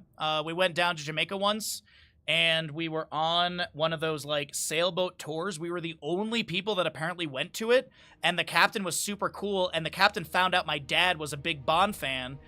This is before I was super big into Bond. And so the captain was like, we're going to go out of our way because we can literally show you the James Bond Ian Fleming house where he wrote a bunch of his books and stuff. My dad literally, like, I think my dad to this day, like, cherishes that moment. He's like, yes. Because I don't think the boat originally went near it or close to it. I think it was, like, close enough where they could point at, like, a cliff and be like, that's the Ian Fleming house. But we went, like, up to it almost. Dragonshire. Yeah, it was, that is one of those, like, core memories, with my parents, like going to Cedar Point with my dad every summer and having that sort of father-son thing. It's not capitalized, but just for continuity, I'm gonna capitalize Skibidi Exodia's name. We ran ads, we did? Okay, good. Players are on the correct sides. Alrighty, let's get into it, everybody. Welcome, everyone, into our second of 3 best of 3s. On the left-hand side, it is going to be Lore Refreshment, and on the right side is Skibidi Exodia. This is the fearless draft style, meaning same thing as Meta Madness. Heroes can only be picked and played as once. It's just utilizing the League of Legends terminology, which fearless draft is, I believe, where that originates from. But it is going to be Lore Refreshment on the left side, Skibidi Exodia on the right side. You all know Skibidi Exodia from the current Nations Cup. I believe there is, or not Nations Cup, sorry, from the current Bounty Cup. I do believe that there is a substitute in Skog. I might be wrong in that. Let me just take a quick peek here. No, Skog is on the main roster, so it looks like this is the main roster on the right-hand side. I no longer have memories of your parents. I just have replaced them with Baja. Oh, well, I appreciate that. No way! I don't believe it! Me too. Zig, what's up, bud? Rob Dog, good to see you as well. Welcome on in, everyone. We are here ready to go into our second of 2 best of 3s. After this series, we have our Minecraft sponsor stream. Please, please, please, please, please do stick around for the Minecraft sponsor stream. Every little bit of support is appreciated because your viewership and clicking on the ad or the little link that will pop up in the channel overlay will give Bandit and I kickbacks. So please, if you'd like to help give money by watching Minecraft for an hour, please do consider it.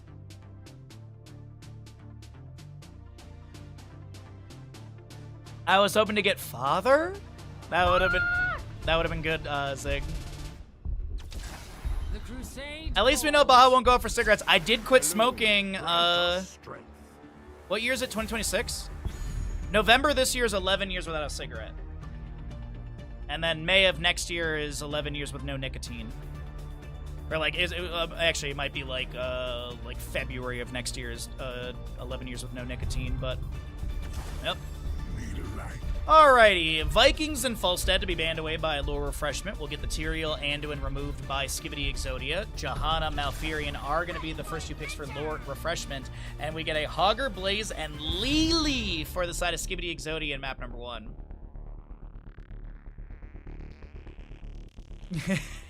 Make jokes about going for cigarettes now. Oh, that's funny. What are we gonna get ban-wise here? We have a Hogger, Blaze, Lily for Dragonshire. I guess maybe like a Dino Assassin, like a Tracer or something. I could definitely see a Dino priority ban. Sylvanas is not a bad removal as well. Definitely think she can be a nuisance on the map. Well, next 2 picks, though, with Malfurion and Johanna, they could see a possible Mage priority ban. Innervate with any Mage for basic ability cooldowns and mono return is nice. Gul'dan solid, Kael'thas, Jaina, all good options. What are we gonna get, though? We'll get Maev removal, so they don't want to deal with Umbral Bind and pulls and stuff. Okay. Alrighty, let's go ahead and take a look and see what we have here for the follow-up picks for Lore Refreshment. As they're going to be leaning into what? That's really... I don't know what they want to do here. They've got the Blind of Johanna. They could double down on double blinds, and they could go into Cassia and hyper carry with that, and then pick up their solo lane here, and then flex the last pick. So grab Junkrat. They've got good displacement with that. Diva's not a bad pickup either, as her solo lane can be pretty strong. Whoa! Is this going to be 4 Bruisers and a Lily? Or is it going to be 3 Bruisers, Lily, and then a hyper carry? I feel like it's going to be the latter. I feel like this will be a hyper carry Dino character like a Cassia, Tracer. They do have a blind with a Johanna. Maybe not. Maybe like something slower like a Jaina for that burst. Tychus, okay. Because I was thinking with like Staggering Blow, Jet Propulsion, Celestial Charge. These are all really good setups for Jaina burst, and it's a bit of a slower playstyle, but I think it could work out well with their draft. Left-hand side, last pick with the Junkrat and stuff. Ready to roll out.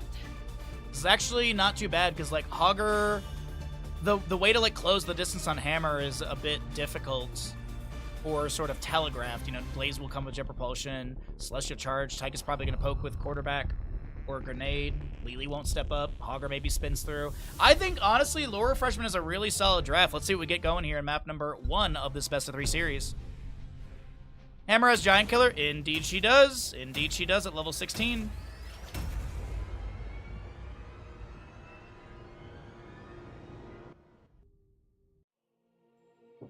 All right. Cup of tea is done. Grab my glass of water. And let's get into this. Nice big gambles, everybody.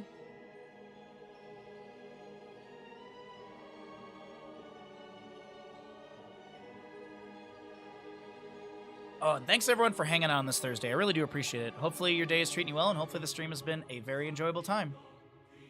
I definitely don't hate the lower refreshment draft. Yeah, I actually like this a ton. I don't know how it's gonna unfold. I feel like there's not enough damage, and I don't mean the meme, but I just feel like Skibidi Exodia just does not have enough damage in this game. We're gonna find out though. Lower refreshment on the left-hand side: Johanna, Diva, Malfurion, Junkrat, Sergeant Hammer. Right side: Skibidi Exodia with your Tychus, Imperius, Hogger, Lily, and Blaze. Lily gonna pick up the Serpent Sidekick level 1. Alright, not gonna be going for any Eager Adventurer level 1. Zealous Glare, Johanna, we're looking at your Full Metal Diva. This is your Emerald Dreams Malfurion, extra wound timers for Junkrat, and you have your Advanced Artillery Hammer with the Solarian Flare level 1 consuming flame. You do pick up your Neural Stim Pack for Blaze. That's an interesting one. We have been seeing this pick up here and there. Gain 40 mana and cause basic ability cooldowns to recharge 100% faster for 5 seconds. On the prowl for Hogger and Tychus, does he press the advantage to try and get that extra range? Is he going quarterback? Is he dashing? Well, we all know Tychus is dashing, let's be honest. Celestial Charge landed on Malfurion. Patapon trying to back away. Tychus does go for the press the advantage, which is going to be a 1 range increase, making him have a 5.5 range. He could go into Can Do This All Day level 20, which will give him a bit more range.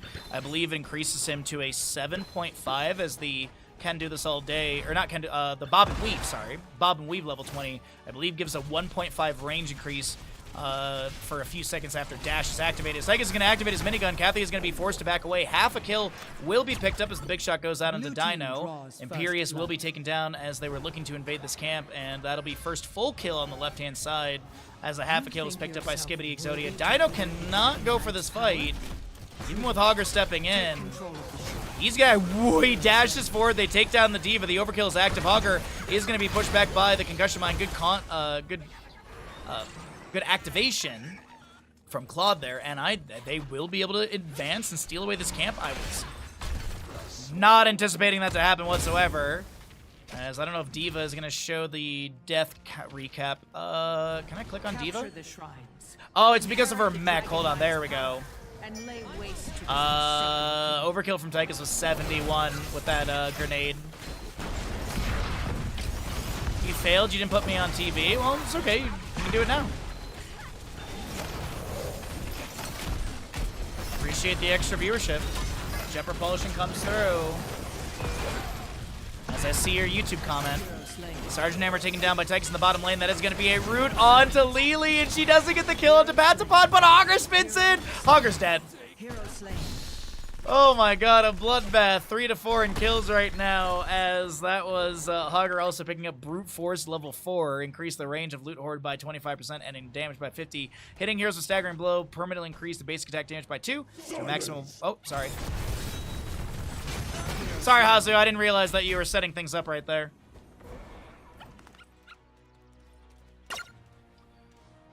Oh no, not again, not again, not like this. No, not like this. Blessed be the bush trap. Nice job, chest looter. Kathy's gonna try and back away. Will they activate Mecha Explosion? Defense Matrix is there. Hogger spins in. That's gonna be Mecha Explosion. Do they just eat the damage to try and get the kill into Kathy? It is gonna be nuclear option level 4 as well for the Diva. As we are setting up another, okay, they're not gonna get a third one. And it does not look like your Imperius will be able to step into the Sergeant Hammer. Lily, rooted with the Emerald Dreams. Condemn pulls her back in. Hunter Orc is trying to back away. The Chattering Teeth are going to go out into the Hogger, I do believe. Loot Horde Staggering Blow, up to 50 stacks of the 150 on the Brute Force as we do have that Garbage Fire level 7. No Bones to Gnaw level 1, which sometimes gets picked up with all of this.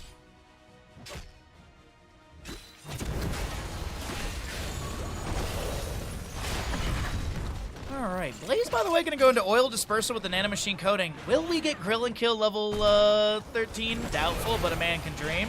Another Condemn from Johanna, gets the triple hit. No sub done for her, but Tychus minigun is active. Grenade goes out, and Dino has the damage needed for this kill. As a few more tower shots are going to fire out. Hazu looking for maybe an angle to follow up the Jet Propulsion with a Celestial Charge. Beautiful cleanse from Lily with the good to go to mitigate the Concussion Mine displacement over the wall. And we still have contest over the first objective. No one has gotten the first Dragonite yet. Diva Mech will be lost in top lane. Tychus Overkill is active.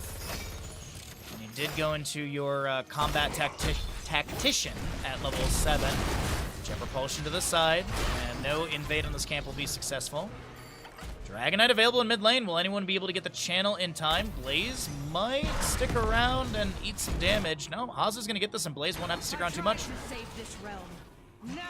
Oil Slick to slow down the wave. We do have the Dragonite heading into the top lane. Hogger's able to bounce away with 200 HP. The Shield Glare from Johanna won't be coming through. The big shot is not going to be enough either. Lily has some drinks for Blood Cool, as Junkrat will be kicked away by the Savage Charge. Might use a Concussion Mine just to get back in this a little bit faster. Blaze soaking bottom, Hammer soaking mid. Top lane fort will go down. A level lead to the right-hand side of Skibidi Exodia, as they have a 3-level lead. Hogger bounce is a little risky here. Minus 40 armor. Top lane fort has been taken down. Passive experience gain, periodic catapult pressure. Sergeant Hammer, or not Sergeant Hammer, sorry, Diva kicked into the Blaze over there. Leaving that Sergeant Hammer on the bottom lane as she continues to soak freely. Hazu and the Dragonite will back away. Draken Laser Drill, Wrath of Angiris, the Hortipult. That is going to be Water Dragon for Lily, as well as the Bunker for Blaze. Mecha Explosion picked up by the Wrath of Angiris, as Lily is going to try and assist Tychus. This is Hogger and Tychus and Lily all taken down the left-hand side. Water Dragon, the goggles, they do nothing. Master Dwarf on the Hammer is going to look to push up the wave a little bit into this fort gate.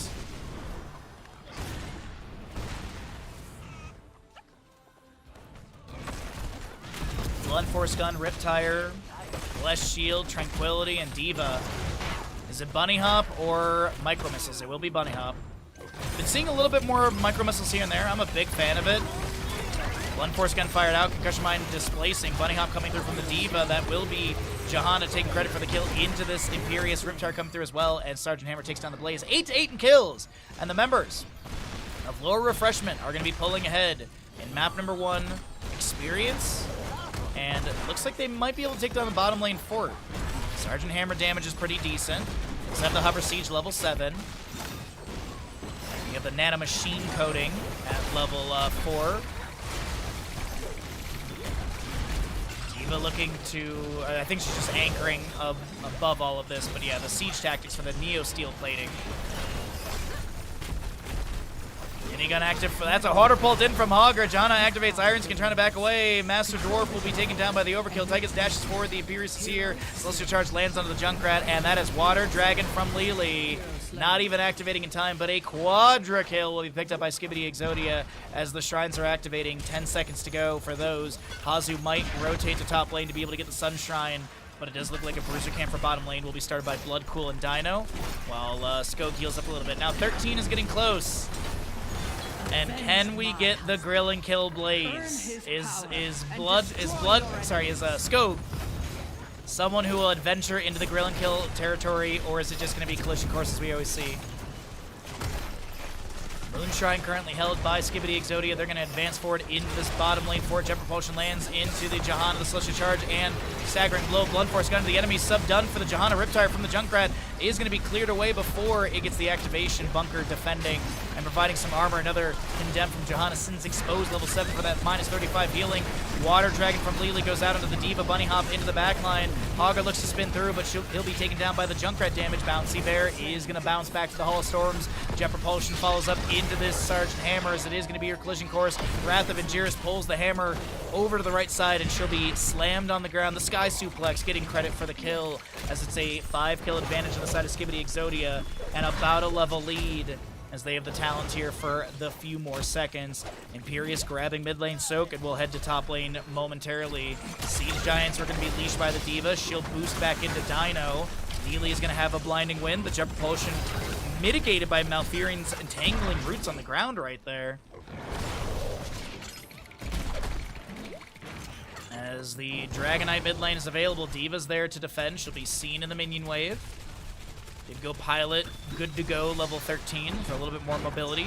That's a great jump onto this Lily Blunt Force Gun off after a Blessed Shield. The Water Dragon will activate as well. Iron Skin from Johanna. Riptire is available for Junkrat. He will pop that right here, looking to chase onto the enemies. This won't take anyone down, but it will chunk onto health bars, and it does get down the sidewall. Diva still delaying things out of mid as Hazu and Kathy have a bit of a 1v1 going on. Johanna, though, trying to back away from the Tychus. This is going to be Lily dashing forward from Tychus, and we'll be able to get the setup for that kill into Johanna. Celestial Charge missing onto your Diva as well.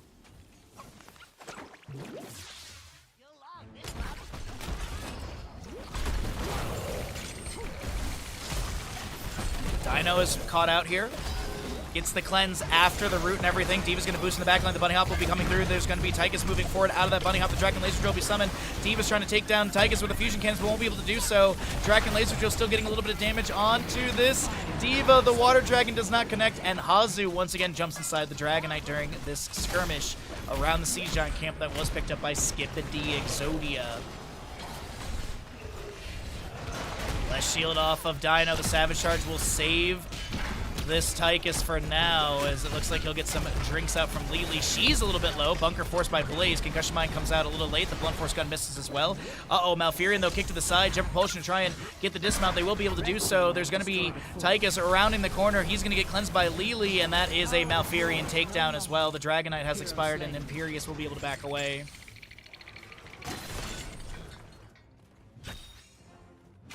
Oh, I hope so for you, Lard. I'm sorry to hear that, bud. Portapult in from Hogger in the bottom lane. They will take down Sergeant Hammer.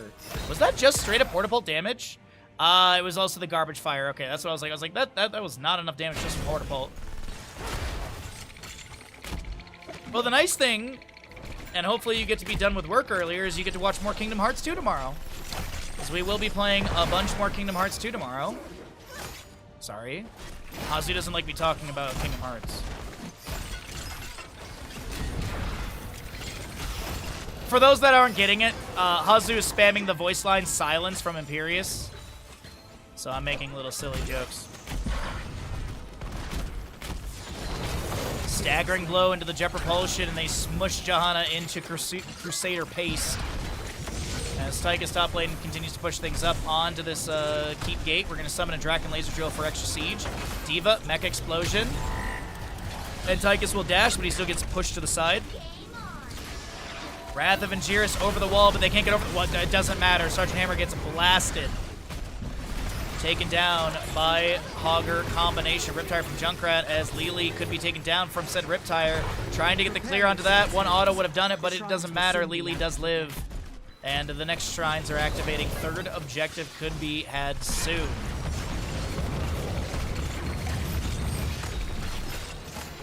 Twin Flames fire out. Lily trying to back away. Staggering blow from Hogger misses into a stun. That's a lot of damage off that Blessed Shield, and Blaze will be split to the side. He'll be shot by the towers, and Junkrat. Tychus and Blaze taken down. It's a 31-kill game, a 9-kill difference, but maybe it's an 8-kill difference after this Hogger does get taken down. Blunt Force Gun fired from the Hall of Storms. Won't be able to connect onto anyone. Neither team has 20 talents here. It still is a 2-level lead on the right-hand side. But maybe, just maybe, a Dragonite can be grabbed by the members of Lower Refreshment, and they will be able to take down some structures, getting some passive experience gain, structure gain. Maybe they find a kill into Hogger right here. Concussion Mine won't be triggered. Hortipult back into the enemies. Imperius is going to Valorous Pursuit level 16 teleport into Bouncy Bear. A lot of blue health bars are low here, and Patapon is trying to back away. Diva maybe looking to create some space as Shahana, Bouncy Bear on the right side, will be hit with a Celestial Charge, and that'll be Imperius getting credit for the kill.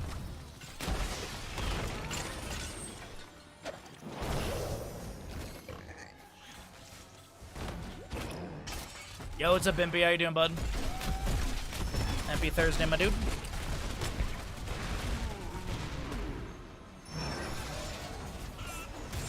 Celestial Charge lands onto the Sergeant Hammer.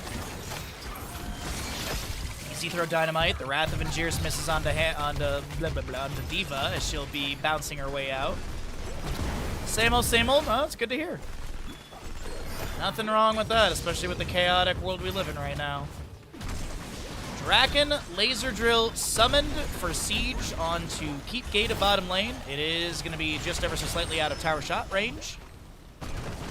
Will be taken down by some of the poke damage of Hammer and Junkrat.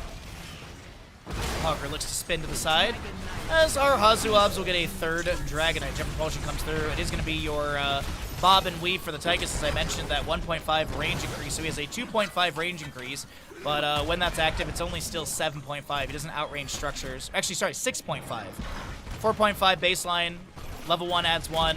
Level 20 adds another 1.5, so 6.5. But no focusing diodes, which I'm a very big fan of. We do have the Impervious, No Control, Double Dragon, and Fortified Bunker. Oh, Big Scary Duck would be happy about that Double Dragon as the Blunt Force Gun fires out. That is going to be a Diva Mech Explosion, getting the activation of Nuclear Option level 4. We do have Diva Mech being taken down. Grenade out from Tychus. Afterwards, the Dragonite still working on this keep, as we do have a few more keep shots onto Skog, zoning them back. And this is going to be your bottom lane keep and Dragonite expiring. But Hortipult in from Hogger. He's not going to be going Secret Stash level 20, as I mentioned that. No Control. He is full on Rage if he really wants to go for the No Control activation, but I don't think they really want to go for that. Actually, Hortipult and Diva gets taken down. Imperious, will actually activate the Impervious. He's going to get Wrath of Angiers activation onto the Junkrat. Jet Propulsion follows that up, and the total mayhem of Junkrat will not be able to take anyone down in the trade. Sergeant Hammer pushes back Lily, but the Water Dragon does land. Is there a second dragon? Boom, baby! Master Dwarf is low. The No Control from Hogger is going to set up that kill, and this is going to be Patapon, the only defender. Are we going to be seeing the members of Skibidi Exodia send? Yes. Finland! Will we see Skibidi Exodia send Lower Refreshment to Finland? Absolutely. It's everyone's favorite Northern European country. Core is falling. Dino's working on this mid lane keep, so the wave pushes in. And this is going to be a quick ending now that all 5 are dead. And keep is taken down. Hogger is inside the core right now. So he'll be stunned by Diva Bunny Hop. Pushed out of the core now. And that'll be no further kills. Diva lives. I guess they do take down the mech, but GG, well played. That is Skibidi Exodia with map number 1 in our final best of 3 of the day. And as a reminder, I'm going to keep bringing this up. We do have a sponsored stream immediately after this best of 3. We will not be done streaming when this is over. We are going to be getting into the sponsored Minecraft segment after this best of 3. So please do stick around for that. Your viewership, your lurking, clicking on the ad interaction that is going to be on the channel skin, all of that helps us get a larger payout. So that way we can pay some bills and buy some tacos. So yes, the max payout is over $150. And the last time we did this, we got $90-something. So every little bit is super duper appreciated. Please help us be able to get a higher payout for that one. Honestly, it's kind of more of the same. It's, find lava and, burn down my house again. That's kind of the little goal. Unless there's a different goal that, people are looking for. That's what I was thinking is, just try and find lava and try and burn down my house again. It did take us about an hour to find lava, make a bucket, all that good stuff, so, yeah. I definitely, that's what I'm leaning for. Dig straight down. I mean, we're approaching it with some form of logic. We're not just gonna, because we have to be able to get back to our house, which we're putting on the surface. So We're kind of making it a little, you know, we're giving us something to do for the hour of that.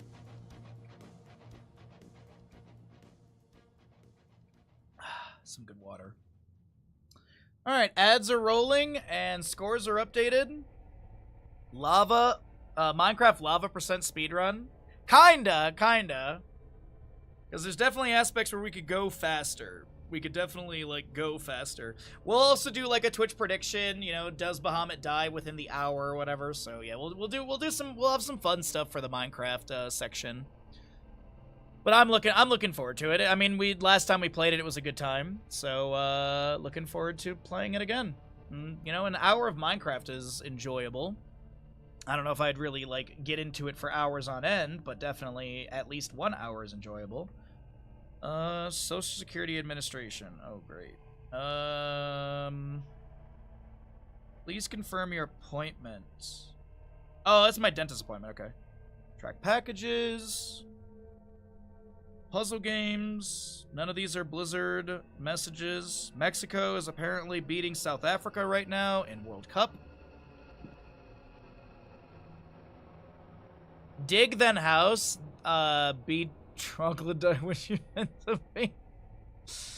We need a Minecraft house with some buttresses. Ooh, we could do that. We could absolutely build some buttresses. Alright, we're just waiting for the lobby to get going for the next map, and looks like Hazu does have that. Alrighty. Oh, are we seriously going to Warhead Junction? Oh my god, where's Crushinator? Where is Crushinator? We're going to Warhead Junction, everybody. I'm happy about that. I'm gonna be honest. I'm really happy about that. I have not seen Warhead Junction in so long. Like, maybe one of the series from, the group, the off-season Tournament of Heroes Lounge. Maybe we saw it once there, maybe twice, but yeah.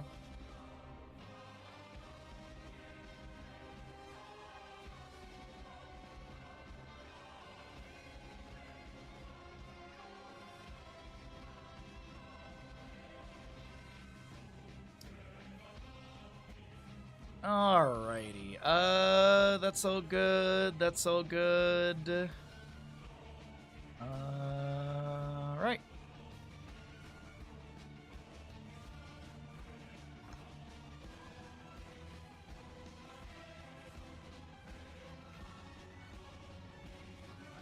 I am excited for more Kingdom Hearts though tomorrow. Story's been pretty interesting. It makes relative sense. Maleficent's back and trying to make the world darkness and stuff. That's the short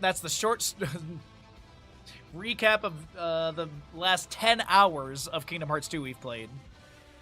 Maleficent's back and she's trying to make the world dark again, and we're trying to make the world light. And find King Mickey, even though Mickey keeps showing up randomly. Nailed the entire story, that's it, nothing more. Yeah, nailed it, yep. Absolutely nailed it. I was, by the way, Lard, I was looking at the votes for, like, what we do next in D&D, and I was like, man, there's not a lot of votes, and I realized, oh, right, yeah, you and Torium aren't voting anymore, so that would make sense. I was like, man, why? Like, we're waiting on so many votes, I feel, but it's also, I think a lot of people have different ideas of what they wanted to do, but,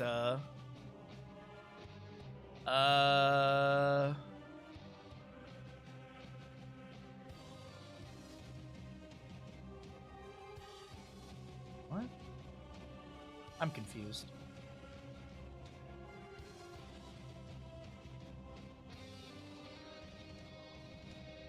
Alrighty, readies are out from players, and we will get going into map number 2 of this best of 3.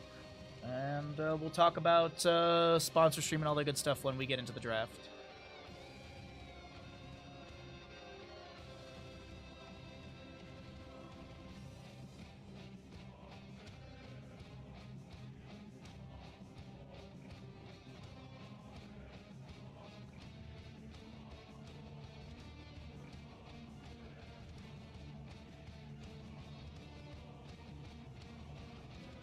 I don't know what they're talking about in draft. Anyways, Warhead Junction.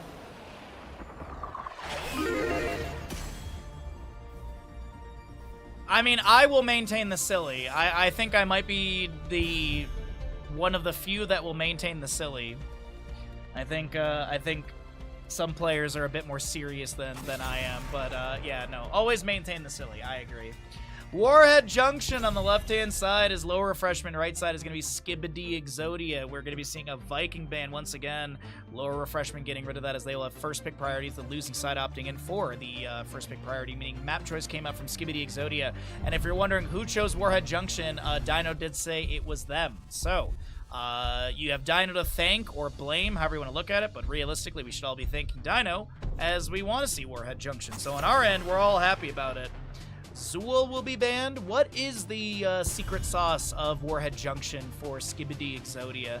Obviously no Vikings. Abathur will be removed as well. That's a bit of a bummer, I'm not going to lie. I was kind of hoping we'd see Abathur. I just wasn't going to say anything.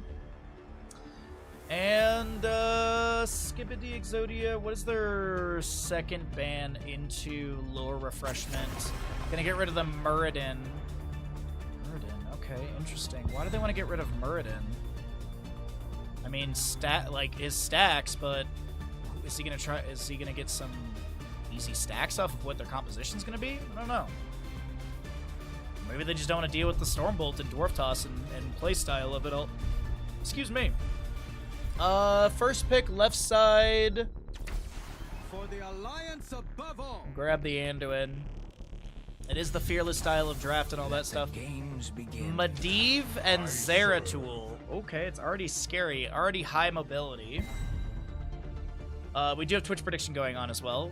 It should be 10 minutes. Yep, it is 10 minutes. Anduin with what? Are they going to look for like a Genji? Like, are they going to do like a light bomb situation? Mal'Ganis? Okay, so I think we're going to be playing a bit aggressive for lower refreshment. They're going to be trying to step up into the enemies a little bit aggressively. There's the Genji, okay. Alright, so Genji Mal'Ganis with the Anduin as well. We get into the mid-ban phase. I could see a Falstad ban from either side, realistically. Dahaka's not a bad ban either, if you want to get rid of some of those global aspects. And there's the Dahaka ban. Could see Falstad target ban from lower refreshment. That's definitely would work with their composition. They still need a main tank, healer. I guess you could forego the Bruiser and pick up the Falstad. I feel like this would be a main tank ban, like a Nubarak or something. No, maybe Garrosh. Garrosh with Medivh is kind of annoying because you just portal in and Garrosh can do his combo and such. So maybe a Garrosh ban. Get rid of Lucio. They don't want to deal with high fives. Okay. That's a snap onto Jaina immediately with a Deckard as well. Okay. So last pick should be main tank. Could be a main tank Uther. They could go for like double healer. They could go for something like that actually, yeah. Double healer and Deckard, Uther. You have your support of Medivh, Zeratul roaming, Jaina burst is pretty decent. Last two picks on the left-hand side with the Mal'Ganis, Genji, Anduin. Draft, lower refreshment does have some really good control. It's almost like Blizzard should hire me for my understanding and comprehension of the game. Garrosh. Get your gambles in. As I said, could be the last map before we get into the sponsor stream. And I hope you do stick around for that sponsor stream. As I keep saying, every bit of support is literally money for Bandit. So even if you don't like Minecraft, it is 1 hour of your day that you have to leave a lurk on my channel. So please, please, please be here for that. Also, there's some overlay interactions you can do as well. But as I keep saying, this could be a nice chunk of Bandit bucks. Real money. So please do be here for that. You could almost say that I've been here the whole time when it comes to casting Heroes of the Storm. Since literally HGC Open Division. Alrighty, Forehead Junction on the left-hand side, it's lower refreshment with the Yrel, Genji, Mal'Ganis, Raynor, and Anduin. Right side is Skibidi Exodia with your Garrosh, Medivh, Deckard, Jaina, and Zeratul. It's a best of 3 series. It is Fearless Draft, which means that it's the heroes that are picked and played are unavailable for future maps in the series. Is this a Herc right here? Is this the shadow of a Herc? Time remaining. 10 seconds. Or is this just the fog of war from these angles? I don't know. It's just it literally looks like a Herc in the sky. 4. You got your Cleave, Zeratul, Greater Cleave, Light of Caribor. That's gonna be Swift as the Wind, Will of Trachondris. Your Ace in the Hole and Power Word Shield as Garrosh goes into Warbreaker, Portal Mastery, Sapphire, as well as the Fingers of Frost for Jaina. Let the games begin. Okay, Bloodcool, let the games begin. The games didn't start until Bloodcool just said the little Ganymede spray on the ground as a Blizzard from Jaina will come through. Zeratul will try and grab this globe for them as the Felclaws come in from Mal'Ganis, Bouncy Bear, trying to set something up with a Night Rush afterwards. Force of Will applied to the Zeratul's Patapon on the left-hand side. Will not be taken down by Garrosh. We do have Jaina able to jump through the portal in time, and a Groundbreaker fires out at the end for the 3rd stack at the end of this engagement. Urel's already in the top lane. She's got a wave pushed up onto the fort. Might be looking to grab the Vision Tower. Sorry, no, that was the center teleport. I mixed them up on the minimap. All right, Medivh baseline stacks at 4. We'll see if Bloodcool can finish them by the end of the game. That's going to be some good Felclaws coming through. The toss goes out as well. Genji Shurikens fire out into Bloodcool. Here comes Urel with a Avenging Wrath after Wrecking Ball throws them away from this engagement as double glows will be stolen away by that Garrosh, and we're looking at Bruiser Camp, some Goliaths and a Raven for the top lane. Hellbats and bottom have been grabbed as well by Lore Refreshment. This band is licking his paws, sorry.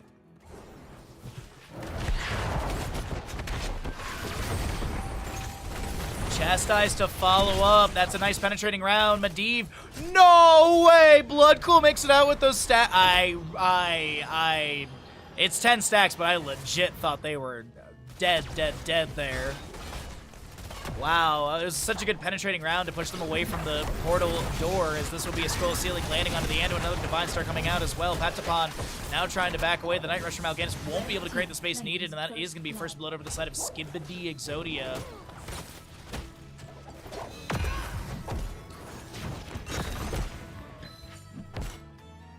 This is going to be your top lane wave. Once again, grabbed by Urel, and it'll be slowly making its way into the fort gate. I think she's going to be using center teleport to jump, or I guess top lane teleport to jump down over here. Claudia's trying to back away from Dino. Is there going to be a trade in damage? There's almost a kill onto Dino. Mal'Ganis coming through with the Felclaws. Lands onto Deckard Cain, the Night Rush afterwards as well. Righteous Hammer onto the old man. He'll be thrown over the wall into what used to be our boss pit of bottom lane. And the first warheads are coming through. Indomitable from Garrosh as he will not be able to back away. Hazuab's Jaina is trying to get a few hits here and there. A little spray goes down. Kathy with the Light of Caribor activated. Righteous Hammer charged up. Bonk up against the wall. 14 stacks for Medivh. 14 stacks, and Medivh lives again with double digits. And the warheads have been deployed. When the final warhead is channeled, is 3 minutes. The next one contested. Zeratul bonked again by a Righteous Hammer. Did go into the Rending Cleave at level 4. Jaina getting a nuke on the bottom right. Medivh is a fair and well-balanced hero. Zeratul is going to delay Kathy, I think, here. There's a potion on the left-hand side in case they want to try and grab it. It's going to be your Sapphire as well as Rubies at 1 and 4 for the Deckard. Night Rush onto Hazu. Force of Will is going to deny some of the damage. Zeratul will be taken down by the Genji as there's actually a rotation. They didn't grab the nuke in the mid lane. Going to maybe try and go for more of a fight. Big Avenging Wrath into the enemies. There will be a Wrecking Ball and into the fray. Displacement onto Kathy and assistance on the positioning of Hazu as we do have a lot of potions on the ground. The portal set up by Medivh. There's going to be a penetrating round. Felclaws into Night Rush. Onto the Deckard who jumps back through the portal. There's a Righteous Hammer from Urel just above. Hazuab's getting a little bit low and will be taken down. The nuke will be dropped as Felclaws land into Bloodcool once again. Can anyone grab this nuke on the left-hand side? Nuke will be summoned by Skog. No, it's going to be canceled. Okay. I was about to say, what a call to use a nuke to zone. Zeratul is going to be matched by Genji in the top lane, but Zeratul pressures a bit better as Warheads, the next round is about 7.5 minutes in game time, maybe earlier than that by a few seconds. Chastise onto 2 with the Piercing Light. No, he didn't go Piercing Light. Holy jeez. That's the rare Moral Compass. No Piercing Light, which I thought was going to be the pickup. Genji does manage to take down Zeratul in the top lane. Looks like the Yrel might have rotated up to help out with that one. Yeah, they have, I mean, the burn damage was added in a while ago, but I think the nukes got added. I think the nukes got a little bit more damage. I think the burn damage was reduced, but the initial impact damage was higher, or vice versa. Patapon is low, trying to back away. Medivh at 38 stacks, by the way. Look at the flank from Kathy. Righteous Hammer. Medivh is done with stacks, so if he dies, he's not too stressed about that one. Portal set up by Medivh as well. The Raven Familiar getting a few activations in this. Jaina is going to be... Oh, that's a nuke in this engage. Nope, that'll be canceled as Anduin will be taken down by Zeratul. 4-2 in kills. Kills are leading for low refreshment. As this might be changing soon. TV Coffee is going to get the Singularity Spike from the Zeratul, who's not going to warp in for a potential follow-up kill. Nuke goes down into the fort gate. It is going to be canceled. And Medivh will portal out. He'll reset for full mana. Some talents if you want to see them, as we do have that Holy Avenger for the Yrel. Hitting enemy here with Avenging Wrath at maximum charge, deals 25% more damage and reduce the cooldown to 1 second. So we cycle through the other numbers. Fellclaw's coming out from Mal'Ganis. Jaina's a little bit low, and she will not be able to get through the portal in time, though Genji will be traded by the Zeratul.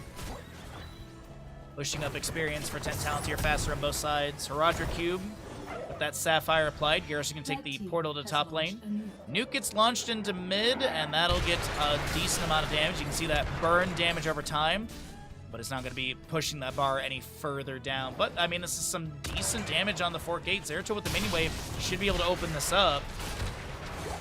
Yrel wave in top lane does crash and takes down the center gate. We have 10 talent tiers on both sides.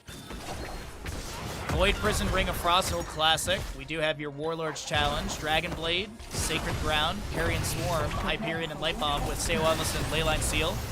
There's going to be a nuke underneath all of this. Penetrating round interrupts. Stay a while and listen. Leyline Seal, Carrion Swarm comes through as that'll be a nuke activated in this engagement. Just kidding. Prank again, bro. Someone hit the Garrosh and he will be interrupted. Light Bomb onto the Genji, but he does not jump in with the Swift Strike or Cyber Agility. Sacred Ground from Yrel still active as the Hyperion strafe shots will be coming through.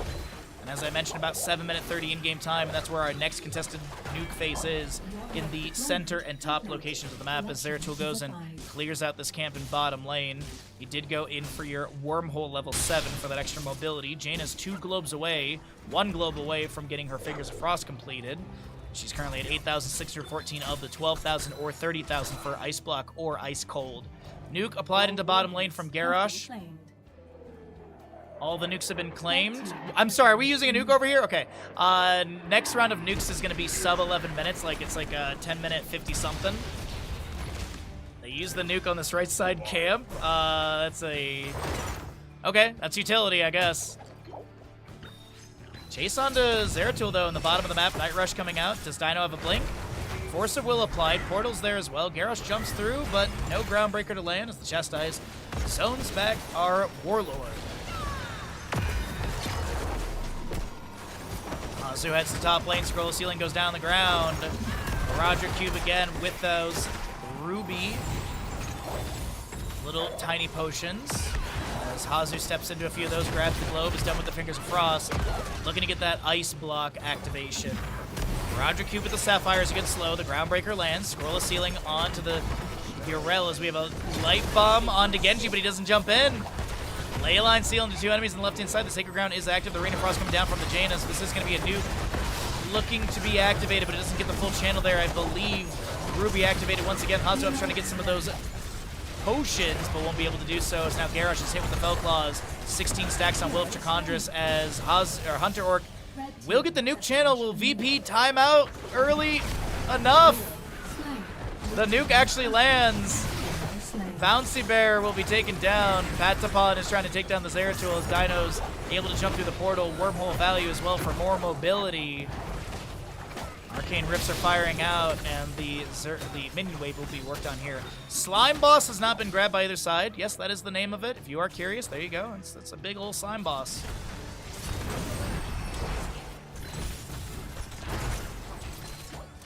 13 talents here on both sides. Icy Veins for the Jane is a big pickup. Shadow Mending for the Zeratul, or Mending Strikes. Alright, as I said, somewhere sub 11 minutes for the next objective, so we're in the minute of the announcement and contested phase. Genji taunted by this Warlord challenge, Swift Strike to the side, and Claude will be able to back away just fine. So it's like announcement in the 20-second area? Yeah, like nowish. Warhead deployment, completion. Zeratul steps into the bush. The Felcloss from Malganis come through the Night Rush as well. The Groundbreaker from Garrosh is an answer. Zeratul push to the side, blinks away the scroll ceiling zones and does land. There's a Ring of Frost from Jaina onto Malganis, and he'll be taken down. Hazu trying to take advantage of this moment in this corridor and will be able to find some value. He's going to be thrown in by the Garrosh. There will be a Leyline Seal. Kathy not caught by that Leyline Seal. The Stay Well and Listen, though, from Deckard will be activated. Zeratul jumping in as well. This is TV Coffee taken down, as well as the Rainer. Sorry, the Anduin as well. The warheads are ready for claim. Warheads are ready for claim. We'll have Dino going for this channel. Deve may be delayed by Genji. Leyline Seal down for 56 seconds. Force of Will be activated. Blood Pool is probably dead. Slain. But will Claude be able to back off? A Roger Cube. Zeratul has the Vorpal activation. And that'll be a kill onto Genji as our next nuke will be channeled. And Hazu is going to get this next objective at 14 and a half minutes in game time, just about. A little bit less than that, like 14:20-ish. Bottom lane 4 looks like it'll be taking down Bouncy Bear. Does get the Carrion Swarm activation. Level lead is formed between these two teams. So Roger Cube with the Emerald applied at level 7. That's a light bomb onto Garrosh. She's going to get pushed by the penetrating round. Dominable activated afterwards. The Groundbreaker lands to take the round from Urel. Stay one, listen. Ring of Frost underneath as we do have this nuke falling from the sky. And that is Urel leaving Malganis as he's thrown back into the nuke. And the Warhead is 1,012 damage with 1,508 overkill. Jaina takes the portal to top lane and might drop the nuke up here after getting this wave. Oh, Slime Boss. Okay, Slime Boss is the call.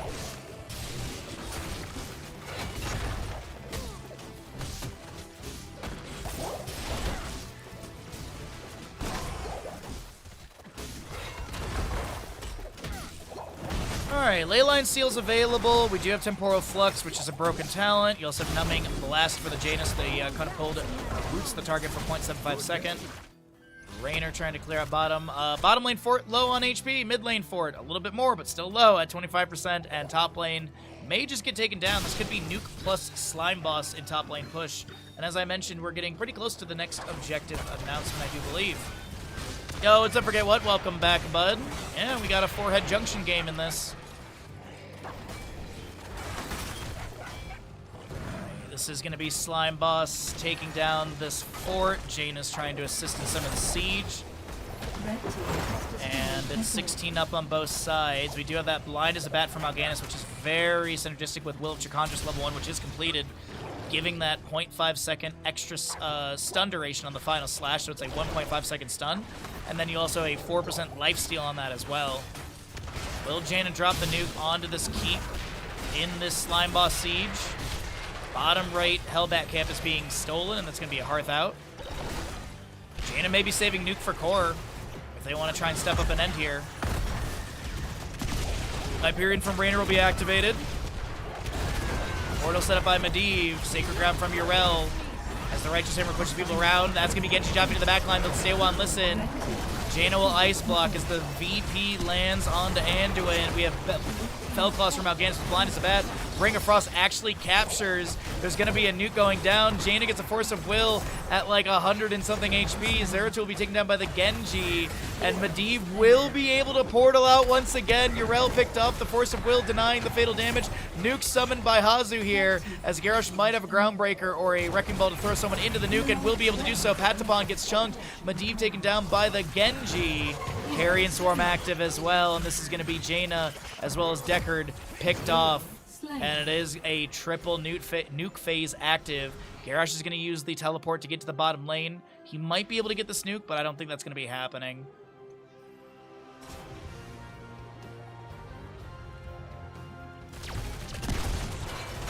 Groundbreaker lands. TV Coffee trying to sustain this poke and damage onto Skog. Here comes Genji. Swift Strike. Indomitable's there. No Finland in this one as Zeratul was back up, but this is going to be your third nuke channeled. Next nuke phase coming up at 18 minutes, 16 seconds.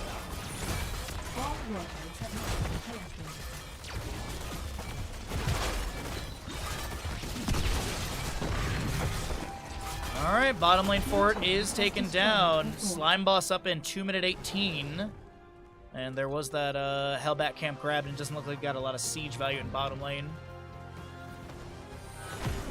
Alright, Avenging Wrath into the wave. Genji grabs his left side camp.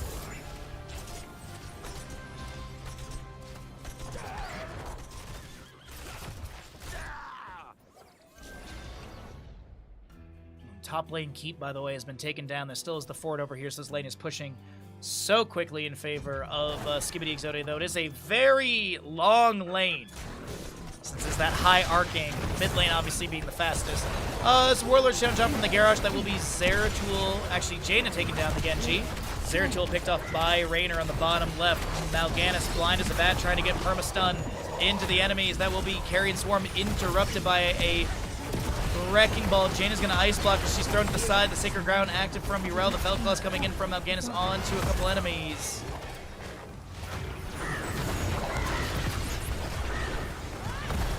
And we have Carrion Swarm from Mal'Ganis off to the right side. Chastise misses. And it's a half a level lead to the side of Lore Refreshment. It's 96 degrees with 80% humidity. Oh, I'm so sorry.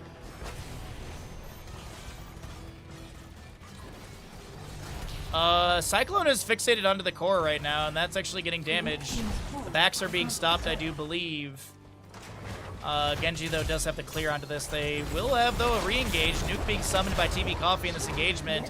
Hunter Orc is trying to back away from this penetrating round. Hunter Orc is like, I could have left on the left-hand side, like, 3 times, but will be taken down by the nuke summoning. Leyline Seal from Medivh. No, Medivh cheats level 20, but Bloodcool will be able to jump through the portal and back away safely. And indeed, the games have begun. Looking forward to this.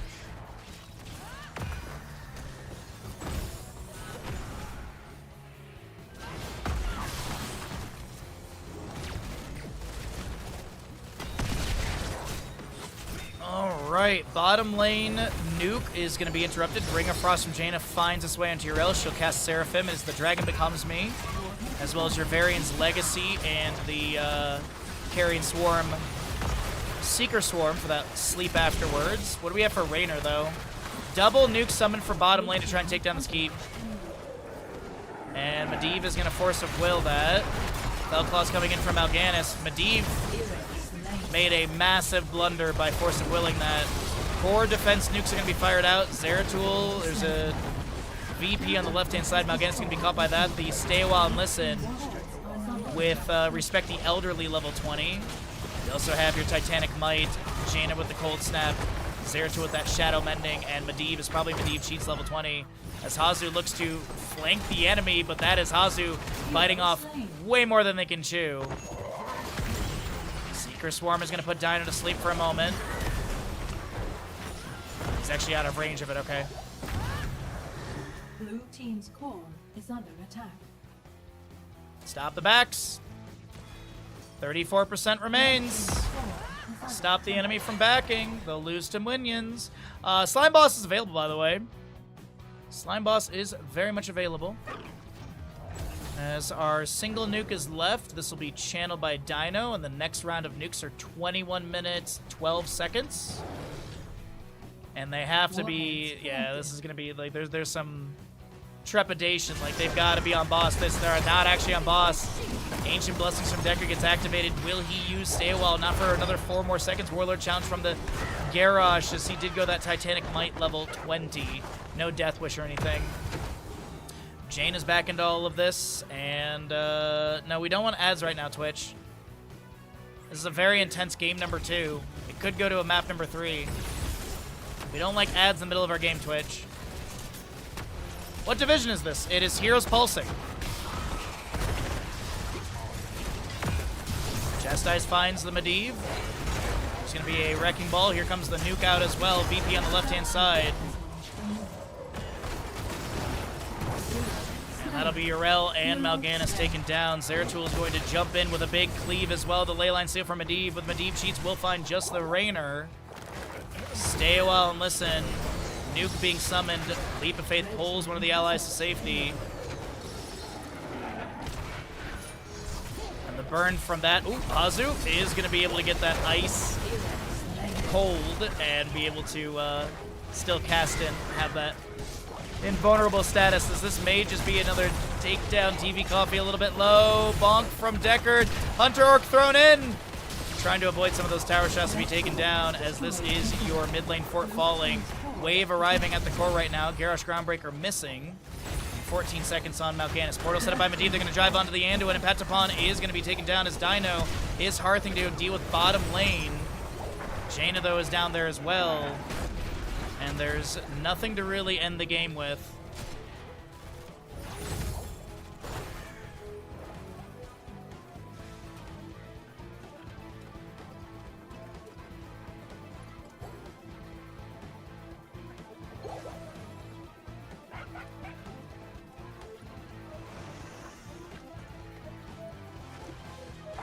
Alrighty.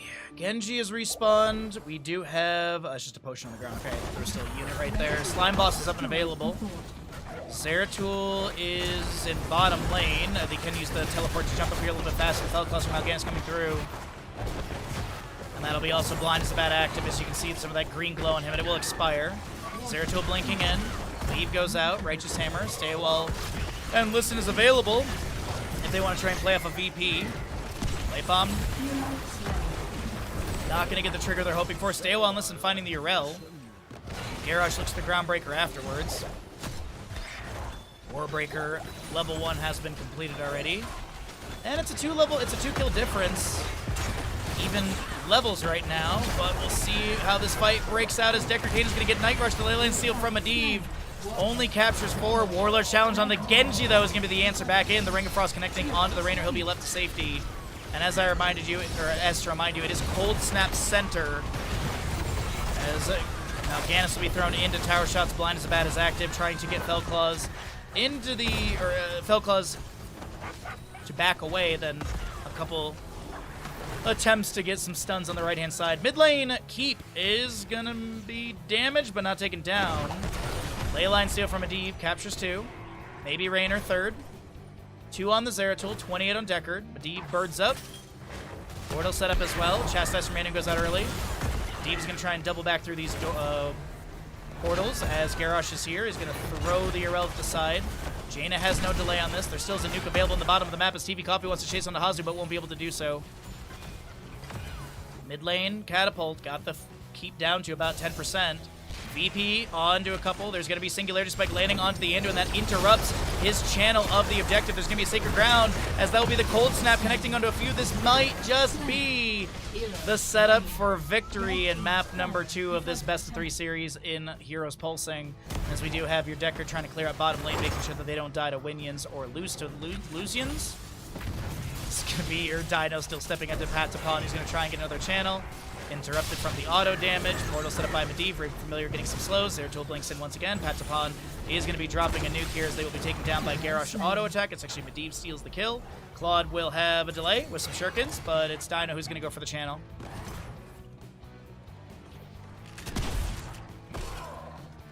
Mid Keep very low. One more shot from a Cyclone will be taking that down. And do we see a nuke summoned for the core?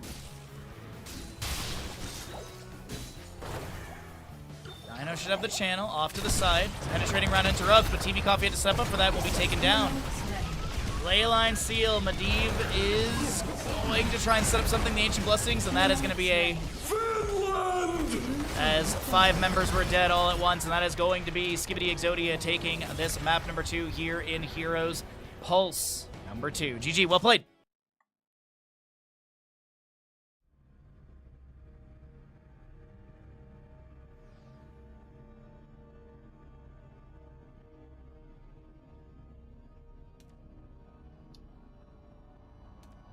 Good stuff. great games. All right, let me get some water, run to the bathroom, and we'll get more action for all of you, okay? Let me get rid of some ads as well. We don't want to get any more ads in front of our eyes, right? GG.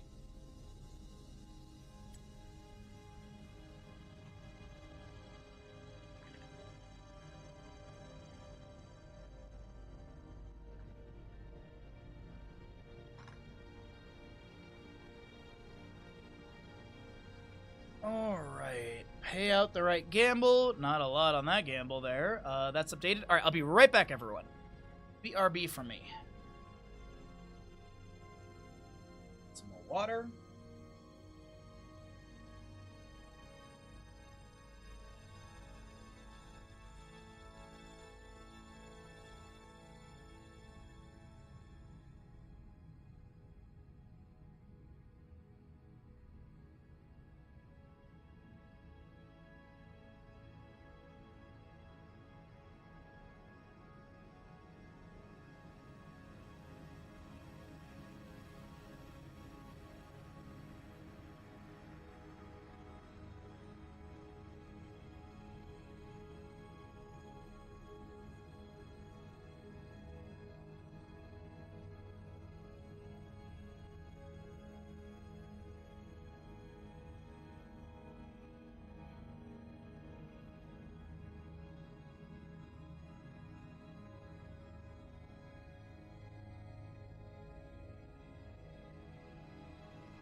All right.